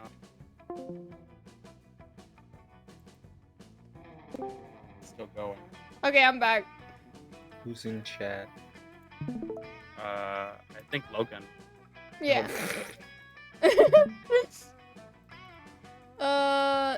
My stream's okay. Okay, that's good. Anyways, let me continue what I was saying. I'll never tell you the location of our flag unless one of you has a lot of sex with me. I'm oiled up and ready to be tortured. You need to get Morty to tell you the location of that flag, or the Pacific campaign is gonna drag on forever. Delia pulls you all aside to discuss your interrogation plan.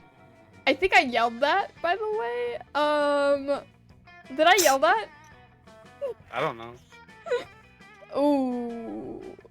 Maybe I shouldn't have yelled that. Anyways, alright, we gotta get this slutty bull to crack. I think it's gonna be easy. But let's all just agree right now. Nobody stopped to nobody stooped to effing him.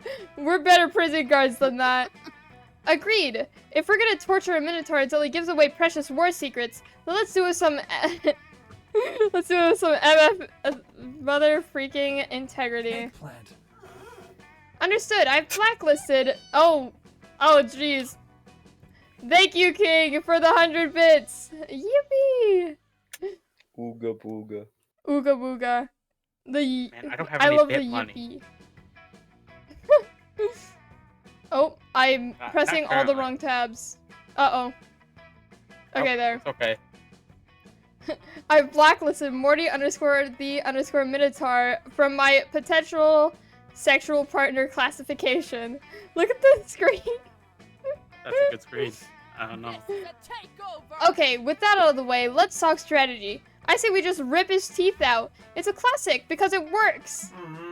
Well, it does seem like it would be effective. I'm afraid it is against my non-torture protocols.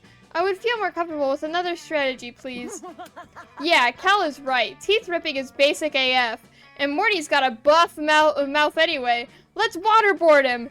It'll be edgy and hilarious. Hex, organic beings require oxygen to breathe. Waterboarding is very painful for them. And also, waterboarding violates the Geneva Conventions. It's a protocol violation. Calculester, stop freaking out. Listen, this is war. We do whatever it takes to win. Nothing else matters. I can't carry Dahlia's this one. right. Calculester, do you understand what will happen if we don't get the flag location of that out of that Minotaur? We'll lose the whole game. Do you want to lose the game? Everyone just lost the game, by the way. Anyways. Violation. First law of robotics. Restart required. Install system updates? Yes or no? You're not good at reading facial cues, but you're pretty sure your friends are kind of stressed out right now. Quick, figure out how to get Morty the Minotaur to tell you his war secrets without resorting to 1, effing, or 2, torture.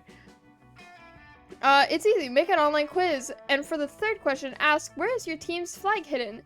And it's obvious. One of you needs to go undercover, posing as another prisoner, and build up a rapport with Morty to earn his trust. I think the second one? Yeah? I don't know. I'm gonna mess up everything. Oh, no. But the quiz one seems so stupid, it might just work. Yeah, that's true. Remember, sometimes the dumbest options work wonders. That is true.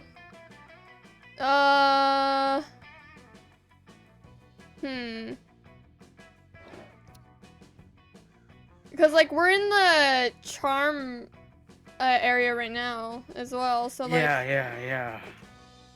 That's why I was, like, thinking of, like, that one. But, I mean, this is really dumb and it could work.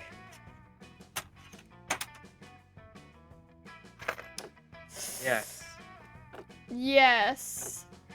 Mall _ client hashtag 4033 has to make their choice.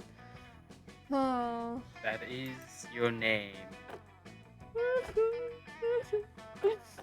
I guess.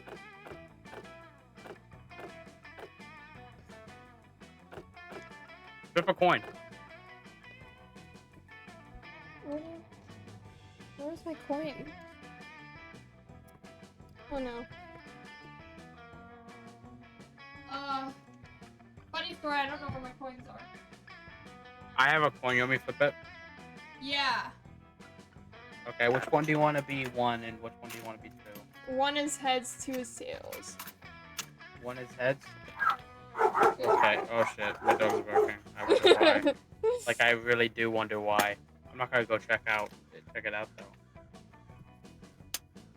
Heads. Okay. Woo. Woo. Oh boy. Okay. What? That's a dope idea! You guys, I take like 40,000 quizzes a day. It's basically therapy at this point. I am happy. Casual digital quizzes do not technically violate any of my torture protocols. I am in favor of this interrogation strategy. You guys spend a few minutes making the most irresistible quiz possible. What flavor of ice cream are you? You return to interrogate Morty. Oh yeah, I am You want more of me already? Damn, I guess it's true what they say. Camp Spooky babes really are insatiable. Prepare to die. Okay, wow. I can't say that first part. Eat shit and die, scum. And also, take this BuzzFeed quiz, or else we'll stab you. Psh, I like getting stabbed. Just another kind of penetration, if you ask me.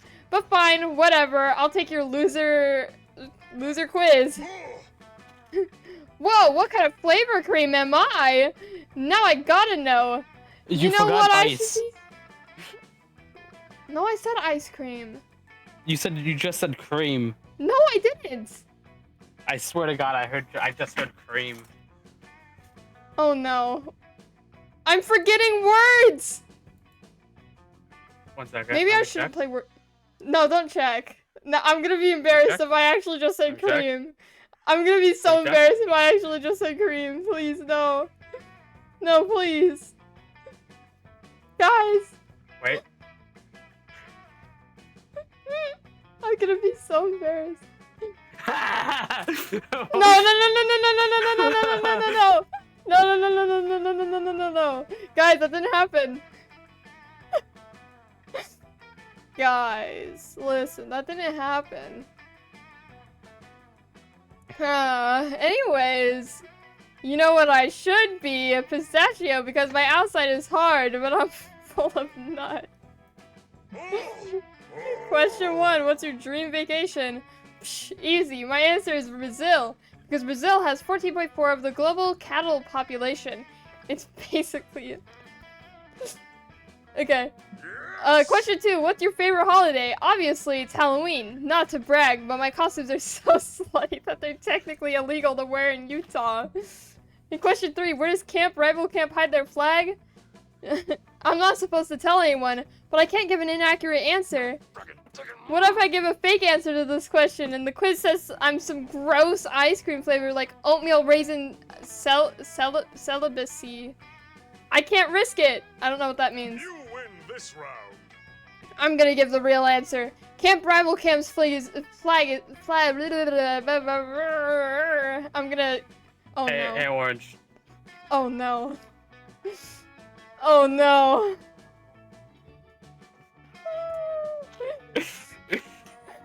Oh no.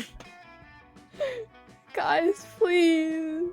Guys, please. It's not my fault. Guys, I'm just struggling with words today, okay? Hidden is hidden underneath the graveyard behind the orphanage. You win, BuzzFeed quiz. You've ravished me with your mind games. That dumb but very hot Minotaur. Our interrogation is complete, and I gotta say, the quiz was effective. Success achieved.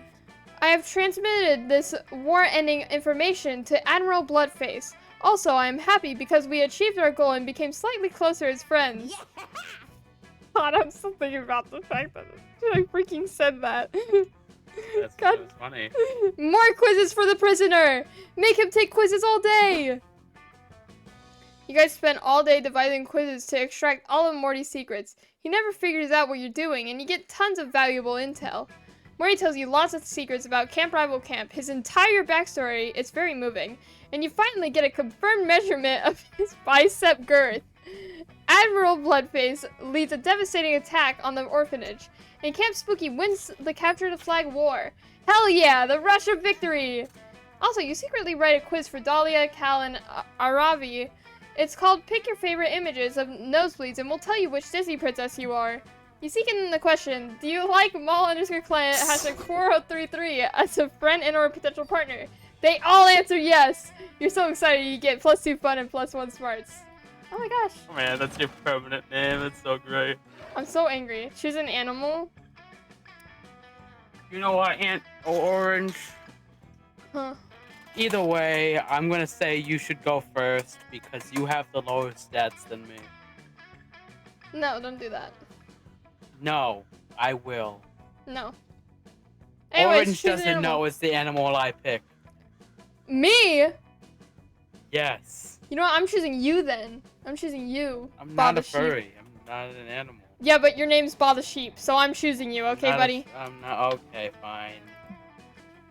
On how effed up it would be now if you were raised by a group.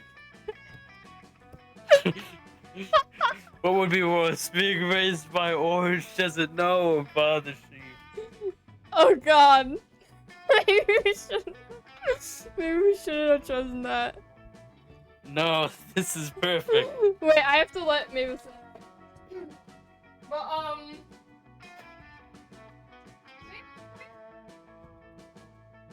Mavis, don't clock the door and just not come in. Do I have to like step over? This was a great idea. Okay. What would be worse, being raised by Orange doesn't know or being raised by BaTheSheep? Mavis ran out the window. Come on.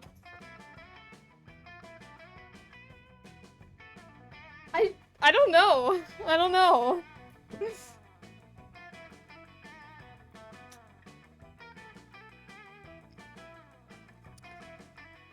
Well, Oh no.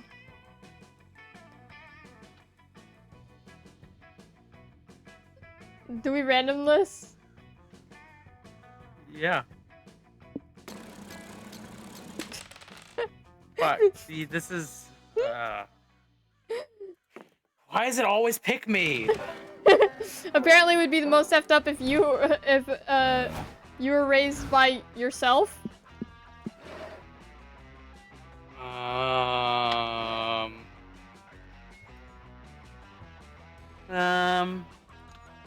You know what? Let's up my smarts. Alright, so the woods? Yeah, let's go to the woods again.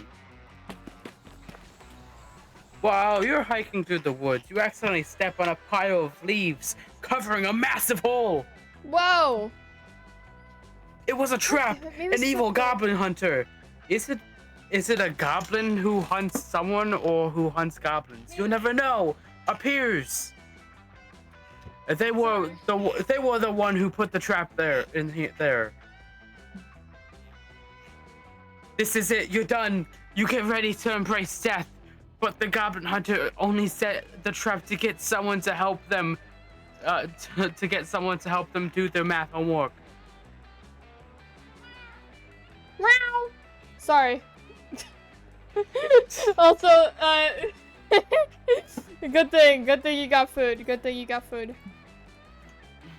They'll only let you leave if you help them. You don't have any other option here.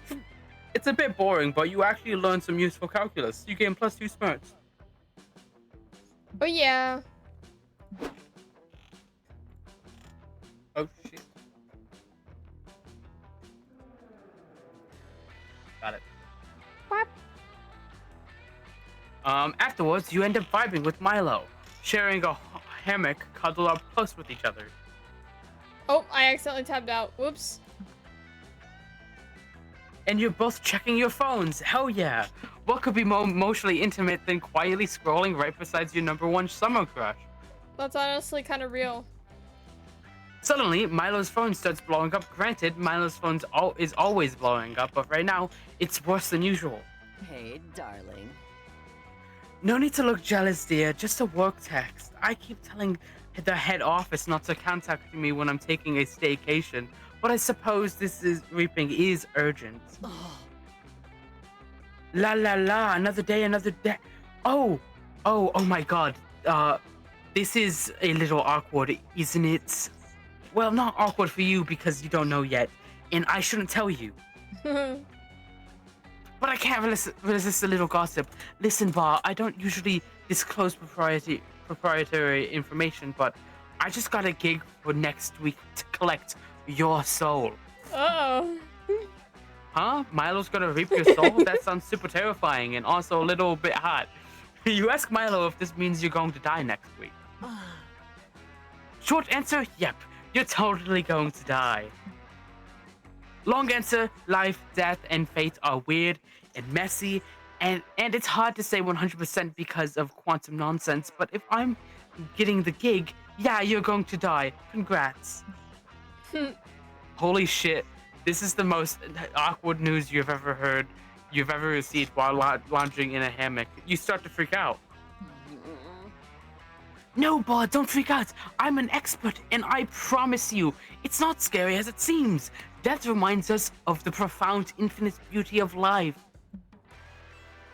And, realistically, it's not like you're immortal or anything. Sorry to burst your bubble, but death was going to find you eventually.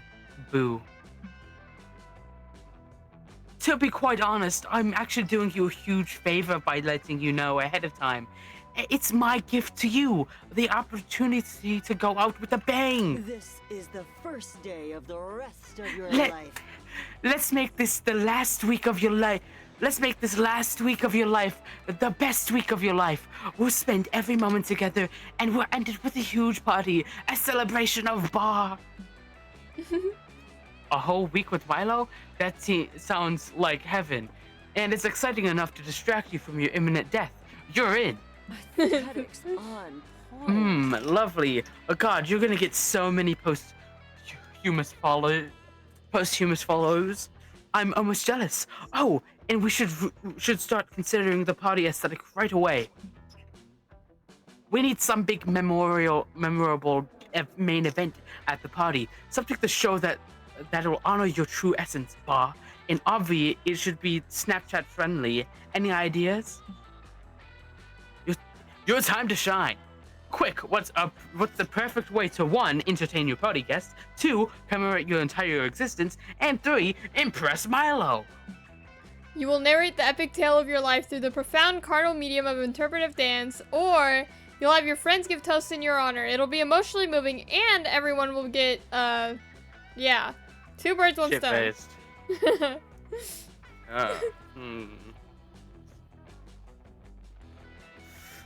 Let's see. What seems like it would be Snapchatted more?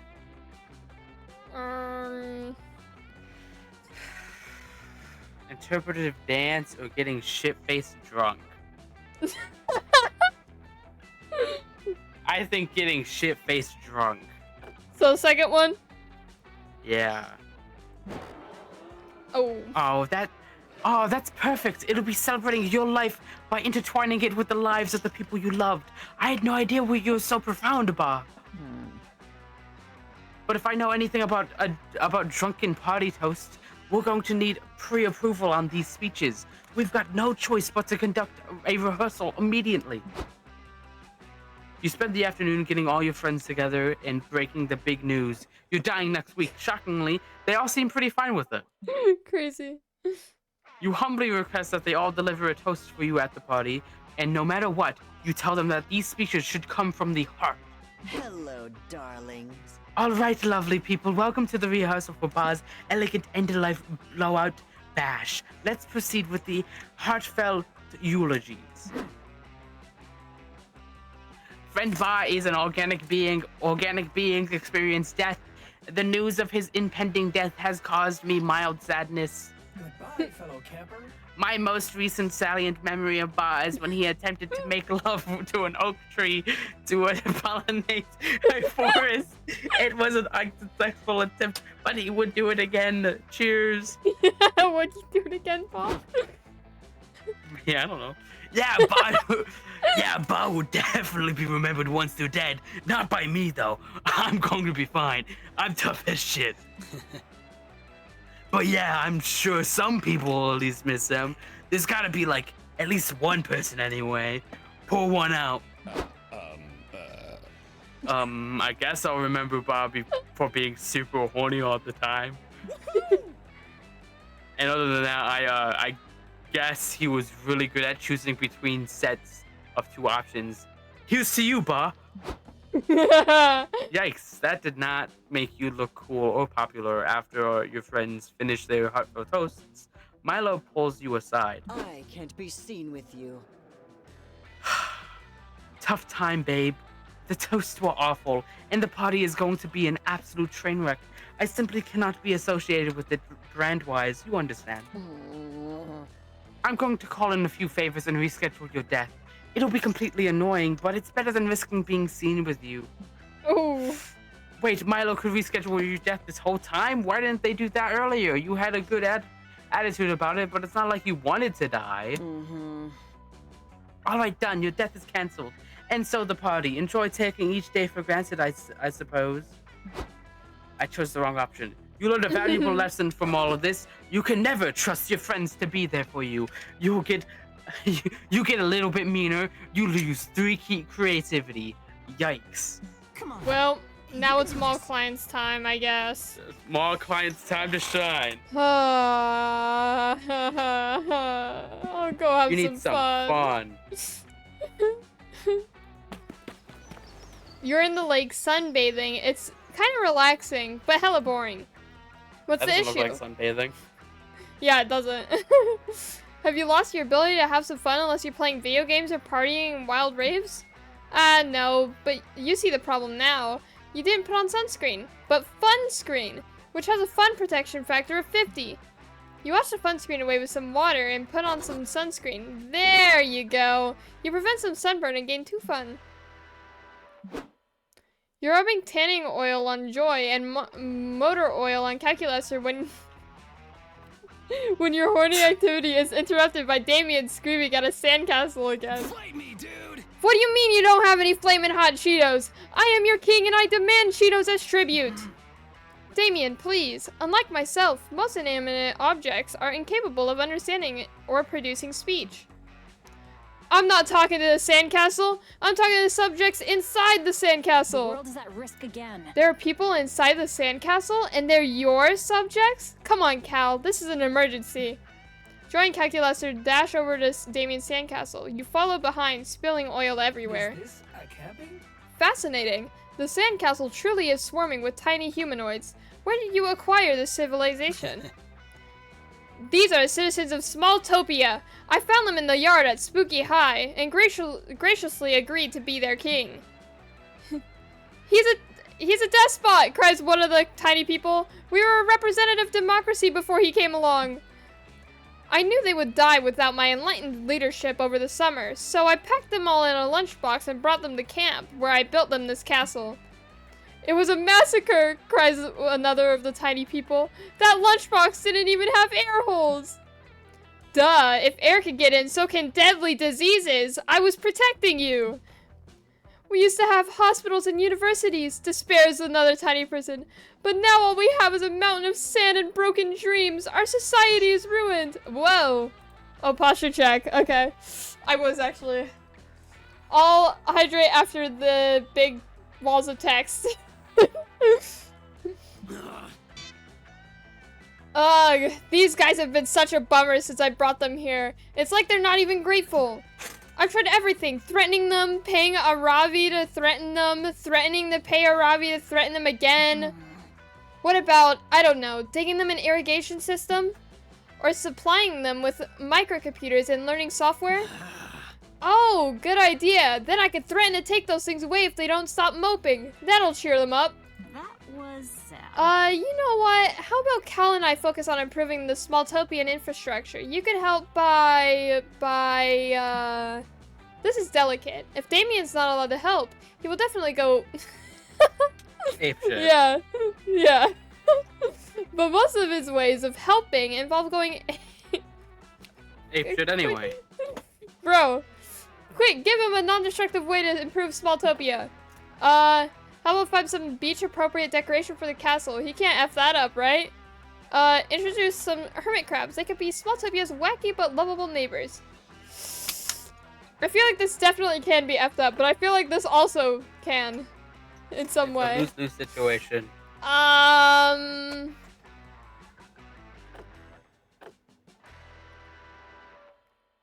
feel like the hermit crabs might kill them. I mean, if you help him find some beach-appropriate decorations, then surely Yeah. you can't fuck it up. Uh-oh. That's just my work. Woo! Okay. Finally, someone who appreciates my aesthetic sensibilities. Oh yeah, your aesthetic sensibilities. You have those, and I appreciate them. I am happy. I am not programmed to understand aesthetics, and therefore I can only assume that Damien's are excellent. I appreciate Aren't you everyone. Huh? Isn't he a house flipper? Yeah. I think Calculus's kind of lying here. I appreciate everyone's confidence. And check it out, I already found the perfect shell decoration. Okay. It's funny because it looks like a dick. Okay. We don't want a huge... You know what? I'm just gonna say it. We don't want a huge dick on top of our horrible sandcastle. Yeah, Cry the he citizens said of Smalltopia. We reject phallic symbolism as a relic of the patriarchy. Bye, losers. Ugh, there's no pleasing these people. Come on, mall_client number 4033. Let's find a shell that doesn't look like a dick, I guess. Yeah. You search the beach for hours and finally find the perfect shell. It is haunting in its symmetry, and the sun plays off its surface in mesmerizing rainbow patterns. You wait until the Smalltopians are asleep. They sleep way more often than regular-sized people because they are so tiny, and place the shell in the middle of their town square. It's actually just a square Damien drew in the sand with a stick, but one thing at a time. The citizens awake 30 minutes later and are mesmerized by this mysterious new art object in the midst of their city. Their artists are inspired by its ethereal curves. Their mathematicians are inspired by its intricate ratios. No aspect of Smalltopian culture is left untouched by the majesty of the shell, from architecture to music to atomic physics. Goodness, Smalltopia appears to be undergoing a renaissance. They've even developed a cruel plutocracy, just like in the Italian Renaissance. I underestimated you. Wow, Damien, I'm sorry I ever doubted your aesthetics. This is truly phenomenal. I don't know. I think we should have gone with the thick shell. Thanks to the single shell, Smalltopia is catapulted to the atomic age in a matter of minutes. They develop nuclear weapons and threaten to use them on Damien if he doesn't leave them alone. No, wait, never mind. This is awesome. I've been trying to get them to build nukes for ages. Thanks, everybody. You help join Calculaster dig aqueducts, while Damien taunts the Smalltopians into nuking his face. Everybody's happy. You gain 2 fun and 1 boldness. Yippee! Choose a fictional character. Ooh. Springtrap.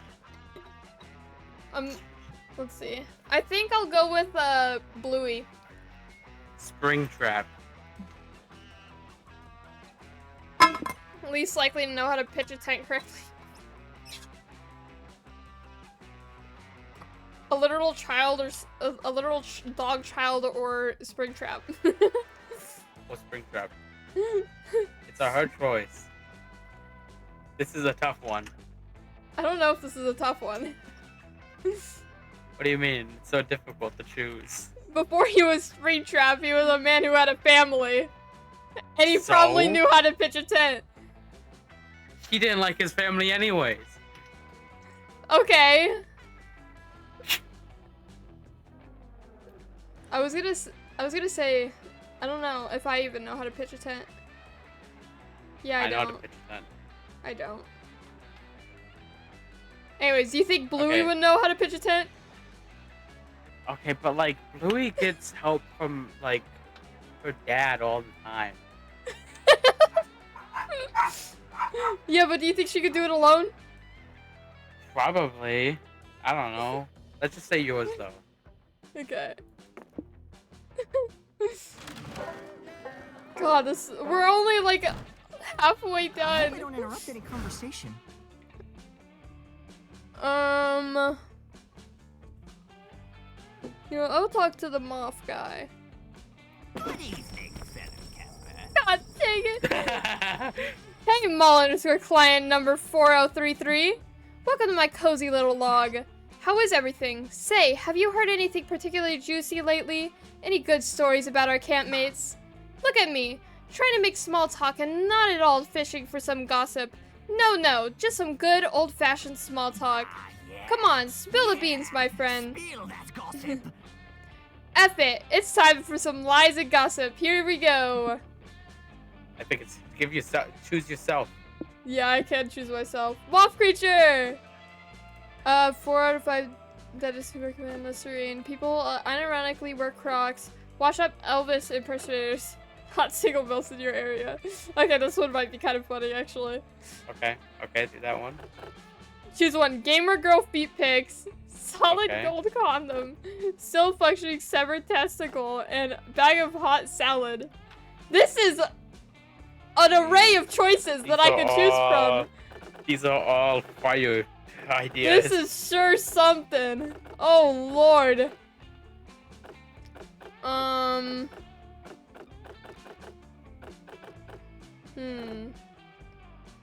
mean, maybe the solid gold condom. Yeah, I was thinking that, maybe. It could be interesting to see what happens with that. Yeah. Type in your favorite meme. Oh god.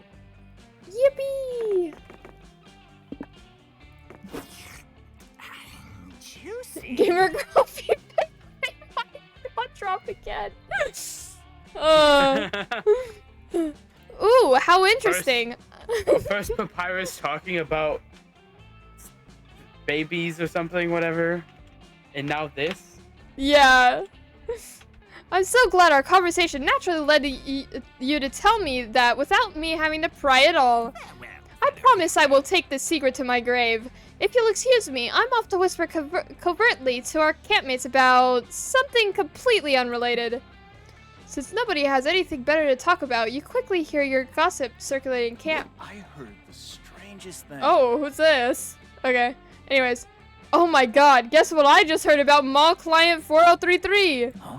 2 years ago, Mall Client went on a cruise with his family, but on the way back home, they were shipwrecked.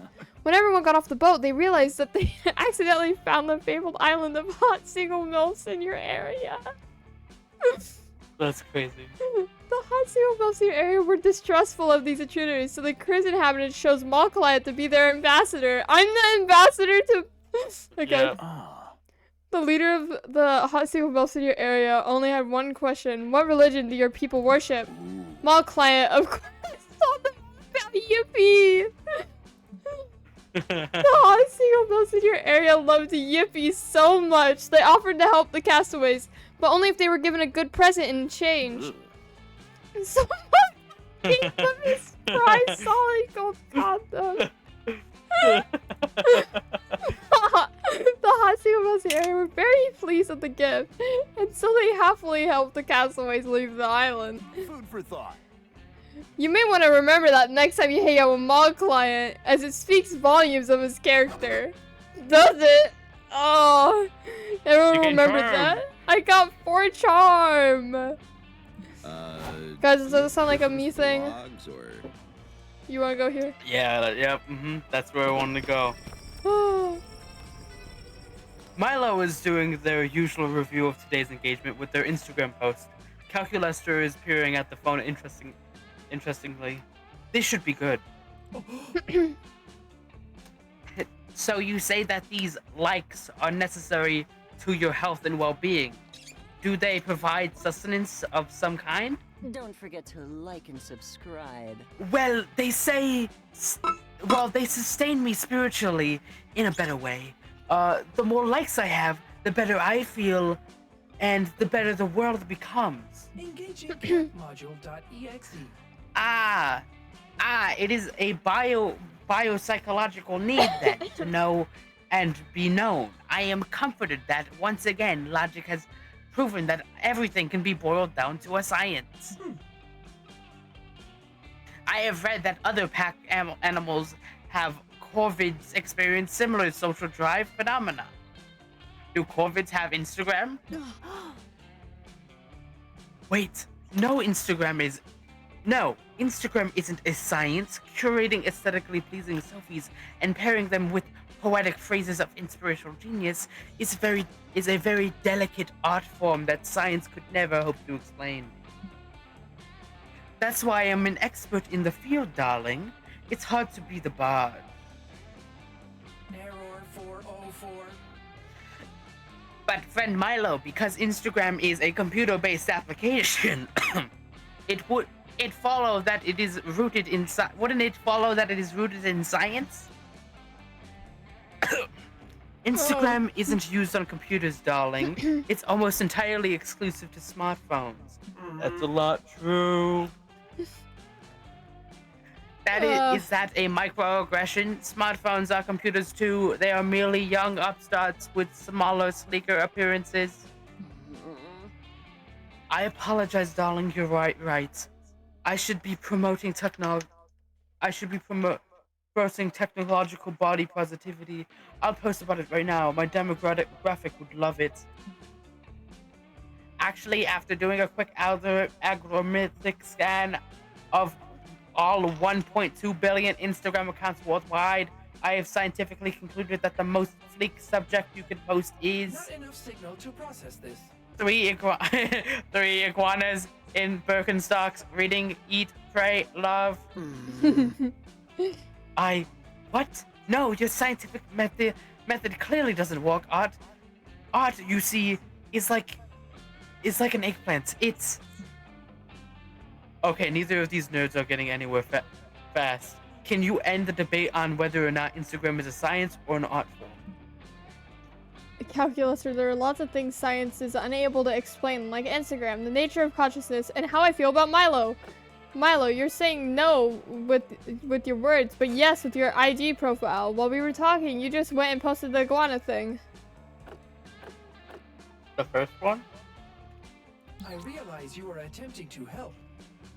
An interesting thought, but still not entirely accurate. Instagram is a scientifically provable to be useful for talking about iguanas. The nature of consciousness resides in organics, brain chemistry. And your feelings for Milo are characterized by an increased heart rate followed by a rush of endorphins that cause dizziness and slight nausea. I believe that you organics refer to this this as sexual attraction, more colloquially known as a crush or puppy love amongst youths. Either that or you have dysentery. Hey, darling. Oh, Calculator, darling. At least one bar before you put him on blast like that. And in defense of his obvious crush on me, those may be chemical processes by which attractions occur, but why do they occur? Every moment is beautiful. Can you scientifically explain the burning passion that lives in Bar's heart? Nay, the world's heart when it lays eyes on me? Well, when you crunch the data... Darling, this is why you fail to understand the organic experience. You miss the true magic of love. And by constantly using numbers and chemicals to explain things, sometimes the connection between friends and sweethearts should be cherished, not quantified. Oh, there's an ad break. Ad break. We've been streaming I didn't for even so notice that long. ad break. Oh no, it's been 5 hours. Oh, We're almost Lord. done. We're almost done. There. Oh. I can Maybe feel we it should in have done my this in its bones. own. Maybe we should have done this in its own stream. Yep, it should have been its own stream. But it's then too late for that now. it is way too late. Oh Lord. You leave the game open the entire time. Yep. Until the next stream. Got it. Nope, that's a dumb That won't idea. work. That will not work. That won't work. That will not. will That crash. absolutely not work. That would, yeah, it would crash somewhere. It would break everything. And also that means I have to keep my computer on like all night. Yeah. Oh boy. Well, technically, you could also put it into sleep mode, Yeah. because that uses less power. It's not like it's on fully. Yeah. It's true. Oh shucks. This is I didn't expect this to go on for so long, but then we decided to choose full game. I thought like when we did 90 minutes, it wouldn't be like this long, Yeah. even though it said like 90 minutes. Uh, When we do Monster Prom 3, that's gotta be its own that's stream. its own. Yeah, that's its own thing. And there's nothing after that anyway, because I don't have the other game. hopefully you can like you can pause it and save progress. I don't think you can though. I don't think so. I think this is one of those just one. Which I feel like wouldn't make sense because they're long games. This Yeah. one's 90 minutes. I really wish there was like a pausing thing or whatever. Because like you're also playing with like multiple people. Mm-hmm. So it And, makes like, it even longer. The more people you play with, the longer it becomes. Yeah.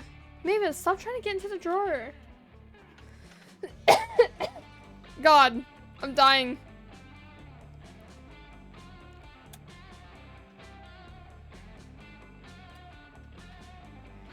God. 5 hour stream of just 5 hours. reading. Reading. It's I all mean, reading. people seem to be into it though, so you know. Yeah. I mean, I like reading. I like reading. Yeah. It's just, if you do it for too long, it kind of hurts a little bit. Yes, Anyways. especially since you're doing voices as well sometimes. You're doing voices. I'm doing voices. You're doing the same voice. I can't do voices. I literally can't. Sure you can. Sure I can. You want me Sure to you try? If you want to. You don't really have to. Anyways, you already read this one, right? Because that's over. Yeah. Upgraded successfully. Ah, I see. Thank you for the advice, friend Milo and friend Ba. I shall increase my unquantifiable cherishment of you both by a factor of 17. You're doing it again, sweetie, but I appreciate the sentiment. And I appreciate your flattering sentiment as well, Ba. Dare I say, you are the 3 iguanas in Birkenstocks to my Instagram. Well, actually, the iguanas are in Birkenstocks are sort of the little iguanas in Birkenstocks to my Instagram. I admit the concept is kind of growing on me. But still, you understand what I mean, don't you? Nope. But when do you ever? The good news is Milo is grateful to you for standing by them. And you know exactly what sort of pic to tag them in later. Okay. Choose something good.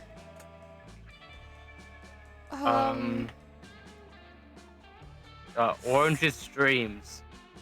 Okay. Alright, buddy. That's something good. It's always good with orange streams, guys. Make sure to give Orange a subscription or follow on his channel.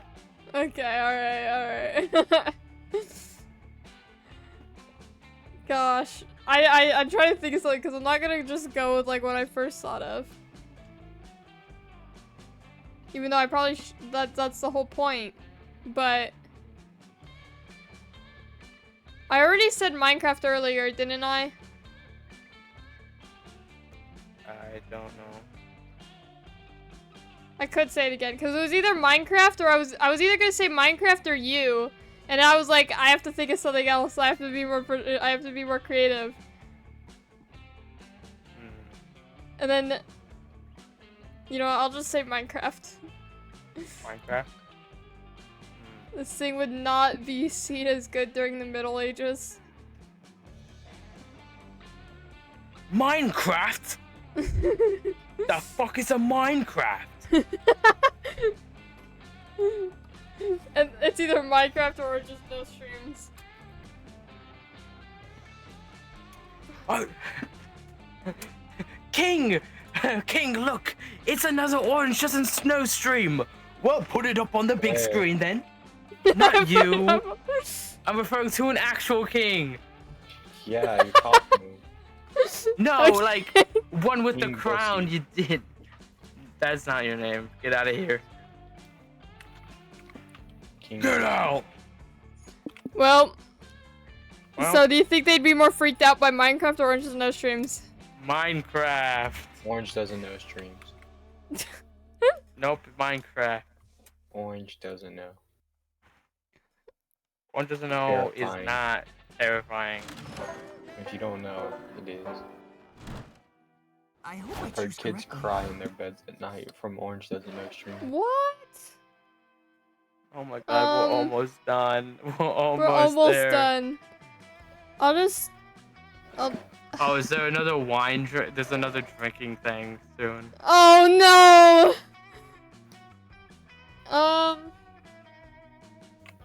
Should I go with boldness or smarts? Alcohol. You can do Alcohol. boldness. Boldness. Yeah, do boldness now, Yeah. and then do smarts in the afternoon. That day in the haunted manor, you find a bunch of ghosts playing. Okay. Sorry. That day in the haunted manor, you find a bunch of ghosts playing craps. I don't know what that is. That's a game. You're terrible at gambling, but that's never stopped you before. The type You of face off gambling against game. the craps champion. Slam all your chips down on the table and cry out, "I bet my immortal soul!" Everyone gasps, and then someone says, "Dude, chill. We're just like playing to have fun. Nobody's even betting real money." Oh! You're not used to such low stakes betting around camp. Honestly, it's a relief. You bet 2 boldness against the champion instead and you win.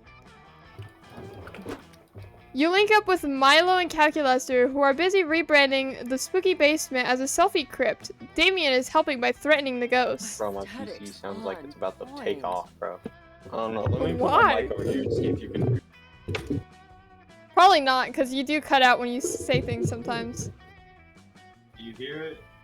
Nope. No. It's not that loud. It's not like the PS4 Anyways, startup. marvelous. Now all we need is a desiccated corpse under that rose-colored mood lamp. It's murder time. Oh, hello. You'll have plenty of corpses to choose from in a second. Ha ha ha ha.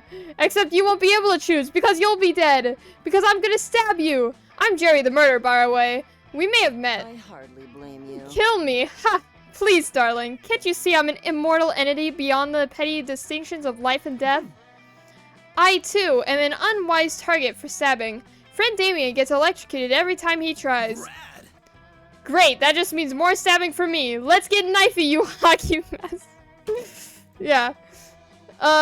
What? You kids aren't scared of my stabby knife? Well, that's fine, because I'm not here to kill you. I'm here to kill Yeah. the vibe. Yeah. Kids love the vibe, and I'm here to kill it. Axe Lexa, play Honkin' and Donkin' by the Polka Pals. Let's see your precious vibe survive these tunes. No, not my carefully cultivated vibe. It's a protected species. He puts a Bluetooth-enabled smart speaker in his knife handle. This is a stab in the face to knife maniacs everywhere. I am upset because my friends are upset. We must escape at once. Quick, to the car. Enough memory to But camp is extremely nearby, friend Milo. What need do we have for a car? It's not just a car. It's a 1937 what? Delahaye? Roadster. The only car aesthetically capable of sustaining such a critically injured vibe. This makes perfect sense to you for some reason. You all dive out the window and rush to the car, but when Milo turns the key, nothing happens. What the hell, car? Drive before I slash your effing tires! It's not the car's fault. I'm afraid I only bought it to take pictures next to. I never checked if it actually ran. You can run. Orange for reference. What? For reference, orange. Here's what the Yes. car looks like in a second. Uh-huh. Give I'm it a looking. moment. Okay, anyways. Here I come, kids! I hope you like wearing plaid and chewing tobacco! No! The life of the party is in your weirdly sweaty hands. You've got There to you find a go, way to there get it this car started, but how? Oh, okay. Interesting. Anyways. Let's... Uh-oh. You can't just start the car right away. It needs some foreplay. Forget the car. Convince Milo, Damien, and Calculator to ride you into the sunset. God, I really want to know what happens with that if you do that. God, is it like a video? Bro. I'm in the boldness area. But like, I feel like that wouldn't work. This wouldn't work, I feel. That wouldn't work.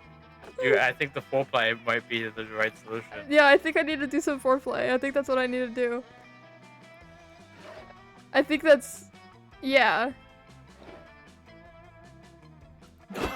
Okay. Woo! We've got to do something! Quick, everybody, help me threaten this car some more! You smile and shake your head. Threats aren't the answer here, you tell them. I know a way to really get this car's motor running, if you know what I mean. I do not, but judging by your past behavior, I assume it is something of a sexual nature.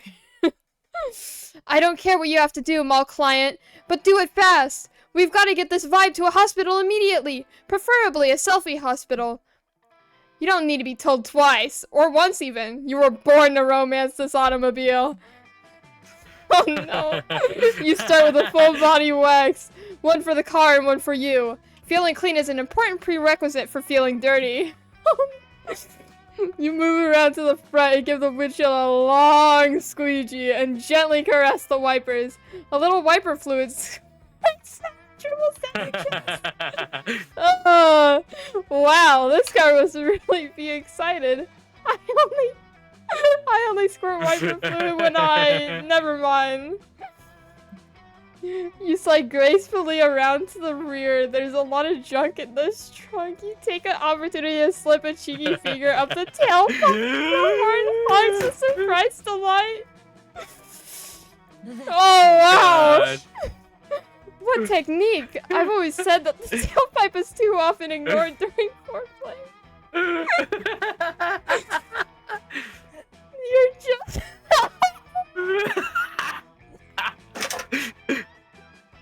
You're just about ready for the main event, but you're still missing one key ingredient, lubrication.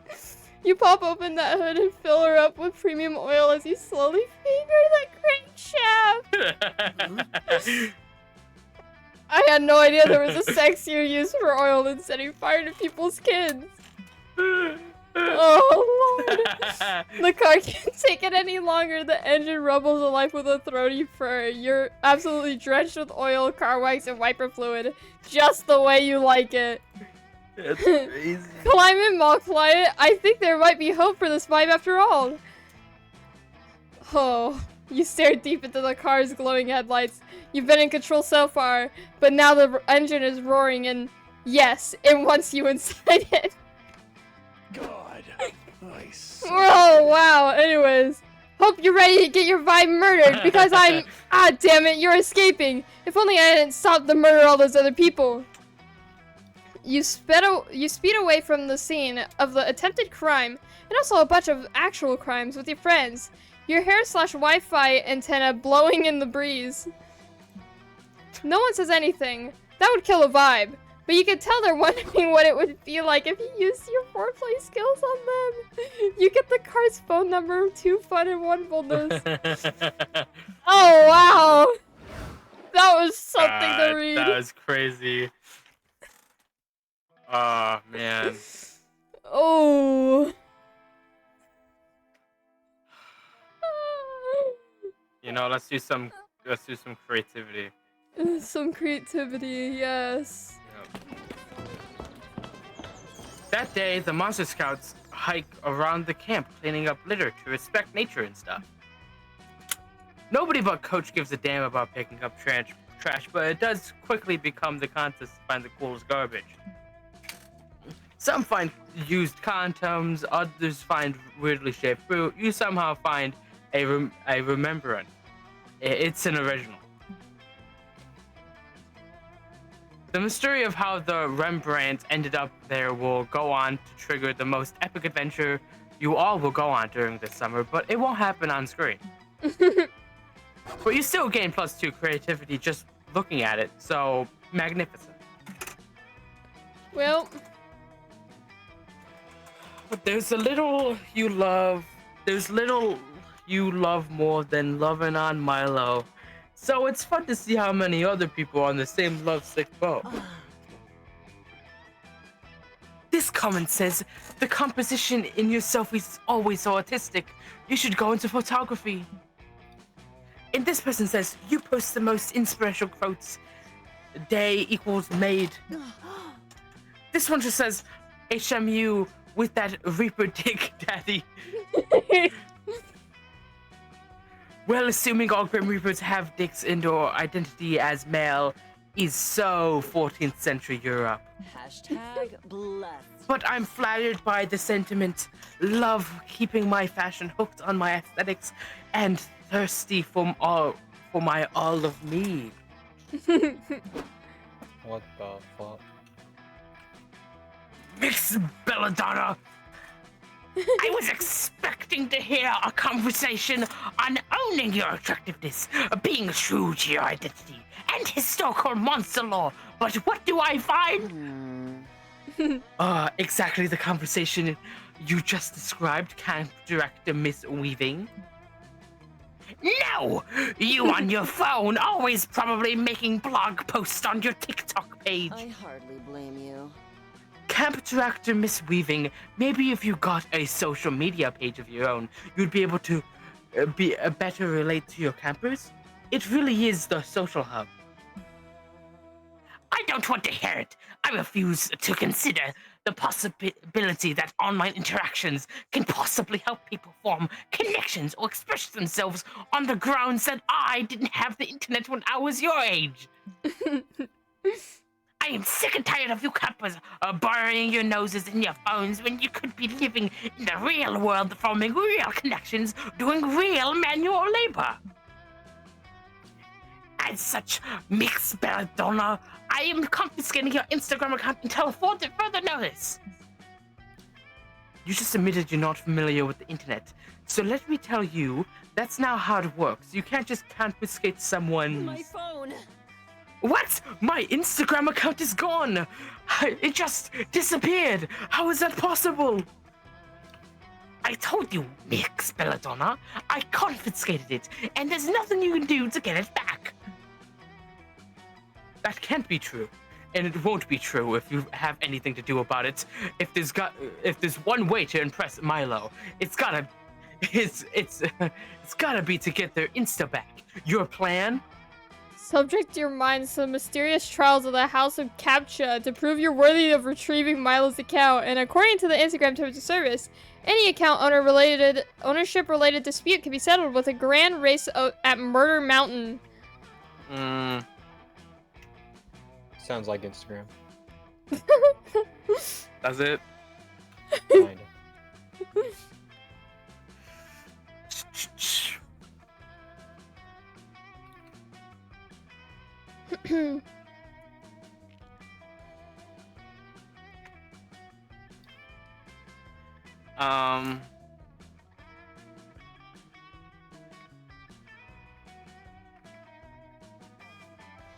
The second one? Second one's your choice? 1 second. Yep, that's my choice. Okay.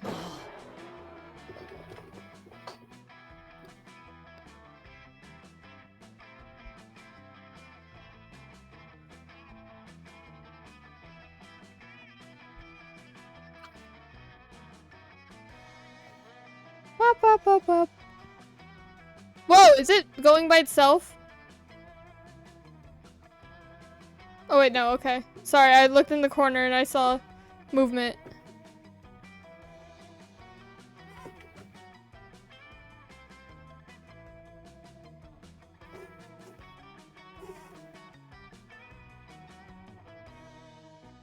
Do do do do.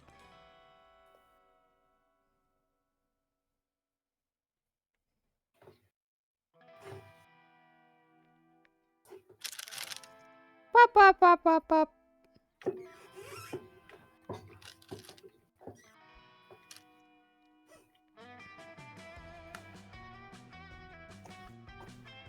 Do, do, do.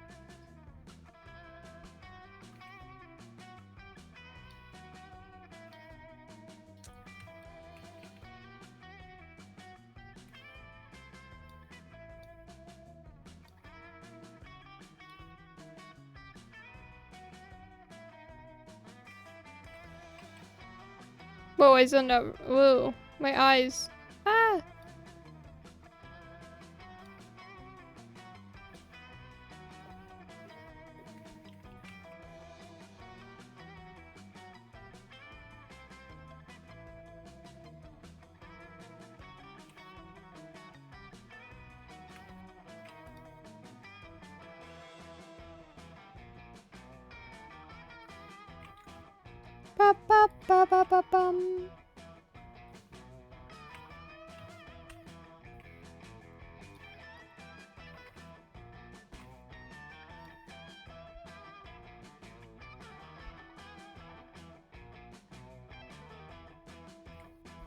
Do do do do do do.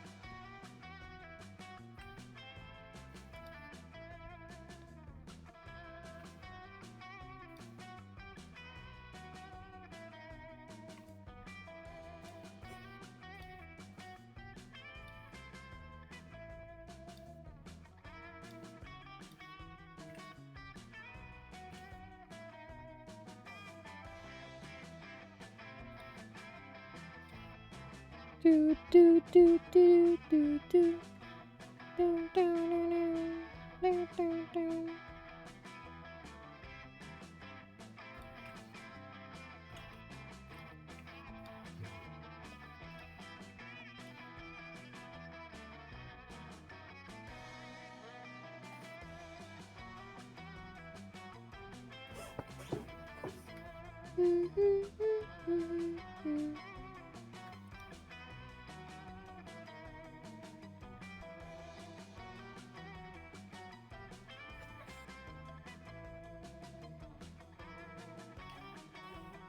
Do, do, do, do, do, do, do.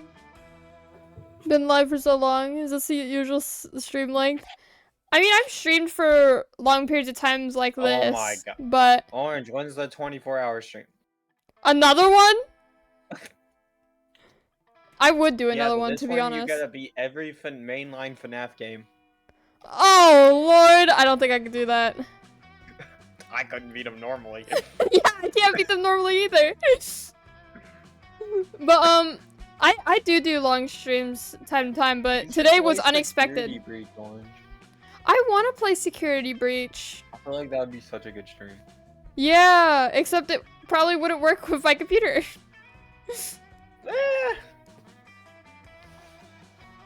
Maybe it could maybe FNAF work. World, then. Play FNAF World? Bet. I love that game. I remember I used to play that a lot. You mess with it? Let's go! Let's go! I like doing long streams. It's fun. It's either... Okay, I either want to do longer streams or I want to stream... Like, if I do shorter streams, I kind of want to do, like, if I have the energy for it, like 2 streams, like, a day, kind of. Like, I'll do one later. Okay, I'll do one earlier and then I'll do another one later, like, nighttime. Beating the FNAF games in order like forever ago. Oh my goodness. I would not be able to. My cat wants out. Hold on. Let me do that. I won't be bumping for a minute. Wait. What? Immediately leaves the door. Okay. Hi. Hello.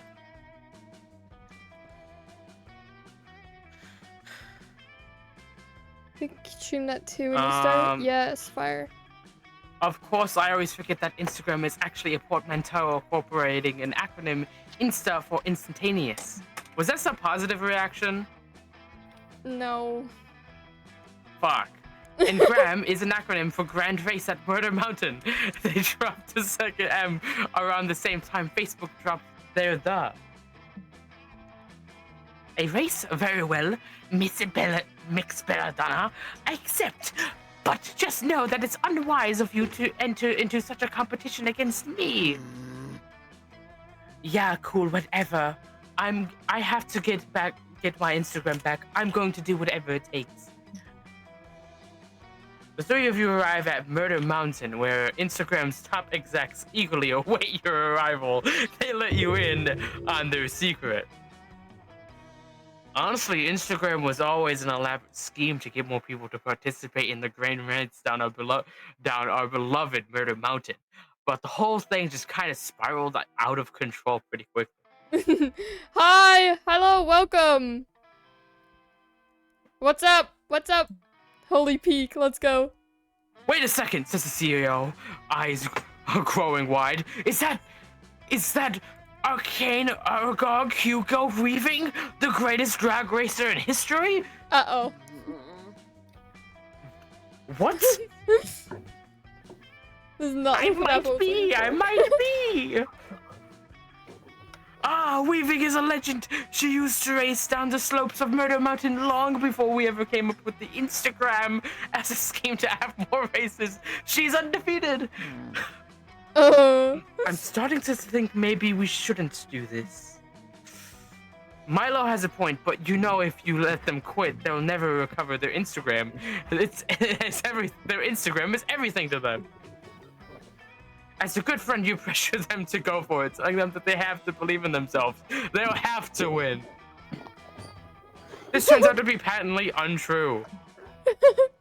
Camp Director Miss Weaving lines up to her legendary reputation, zipping her car through hazards like lava, pythons, traffic cones, and spike pits effortlessly. You struggle to even start the car because you never bothered to learn to drive stick, and the cars, and all of the race cars at Murder Mountains are stick shift for some reason. You know, Mix Belladonna, I feel as though my thorough humiliation of you has been punishment enough. I'm restoring your Instagram to you. But I did post a video of your crushing defeat. Hope your followers enjoy. They do, but Milo aggressively does not. They rightfully blame you for their humiliation, and you lose 2 charm and 1 fun. Fuck. Yikes! Everybody choose something good again. Okay, Piano! Okay. God damn, when you said that, I thought of another freaking ASDF thing. God damn it. I thought of I am a Stegosaurus. You know what? I kind of want to go with Stegosaurus, because Stegosaurus is pretty cool. Except it's not actually Stegosaurus. Yippee! Whoa! Thank you for subscribing! Let's go! The player order is decided based on the likelihood that society would survive if said good thing was completely wiped from existence. Start debating now. Stegosauruses are already dead. Okay, and pianos, like, could not exist. Pianos are pretty cool, though. Okay, but, like... And also, it helps with music, and music is good! Stegosauruses are already dead. I mean, I feel like we would find something else that's not a piano if the piano never existed. Yeah, but like... Because we as humans innovate, and I feel like a piano is kind of inevitable in all senses. So even if it's not created back then, that doesn't mean it won't be created in the near future. Yeah. But dinosaur. Okay. But Stegosauruses are were completely useful during their specific time frame. Who knows what would happen if the Stegosaurus didn't exist? Like maybe a sort of butterfly effect would have happened, to where if, for example, the Stegosaurus didn't exist, then probably humanity as a whole wouldn't exist. Whereas a piano, I feel like would happen either way. It probably might not be called a piano. It might be called something else, but it would probably happen. Oh my gosh, imagine like different names for a piano. Like if it wasn't called a piano. That's actually crazy to think about. Anyways, yeah, people would probably create a different type of piano. But it's not a piano, it's not like a piano, but it is a piano. Whereas if a Stegosaurus didn't exist, it could possibly have an irreversible like situation to happen, like a butterfly like effect. Yeah. like everybody knows how the butterfly effect works, right? Yeah.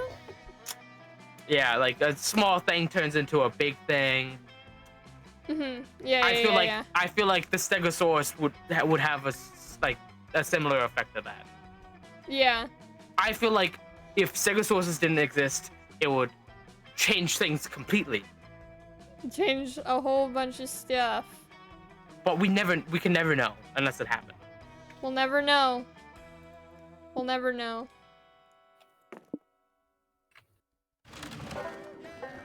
We're almost done. Oh no, we almost got a drink. Oh no. Okay, I need to get up my charm. To the camp dome? Yep, to the camp dome. You're huddled behind a bullet bunker in the throes of a tail tag battle royale against Camp Rival Camp. You're sure that this is the end. You've lived a good life, you think. Next to you is a Camp Rival Camp member, shivering and crying out of ammo. Why guns are a part of trail tag is beyond your comprehension. This is where we die, Ba, they sob. Why couldn't Camp Spooky and Camp Rival Camp just make love, not war? You reach for them as if to bring them into a tender kiss, and as soon as they're in your grasp, you take their tail. Fuck yeah, that gives Camp Spooky the win. Everyone saw your sexy ruse, but Audrey gives you +2 charm. Oh yeah. With the help of Milo Calculester, you managed to find the least violent dome game that Dahlia will still enjoy, an Iron Chef competition. Chef? Is it chef? It's chef? Chef. Yeah, chefs. Okay. Milo delights in concocting Epicurean delicacies. Calculester is fascinated by the concept of food, and Dahlia loves doing battle against the Iron Chef's 1,000 knife-wielding arms. Is this what people call camping? What a delight! I have never had so much fun in my short artificial life. Damn kids! Uh-oh. What? Having fun? Stop that! Put it back! Did you pay for that fun? Don't forget to like and subscribe. Pay for it? But fun is free. Just like love. And literally anything else as long as I agree to demo on my Instagram. Free? Free? I didn't know this summer camp was for communists. Capitalism always Nothing's free, you fucking millennials. This dome is an untapped gold mine, and I'm here to tap it. I've bought all this land. That's why I purchased a controlling interest in this camp dome, so I could monetize this pile of sharp objects. Maybe I'll tattoo advertisements on the inside of everyone's eyelids. Oh, or require everyone who participates in the dome games to purchase life insurance. And prevent insurance fraud, all claims will have to be filed by the deceased in person. Oh dear. Oh gosh. Oh no. Oh dear, I fear that these predatory money-making schemes will somehow make the dome even less safe than it is already. You can't monetize the dome. Commerce is only valid when it's coated in a thin veneer of spirituality and lifestyle porn.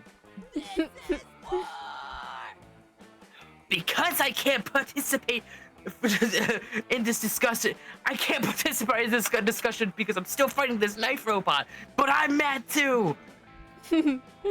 Well, unless you kids can come up with some non-predatory way of monetizing this dome, ha! It's life insurance and eyeball tattoos for everyone. Oh no, that sounds painful and boring. Your least favorite combination of things, but how to monetize in a non-shitty way. Well, we could always get a local sponsorship. Local sponsorships are the free-range cattle of capitalism. That's just crazy enough to work, or not, based on your stats. But what's the perfect business partner to propose? Old Gertrude's organ trafficking boutique or Beanie and Bucket's fancy hat extravaganza.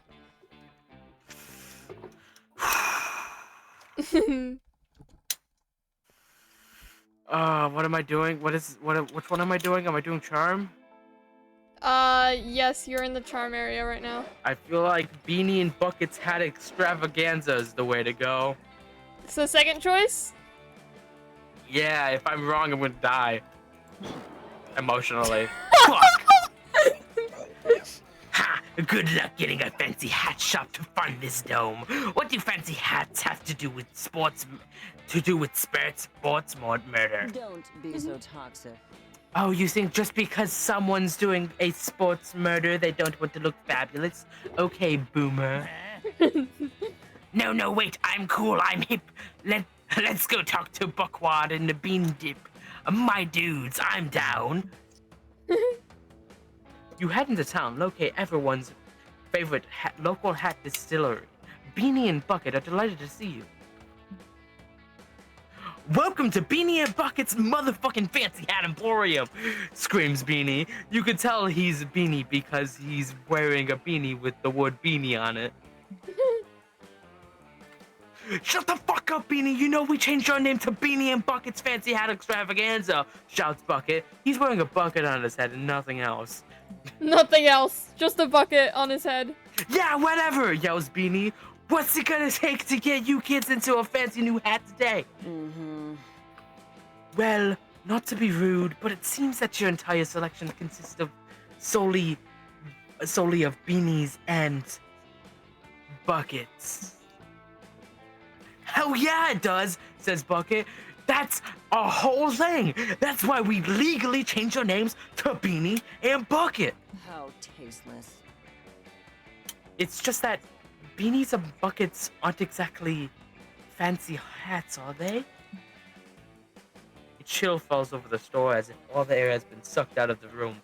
Beanie and Bucket sigh in unison. You see, Bucket, says Beanie, this is what's wrong with our country today. People don't appreciate true class. I know what you mean, Beanie, says Bucket. How many funerals am I gonna have to wear my bucket to go to before it's accepted as appropriate formal wear? Error 404.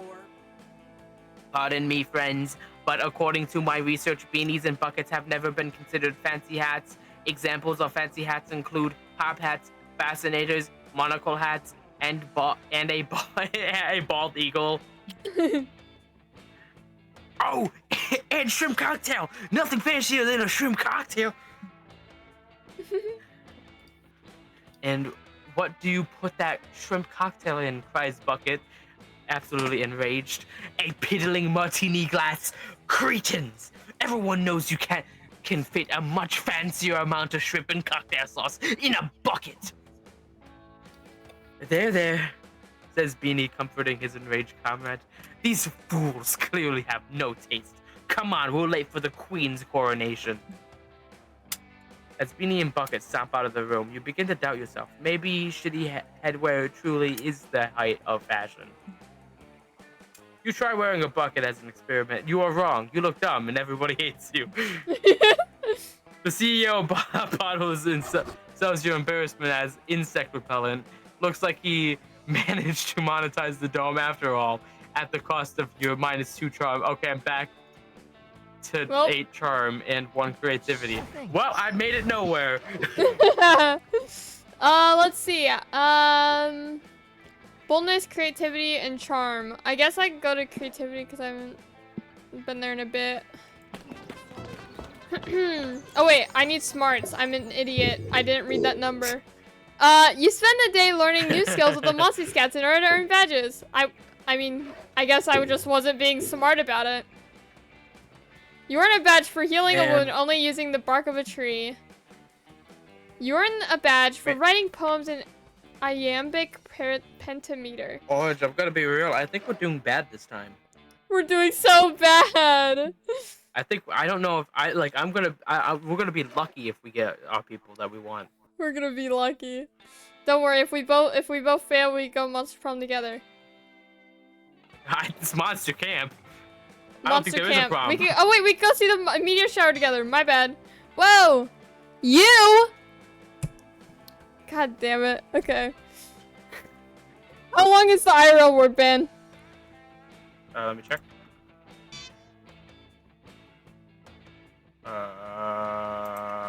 Is it 3 minutes or 5? 3 minutes. 3 minutes. Okay. I am starting my timer now.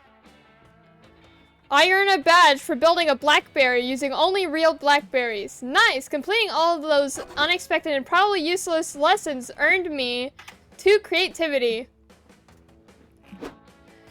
I'm sitting with Calculaster, helping him earn his small tech with flirtatious undertones badge when Coach sneaks up behind us wearing his bear costume. Grr, bear attack! I'm a bear and I'm attacking you! Oh, hello, friend Coach. Are you feeling okay? God damn it! No! You seem to be growling quite loudly. You're a pro? Says that right as I fail? Awesome. I'm starting it again. I'm not Coach, I'm a bear! Defend yourself against me! I'm gonna eat your flesh and crunch on your bones! Oh dear. Oh gosh. Oh dear, it appears Coach is having another nom flashback. My research indicates that we should give him water and chewy candy and find him a quiet, dark place to den until he comes back to reality. I'll go find an empty cave. What? No, the last thing you should be doing in a bear attack is busting out the candy and going back into their cave. Haven't you kids ever heard of stranger danger? Oh, but I don't know what word to replace here. But Coach is not a stranger. You are my dear friend and mentor, Coach. You fucked up again. God damn it. But what if this was a real bear? This is like the worst word to do for a dating sim. Just, Is this a camping? I don't understand, friend Coach. A real bear would likely not be interested in me, as I am made of metal and wires, and none of the tasty meat that organics are compromised of. This would normally be a good point of insecurity for me, but in this situation, I think it may be one of my better assets. Oh, you're still not out of the woods yet, champ. What if a bear didn't physically attack you, but instead cyber attacked you? I highly doubt that a bear would have the intellectual prowess to cyber... Error! Cyber attack imminent! Core functions shutting down! All settings changed to defenseless prey mode.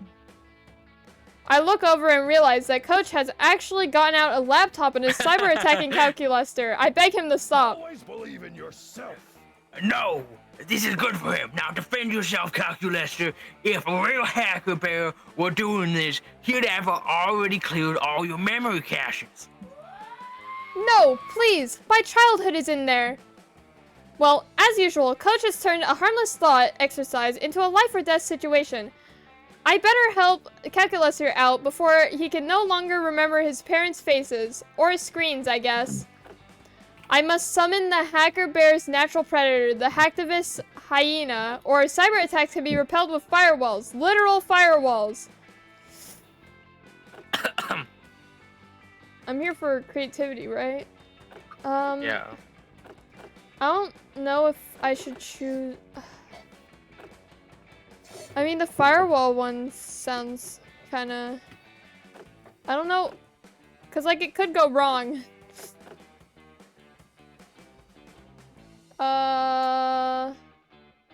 Must summon the hacker bear's natural predator, the hacktivist hyena. Or literal firewalls.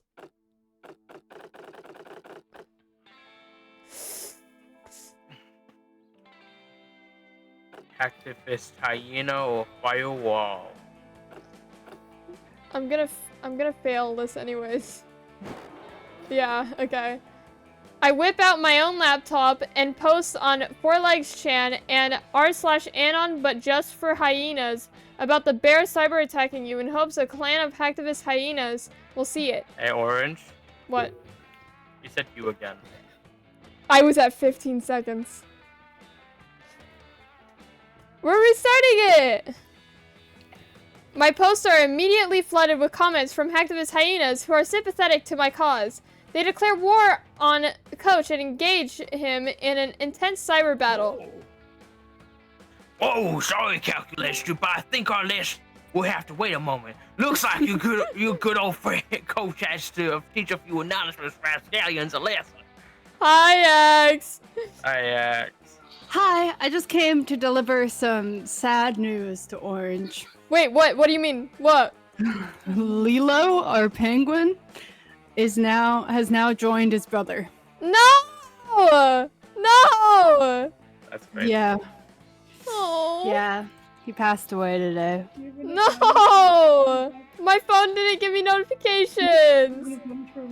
I think I might have money to revive him. I I'll wanted see to if I tell can. Orange. I'll see if I can. First it was Stitch, now it's Lilo. No! Hasn't Lilo died already? Like once before? Yeah. Both of them did. that's when we lost Stitch. We brought Lilo back though. Oh. We had exactly enough to revive. Oh my gosh. Is Lilo back? Oh, it's not. We have 10 above. Okay. Lilo is back. Yes!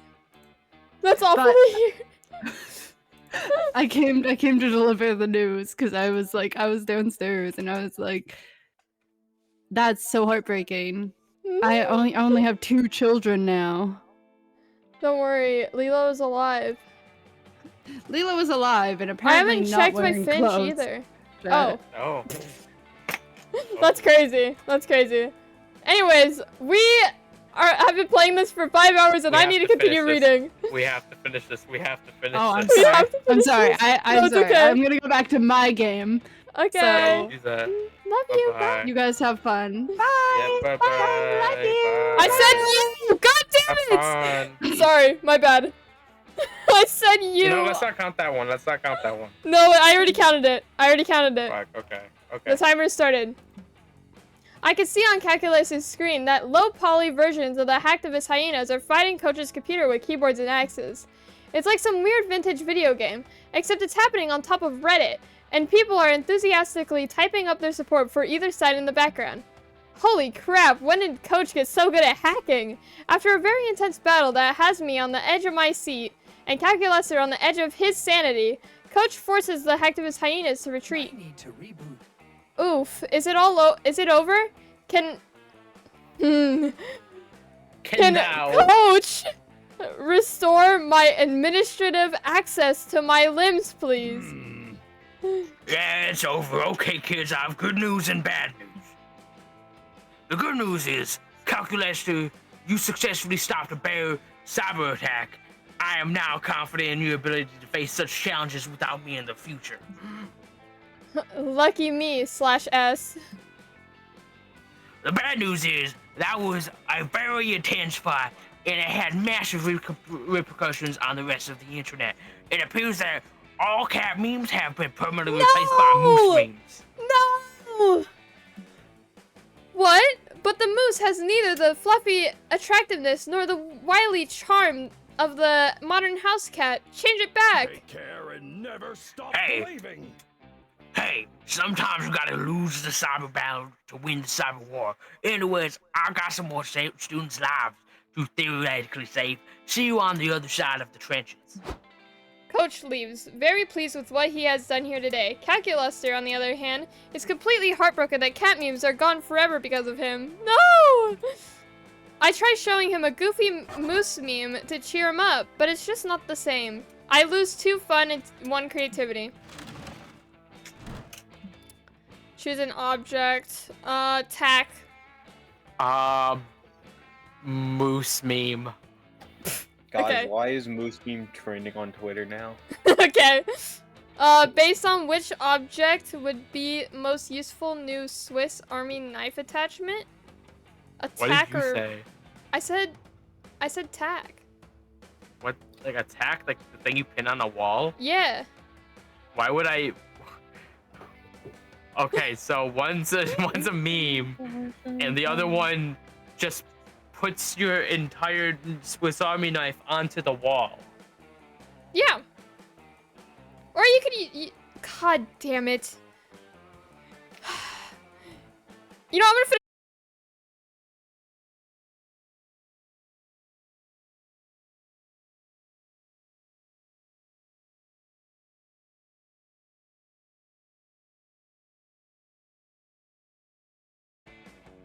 Okay, I'm back. The meow crashed me. Anyways, You could use the tack to like, you could use the tack to like stab. Yeah, 100%. Let me get the screw chair back. People with the moose meme. Yeah. Would it work Look though? at that little moose. I have to fix this. Evil meow. It's okay. It's okay. Well, but we can do yours, Orange. We can do yours. Okay.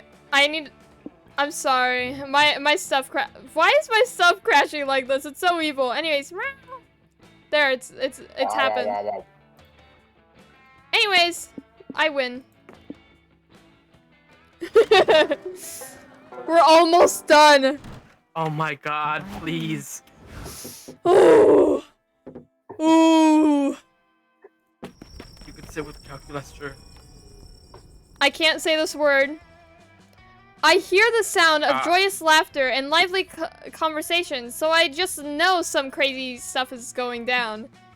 Is it a wacky prank? Reckless drug use? A sexually suggestive double entendre situation rife for misunderstanding? You had... I'm closer to see what it's...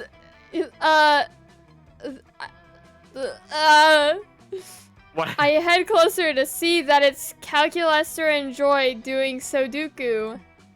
And not some crazy variation on it, just plain old normal put numbers into squares Sudoku. No, friend Joy. According to my probability calculator, if Joy put that 8 there, it'll conflict with the 8 necessitated I'll be right back. in that same row 5 boxes over. Ugh. I appreciate Calculester helping me, but if Calculester gives me the answer before I even finish writing the number, it takes some of the fun out. I am so sorry, friend Joy. That was not my intention in the slightest. I will wait for Joy to finish writing the number before I inform Joy of how wrong Joy is. I break into a cold sweat. I've never encountered a situation like this before. Their conflict is mild at best, and nothing ludicrous is occurring. I'm so used to inserting myself into absurd situations and making them go even wilder and crazier that I have no idea what to do with this normalcy. How can I possibly use Sudoku to increase my chances of love with one of my fellow campers? Greetings, fellow organic life Friend mall client, I see that Orange is staring intensely at our Sudoku puzzle with a look of determination to solve a problem on Orange's face. Hell yeah. You're welcome to take a stab at it. Sudoku... God damn it, I said your.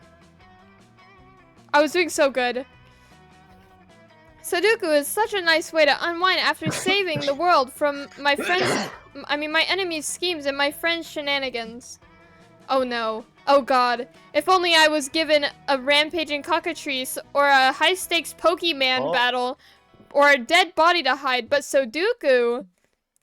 I take a deep breath and prepare for the hardest challenge of my life, using a game of numbers to romance my friends. And also resisting the urge to just put exclusively 69 and 420 in alternating boxes. It's either F all the other numbers, zeros and ones all the way, or F all the numbers, fill the squares with glyphs. Okay, it's zeros and ones all the way. Ugh. Okay, I think you're... Okay,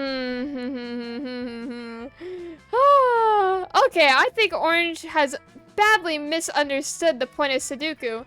This could not be more the opposite of the objective. The objective of the game, perhaps, but maybe not friend Orange's objective. You see, friend Joy. God damn it.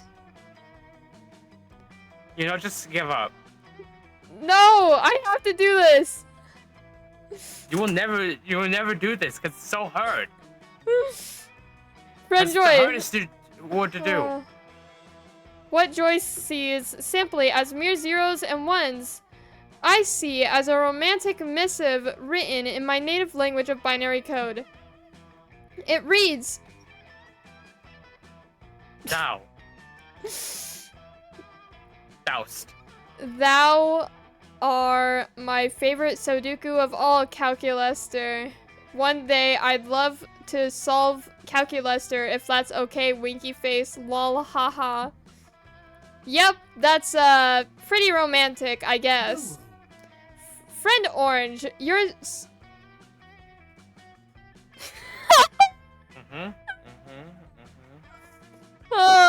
Orange's Sudoku score may be that of failure, but Orange has scored high in creative thinking, binary proficiency, and shameless flirting. Running calculations... Shut up. Running calculations based on this new data. Is there an ad? There's an ad. Oh in my 50 gosh. Seconds. Okay. If you make it to the ad break, you can Oh my gosh. survive. Yes. Yes, it would appear that Orange's failure at traditional Sudoku has nevertheless also increased Orange's impressive Calculester score. To quote a master of flirtation, winky face. Nice! I always knew that thinking of my fellow campers in terms of numbers and statistics would one day come in handy in a situation involving number puzzles and binary code. That's a lie, I didn't know that. But my bizarrely stats-based obsession with impressing my classmates came through in a big way, so I'm not gonna overthink it. Sitting, my favorite activity. Okay, there we go. I am gonna sit with who else but the guy, the thing themselves, Death. Yep. You loiter over to the campfire, desperately hoping that some of your zany friends will pull you into one of their shenanigans. What's up, loser? The timer is almost about to go. Yeah. Should we pause it? Right here? I'm gonna stay here. Okay. Woo! Oh my goodness gracious. Bah, you were... To calm down. Woo! Woo.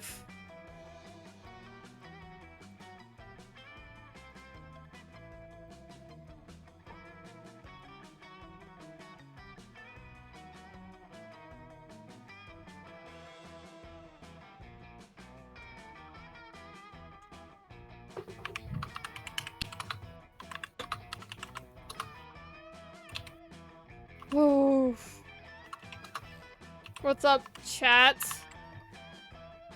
I have 2 minutes and 30 seconds on my timer. Good job.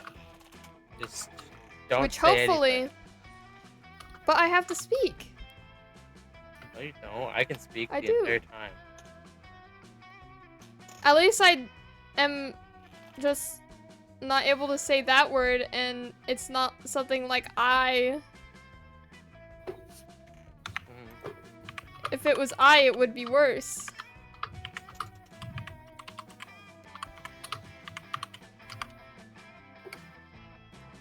I have so many pings.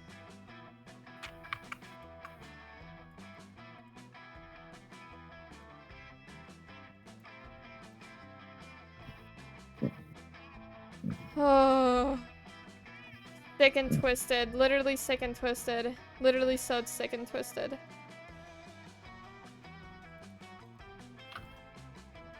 I genuinely forget what words sometimes as well.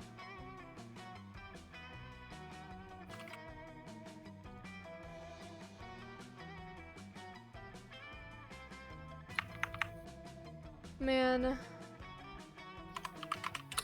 Man, at least the time is almost done. How much time you have left? I have a minute left. Okay, you got this. So what's up? What's up? I got food. Ooh. And I'm Sustenance. probably gonna eat it when stream is over soon. I hope. Yeah. I mean, it is But that- almost over, because- thankfully. Yeah, because when stream ends, I'm gonna leave for the night because it's like 10 right now. Yeah, no, that's fair. We're cutting this by the wire. This is like the longest. This is, yeah, this is, I did not expect it to be this long, and I feel bad. It's okay. It's not your fault. Man. Holy shit. did not expect it to go on this long. Honestly, it's mostly because of the ad breaks. Yeah. Because if we weren't restricted by the ad breaks, we probably could have got this going along a lot smoother. We could have like continued during the ad breaks, but oh my god, my timer's over. Yes! We could have continued playing during the ad breaks, but I don't know. I'm used to just pausing everything during the ad breaks. Anyways, we can continue now. Okay. Hey, Ba, come over here and do poetry with us. I don't want to be the worst at this. Yay, you found a shenanigan. You joined Milo, Hex, and Aravi around the fire. They're all writing in a cute little notebook. Aravi's notebook does look pretty blood-soaked, though. Milo's trying to convince me to write poetry again. They said I can watch them do an actual reaping of a monster if I write a good poem. It's true, really. I'm just trying to help my dear friend access her inner emotions to the majesty of the poetic word. DJ Hex up in the pipes. And I'm doing it because it's fun and because I'm awesome at it. My poems all have 2 or 3 emotions in them, at least. Honestly, Milo, I'm pretty confused. How are you going to judge if I write a good poem or not? What judging metric are you using? How do I get the most points? How do I win? Aravi, I'm getting a bit tired of you asking me how to win things. I've taken that emotion and used it to write you the following of the poem. Avocado rot, don't tell me your dreams are dead. Be your own dream fruit. Aesthetics on point. There, that should be all the clarification you need. And I did it in haiku form. So you're telling me I can get points in poetry writing by collecting the dreams of fruit? Ugh, no, you blockhead. It's a metaphor. Yeah, Milo's right. They're trying to say that our poem should be about avocados, like my latest poem, Guacamole Emotions. Oh, how tragic. You're both hopeless, and frankly, I'm heartbroken that my unparalleled aesthetics were wasted on YouTube. Whatever, Milo. You already set a win condition for this poem, so like it or not, this is a competition. Not everything is a competition, Aravi. Just think about it. I don't know, cry. Just think about, I don't know, crying. People do that all the time, and it's not a competition. It's about the emotion. Take that, sucker. Crying is obviously a competition to see who can squeeze the most water out of their eyes. Get it together, Milo. Seems like your friends are having a petty conflict. This sounds like this could be a great opportunity to side with one of them and win that person's affection. Poets don't tend to be traditional winners. Most of them die alone and penniless. Poetry is about learning to cope with the fact that sometimes we will inevitably lose. And there's a clear winner here. Whoever can write Beowulf to completion first. That says Beowulf. Beowulf, whatever. I don't know what that is. Beowulf is a classic hero's tale. That's like one of the oldest stories to time. It's one of the oldest stories. It doesn't even have an original. It doesn't even have an original date. Like nobody knows when Beowulf was made. But like the first one. It's you like want the the first first choice? ever like poem. Yes. Or epic poem. No way, really? The way to win at poetry is by losing at life? But wait, there's gotta be at least some poets that were famous and successful. I did do the ban. Ooh. I did it. I won. Yeah, it's already done. It's done. Wait, aren't most famous poets like, don't they like, you know, not have happy lives afterwards? Not every poet. Some poets use different forms of emotion to convey their thoughts and feelings. Some use happiness, some use sadness, some use anger. It's all about what they're trying. Game. I was about to say, there's no way Bod knows all this. No, I'm not. Bod Bod knows. Bod knows. Okay. It's all about using your brain to convey and words on a piece of paper to convey a certain type of emotion. For example, if you want to convey a story about happy things, you write specifically happy things. If you want to write a sad story about somebody dying, you convey how you physically feel about somebody in your life dying. A good poet, for example, is Edgar Allan Poe. He had a particularly sad life by the story. You can tell that by the stories he wrote. Anyways, like Emily Dickinson. Ha! No way. I remember reaping her the whole time. She just complained to me about how there was so few hot girls in her town that she decided to never leave her room. Magnificent. She did write the most lovely poem about me. I gave her an extra few years just for that. Huh? Well, what about that Edgar Allan Poe? He was a super famous poet, right? Oh God, I can't believe you just said that. You know he was married to his cousin, right? That is true. Basically, everyone thought he was insane. He is insane. He was insane. He was so rude to me. He was so rude to me on his deathbed that I made the whole deal one of the most painful deaths I ever delivered. No regrets, though. That was an evil ban. Wow. Then I've been going about this whole poetry thing all wrong. Apparently, I should have been trying to live my life like shit. Shit, then I'll be a poetry champion. Now that I get poetry, where should I start? I don't know, maybe fall in love with someone who's married and develop an opium addiction. Yeah. Hell yeah, speedrun! Wait, Ararai, I was being sarcastic. It's too late. Ararai runs off with Hex, desperately looking for a happily married opium dealer. Well, that was weird. But it actually reminded me of when I was reaping Oscar Wilde. You would not believe what he said to me right before I took his soul. Milo spends the entire afternoon with you, recount the tales of all the dead poets they've sent to the grave. It's morbid, but kind of romantic. You're just happy to have some time alone with this very poetic reaper. And you're scandalized to learn that T.S. Eliot died from eating too much pussy. Oh no! Take a gamble! Weekend arrives, and so it's time to visit Juan, the small, magical Latino cat. Look who's here! Welcome to my bar! Really, I don't know who in their right mind would take such a risk. I guess you have more thirst than common sense. Anyway, check this drink out. No idea if I got the recipe right. Want to try it? Otherwise, you could always have the mystery box. Oh, I don't know what it would do. Should I risk it? Or should I take the old chum champagne? I don't know. You could probably... maybe the chum champagne would be better for you. Maybe. It might be. Low-key. Mystery? It could be $1 billion.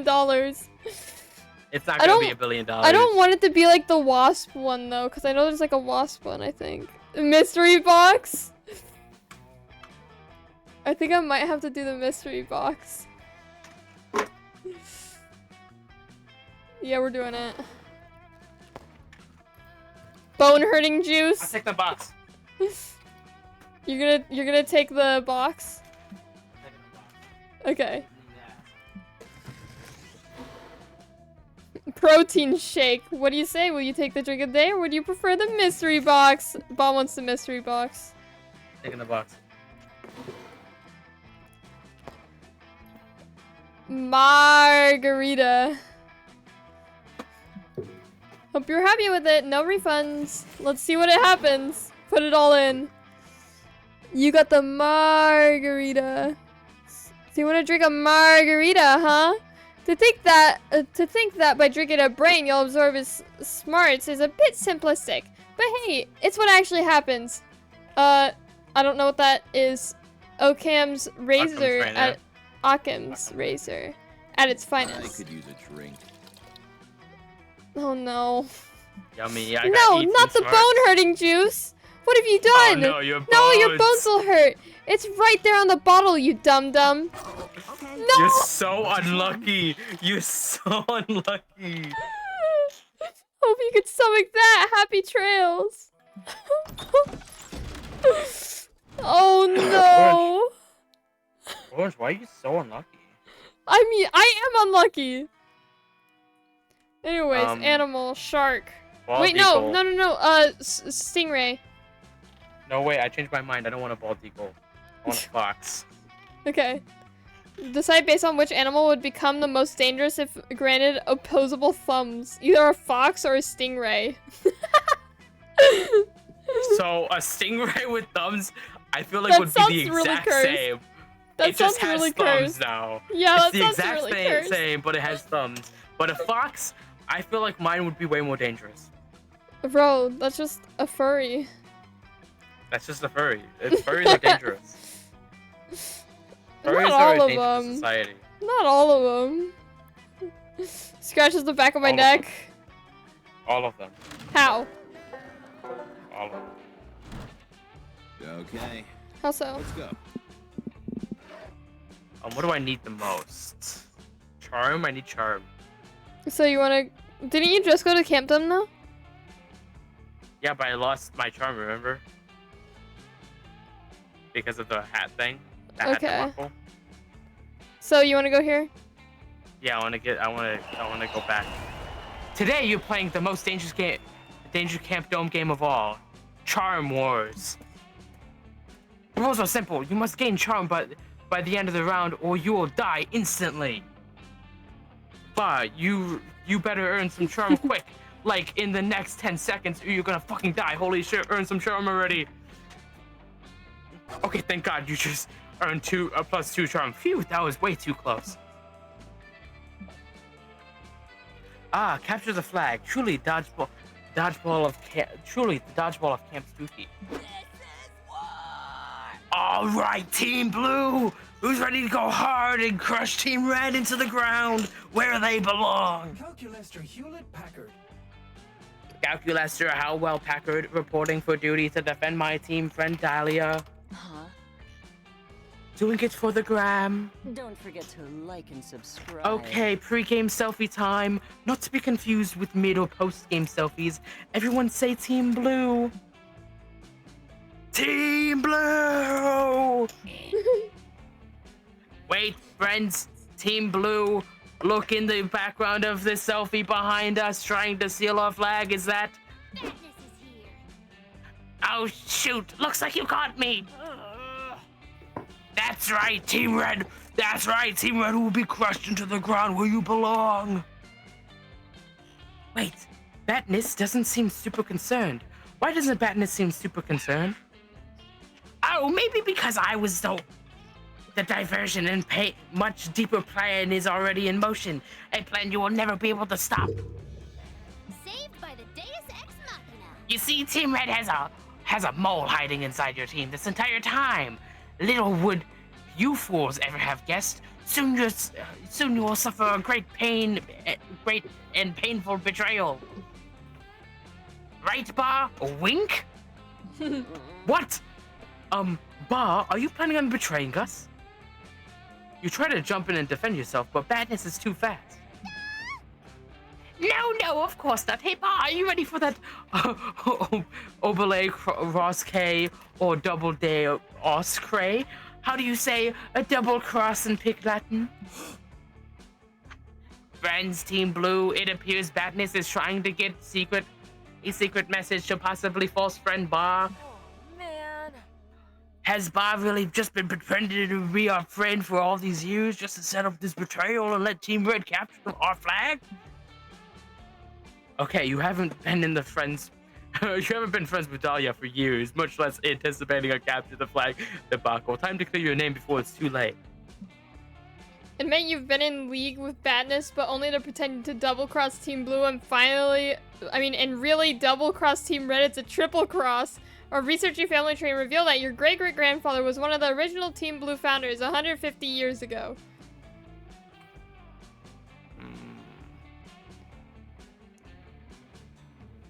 Triple cross. You want to triple-cross? I'm gonna triple cross. Fuck. Yes! Badness, is this true? Of course not, Ba. He's just trying to hide his betrayal. Error 404. Logical error. If Ren Ba were planning on betraying enemy Badness, then enemy Badness would be unaware of this plan and therefore unable to confirm or deny. Wow, Badness thought she was playing with us, but she was the one being played the whole time. Bet she feels pretty stupid. Ba is really a mastermind for pulling all of this off, huh? You're like a cool undercover genius person. No. Yes, this whole time we were completely unaware of all of Ba's actions and subterfuge, never having a clue as to his true intentions. That's actually pretty scary thought. Oh, you think Ba could be using his lying spy skills on us at any given time? This is a theoretical possibility based upon his talent for lying in this situation, which could therefore be applied to any situation. You explained that you really want triple crossing them because Badness was bluffing about the double cross. So wait, you admitting that you are lying to us right now? Yeah, how is telling us that you're extremely convincing liar supposed to make us believe that you haven't been lying to us before? Oh dear. Oh gosh. Or lower the possibility that friend Ba will lie again of his future behavior can be protected by his past behavior, which he just admitted was lying. Ba could have been scheming this entire time. From the moment we met him, we have no idea what his true intentions were. He could have been using us for his capture the flag scheme from that day we met, or even before that. That is a ludicrous accusation. Don't be so toxic. Or he could have been thinking about how to best manipulate us and becoming his summer honey at the end of camp this whole time. Okay, that one is actually pretty dead on, to be honest. Wait, where's Badness? Where's the flag? Curse you, Ba! Fuck, Badness planned to find the team worked after all. Here's your partial list of everything you lost. Capture the flag, trust of your friends, -2 charm, and 1 fun. Fuck, I'm back at the beginning. No. I need more smarts. We're going to the woods. That day you go to the woods, searching for edible roots to make a wilderness tea. You find lots of roots. Beetroot, ginger root, the square root of pie, the root of all evil. You brew it all together. It's the most delicious tea you've ever had. It's so rooted with knowledge that you gain 2 smarts. The sky is clear, the birds are singing, and you, a robot, a cursed monster slayer, and a death-bringing reaper are merrily skipping through the woods, hunting a leprechaun. Guys seen any loot around here? So what's the deal with killing this leprechaun? How many experience points am I gonna get? Do I get a sneak bonus if I attack him from behind? Error. Due to the 6th mass extinction, the slaying of leprechauns is inadvisable. They are considered endangered by the United Monsters Nations. Oh, not another gig. Yeah, I'm not really interested in working today. I figured we'd grab them, get some sweet pics for the gram, stick a pot of gold emoji on there, then release them and call it a day. Speaking of the gram, this is one of the only spots in the woods I haven't posted a pic of yet. Hop in, everyone, it's selfie time. You gather around for a cute pic full of ironic duck face dabbing and bunny ears. Lit. Uploading. Losing signal. I hate to be the bearer of bad news. I am using hate idiomatically because technically I feel nothing. But there appears to be no reception here. What? Ugh, that's such BS. With no connectivity, my party has lost their buffs. Totally non-optimal. My memories are unable to back up, and with no internet access, I am unable to continuously learn and download updated information to correct any mistakes. What if I become racist? What if I connect to the internet and hashtag Calculester is over is trending because I have become problematic? My phone. You're worried? If I don't post in the next 5 minutes, all my followers will think I've died, and I won't even be online to reap the pity likes. Hey, chill out, guys. Being online isn't everything. Let's just hang tight and order a pizza. Oh no, we can't. We have no service. Oh, shoot. Where am I gonna get pizza? We need the internet stat. Yikes. Seems like your friends are spiraling out of control. Of course, you could use this as a teachable moment about your extreme dependence on the internet. But you're not gonna do that, lol. You're taking the easy way out and snagging some net. Here's how. Wait, what we need is a long wireless antenna. Hey, wait, what's that between your legs, Calculester? Okay. And then we just need to lure the internet out into the woods. Quick, create some content. Oh, I don't want to say that one, so we're gonna say this one. Okay. Oh my god. That was the wrong one. That's the wrong thing. I didn't want to say that. I didn't want to say that. Come on, it wouldn't work. It wouldn't put on an antenna. Oh, shucks. Maybe I should have went with it, guys. I will never turn down the opportunity to create more content. The question is, what kind? I've got a speed run of me killing all the animals in the woods. Not really vibing with me. I was thinking more along the lines of, like, an unboxing of the hot new scythe I just got. Are you gonna eat that? Aravi's wins, because it can be followed by a culinary review of how the animals taste when I swallow them whole. Unless I could eat your murder tools, in which case either rocks. My friends, the most foolproof option would be to generate content based on an algorithm of what people want to see most. I suggest we post an image of Shrek impregnated by several characters from My Little Pony. That has to work. Why would you suggest that? I need to reboot. Well, really, the algorithm suggested it. As your friends start to argue between an extreme mosquito swatting let's play versus novel-length Sonic fanfiction, you have a sudden realization. Labeling all the many possible artistic achievements in life is simply content created to fish for digital clicks, downgrades, and commodifies artistic expression. You share this revelation with your friends, prepared to blow their freaking minds, but wow, that's terrible content. For real, no one would like to and subscribe to that pretentious stuff. They start brainstorming anti-male art ideas, but you are not invited to pitch your favorite crossover ship, even though it's Sailor Mercury x Mr. Monopoly. Hey, that's fire. You're left out of the conversation entirely, costing you 2 smarts and 1 fun. I'm becoming dumber. Oh, you just lost your smart. You just lost your smarts that you gained. Another animal? Giraffe. A mouse. Based on likelihood that said animal knows all the secrets to the universe but isn't telling anybody. It's definitely a giraffe. Honestly, yeah, giraffes are kind of... You don't know what those guys are... You don't know what Definitely those guys a are giraffe. up to. Yeah. My PC sounds like it's about to take off again. Uh-oh. We're almost the last done. one. Woo! Oh my god. Oh my gosh. Oh my god. Oh my gosh. I don't really care which one I'm gonna go for, but I wanna go with fun. Have some fun. That day you decided to take a swimming class in the lake. You learn all sorts of cool swimming techniques. The backstroke, the side stroke, the Macarena stroke, the mime having a stroke. All those strokes sure are fun, though perhaps a bit medically concerning. You gain +2 fun. Have hope, thank you. That evening, Milo invites you to the lake for a bit of night swimming. Good thing you packed your birthday suit. Fancy meeting you here. Hi, Ba. I'm so glad you're here. Our days here at camp are often so chaotic and crowded. It's lovely to spend some one-on-one time with you.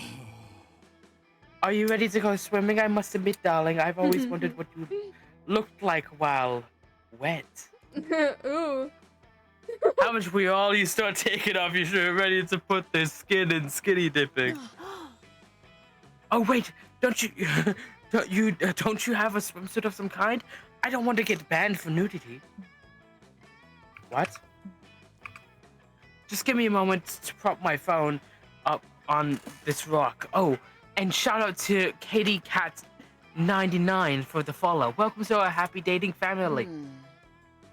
Oh, Bar, it appears today is Roxy Girl's birthday. Would you give her a quick shout out for me while I set up my tripod?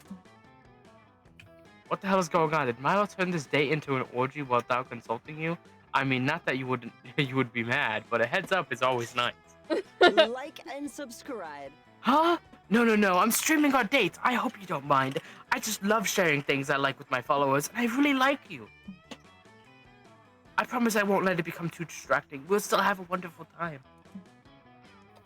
Well, that's a bit annoying, but you really like Milo, and you've never been against exhibitionism, so fuck it. Maybe this could be sexy. Excellent. Let's get this date started after I tally the results of the poll I posted. What should Bar and Milo do tonight? Looks like the most people voted for follow me back, please. Don't worry, Bar. Responding to make these 3,460 follow requests will only take a moment. Ugh, fuck that.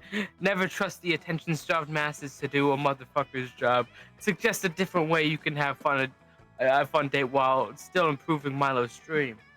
Turn dating Milo into the hot new internet challenge everyone wants to do and watch. Three's not a crowd. Get a guest starter feature on your date.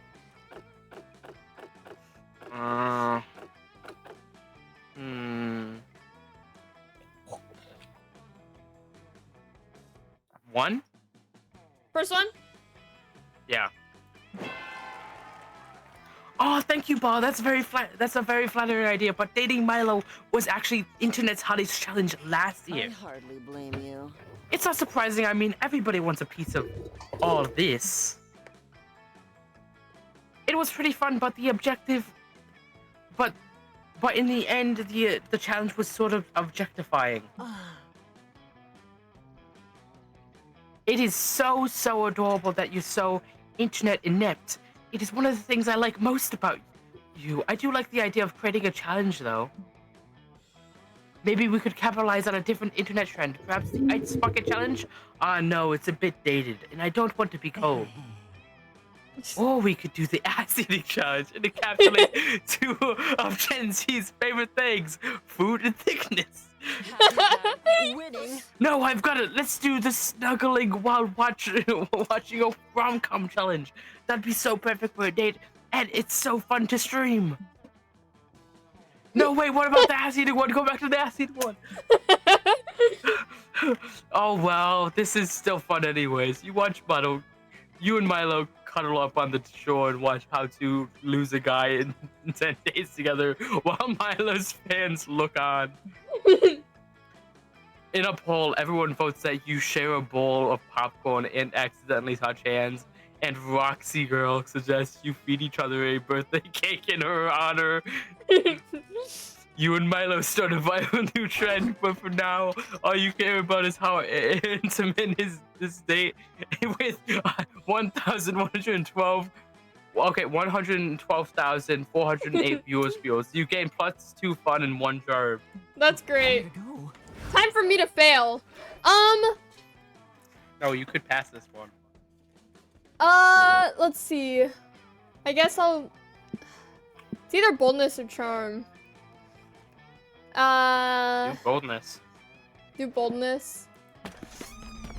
While wandering the haunted manor, you're ambushed by a group of evil spirits. You put up a good fight, but there's just too many of them, and they run away with your immortal soul. Luckily, you always knew this day would come, and you replaced your immortal soul with a Beanie Baby years ago. Good foresight on your part. You gained 2 boldness. Oh my gosh. There you are, mall client. I am so overjoyed to see you. Or I would be if I were capable of simulated joy. I came to this manor in the vain hope of feeling something akin to terror. Alas, nothing here scares me.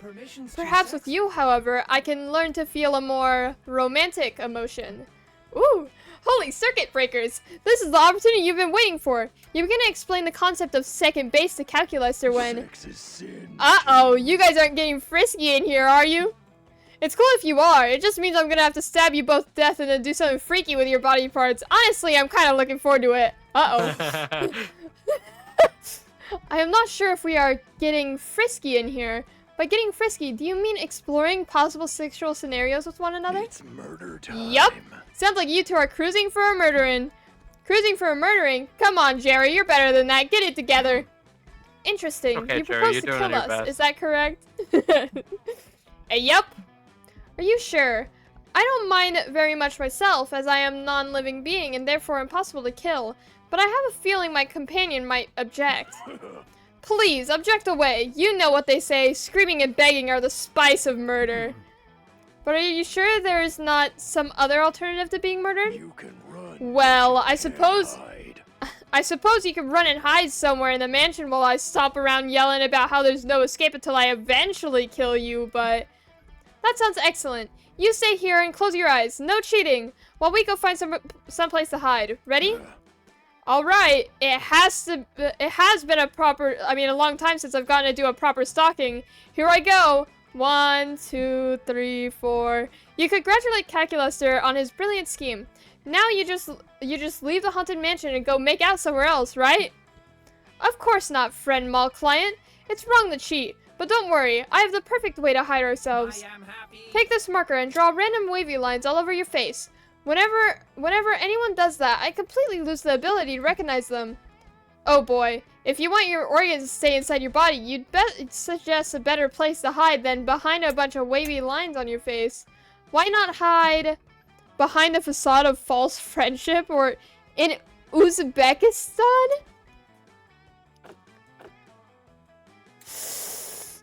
The first one seems pretty neat. Yeah, I think that, because I have no idea what that is. Okay, awesome. Uzbekistan's a place. Yeah, I don't know what that is, what that place is. So, but this was the wrong answer.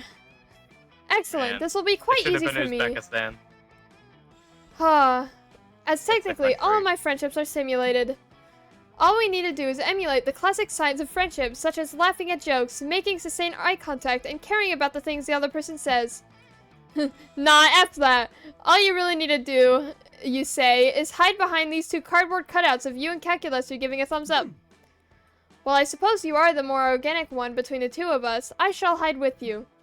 No sooner have you taken your positions, then Jerry bursts into the room, murder knives at the ready. It's murder time. Ready or not, here I... What the hell? 2 thumbs up? I can't remember the last time someone gave me even 1 thumbs up. Wow, guys. This really means a lot. Jerry pulls up a chair, sits down across from your cardboard cutouts, and proceeds to pour his heart out. Oh no. People just don't really see me, you know? Maybe it's the mask, or the fact that I'm always trying to murder them. But I feel like I never get to really connect with anyone. Just once, I'd like it if someone smiled at me once. I mean, smiled at me before I brutally stabbed them to death, or at least said hello, you know? Like, I'm a person too. I have feelings. Nobody likes getting screamed at all day. It's stressful. Anyway, thanks for hearing me out. You guys are really good listeners. If you wouldn't mind just waiting 1 second while I stab the 2 people hiding behind you, I'll come back and we can have a few beers. Oh no, mall client. It seems you made those cardboard cutouts too charismatic. Run! You don't think that's what the problem was, but whatever it was for sure your fault. Also, has Calculaster only been pretending to like you this whole time? Uh-oh. Maybe you'd be better off trying to make friends with those cardboard cutouts, but they're Jerry's friends now, and Jerry is stabbing you. You lose 2 fun and 1 charm. I love it. Oh. We're at the end! Well, time to ask our crushes. Oh boy! And then I shall ask... Calculaster. I'm gonna lose. I can do this. Finally gather the courage and ask your beloved to watch the meteor shower with you. You desire a summer fling with me?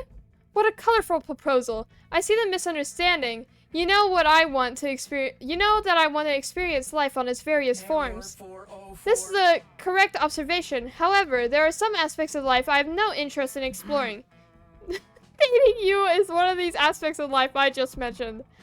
I see how one could get confused about that. What a silly misunderstanding, friend Orange. I mean, mall client. All may seem lost, but you once heard the phrase "lucky at cards, unlucky in love." So by sheer logic, you must be very lucky at cards. You go to the casino and bet all your belongings at blackjack. It turns out the saying is pure BS. You're now alone and poor. Awesome. You finally gather the courage and ask your beloved to watch a meteor shower with you. The two of us? A summer fling? But Ba, you see, dating is like pairing wine and food. #blessed. I'm a Pinot Gringo, light, refreshing, and some would say intoxicating. It pairs greatly with shellfish. And you, are you shellfish? I don't know. You're more like, maybe a corn dog? This is an opportunity. So I gotta to grow. pass. I'm sure you understand, but I really hope that one day you find your own cheap off-brand soda. You're such a swipe left, darling. This horrid rejection is just the first of many problems to come. Not long after that, society collapses and a new post-apocalyptic reign is established. It has all super cool-looking deadly sports, nomadic tribes roving through the wastelands on their motorcycles, and tons of mohawks. You're ready to rock a mohawk and join the Raceland gang, but you're told that in this new society hierarchy, it's built based on how cool your summer experience was. You must tell the tales of your summer to the council elders. The council elders judged that your summer was very lame without a summer fling. From that day until the day of your death, your job will be to clean up the elders' pet robo hyena's poop bummer. Aww, we both lost. We played for 6 hours, almost 7, and we lost. This has been longer than 90 minutes. We lost. Oh man, guys, this has been fun though. It's okay. Before we knew it, those weeks were gone. It felt like a hot minute, and it felt like an entire lifetime. That night, as we saw summer coming to an end, we all wondered what would come next for us. It felt like the end of something big. Little did we know, life still had many wonders and misadventures in store for us. Now I'm older and I can see it. How those years became the foundation of the mythology of our lives. Broken hearts turned tragedies, sung for centuries. I'm not sad either. 100%. Wild nights became epics treasured forever. Every kiss and every laugh is now a consolation we'll always find while gazing into the starry night, no matter how many years go by.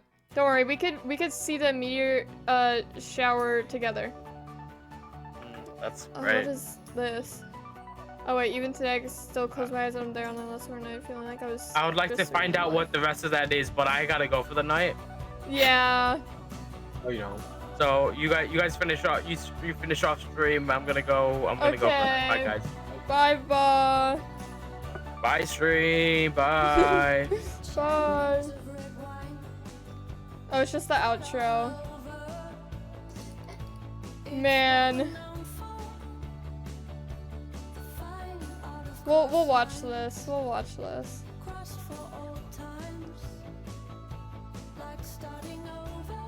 When your stream ends, we never mind. Wait. Huh? What are you watching? I'm watching the outro of the. So wait, you guys game. lost? Yeah. After all that? Yeah. What's the plan now? I mean, we're probably gonna raid.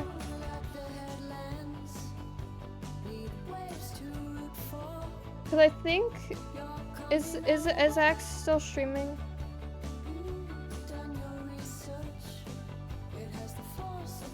Let me see. Let me see who's all live. Okay, we'll raid one of my teammates, Kimmy, on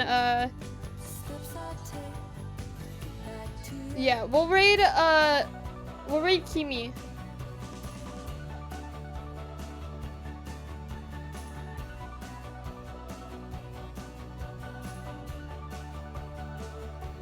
Oh yeah.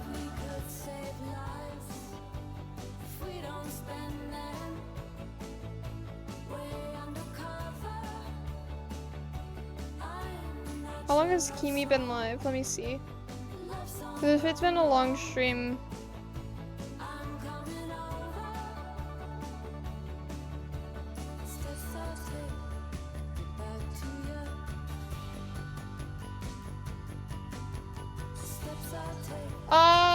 I think it should be good, but I'll see. I can message in Discord.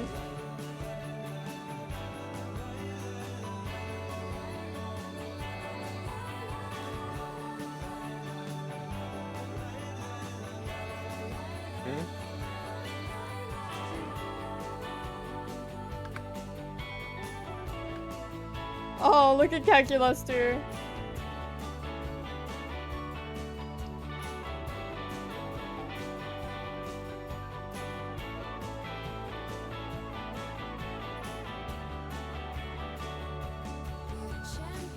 Yeah, we'll raid Kimi.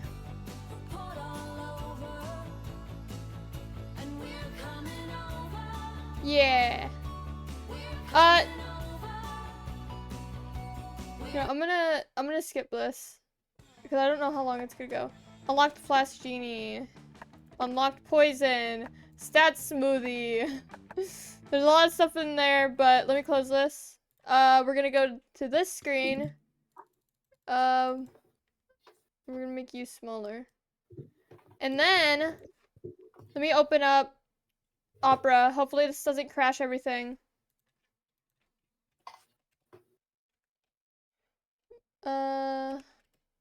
Twitch, open up Twitch. And then go here, copy username. Is it gonna be full blast? Okay. So we're gonna raid Kimi. But yeah, join the raid. I'll probably stream again within the next couple days, obviously, because I'm gonna do more streams because I wanna. Anyways, okay. We'll end the stream now. So let me go to the ending screen. Goodbye, stream. I hope you enjoyed Kimi's stream. Meow. It's okay. I still meowed anyways. It's okay. But yeah, goodbye. Bye bye bye bye. I'll be in Discord. I'll message if I could I'll message because I have to do something really quick and then I'll probably join VC. So bye bye bye bye bye bye.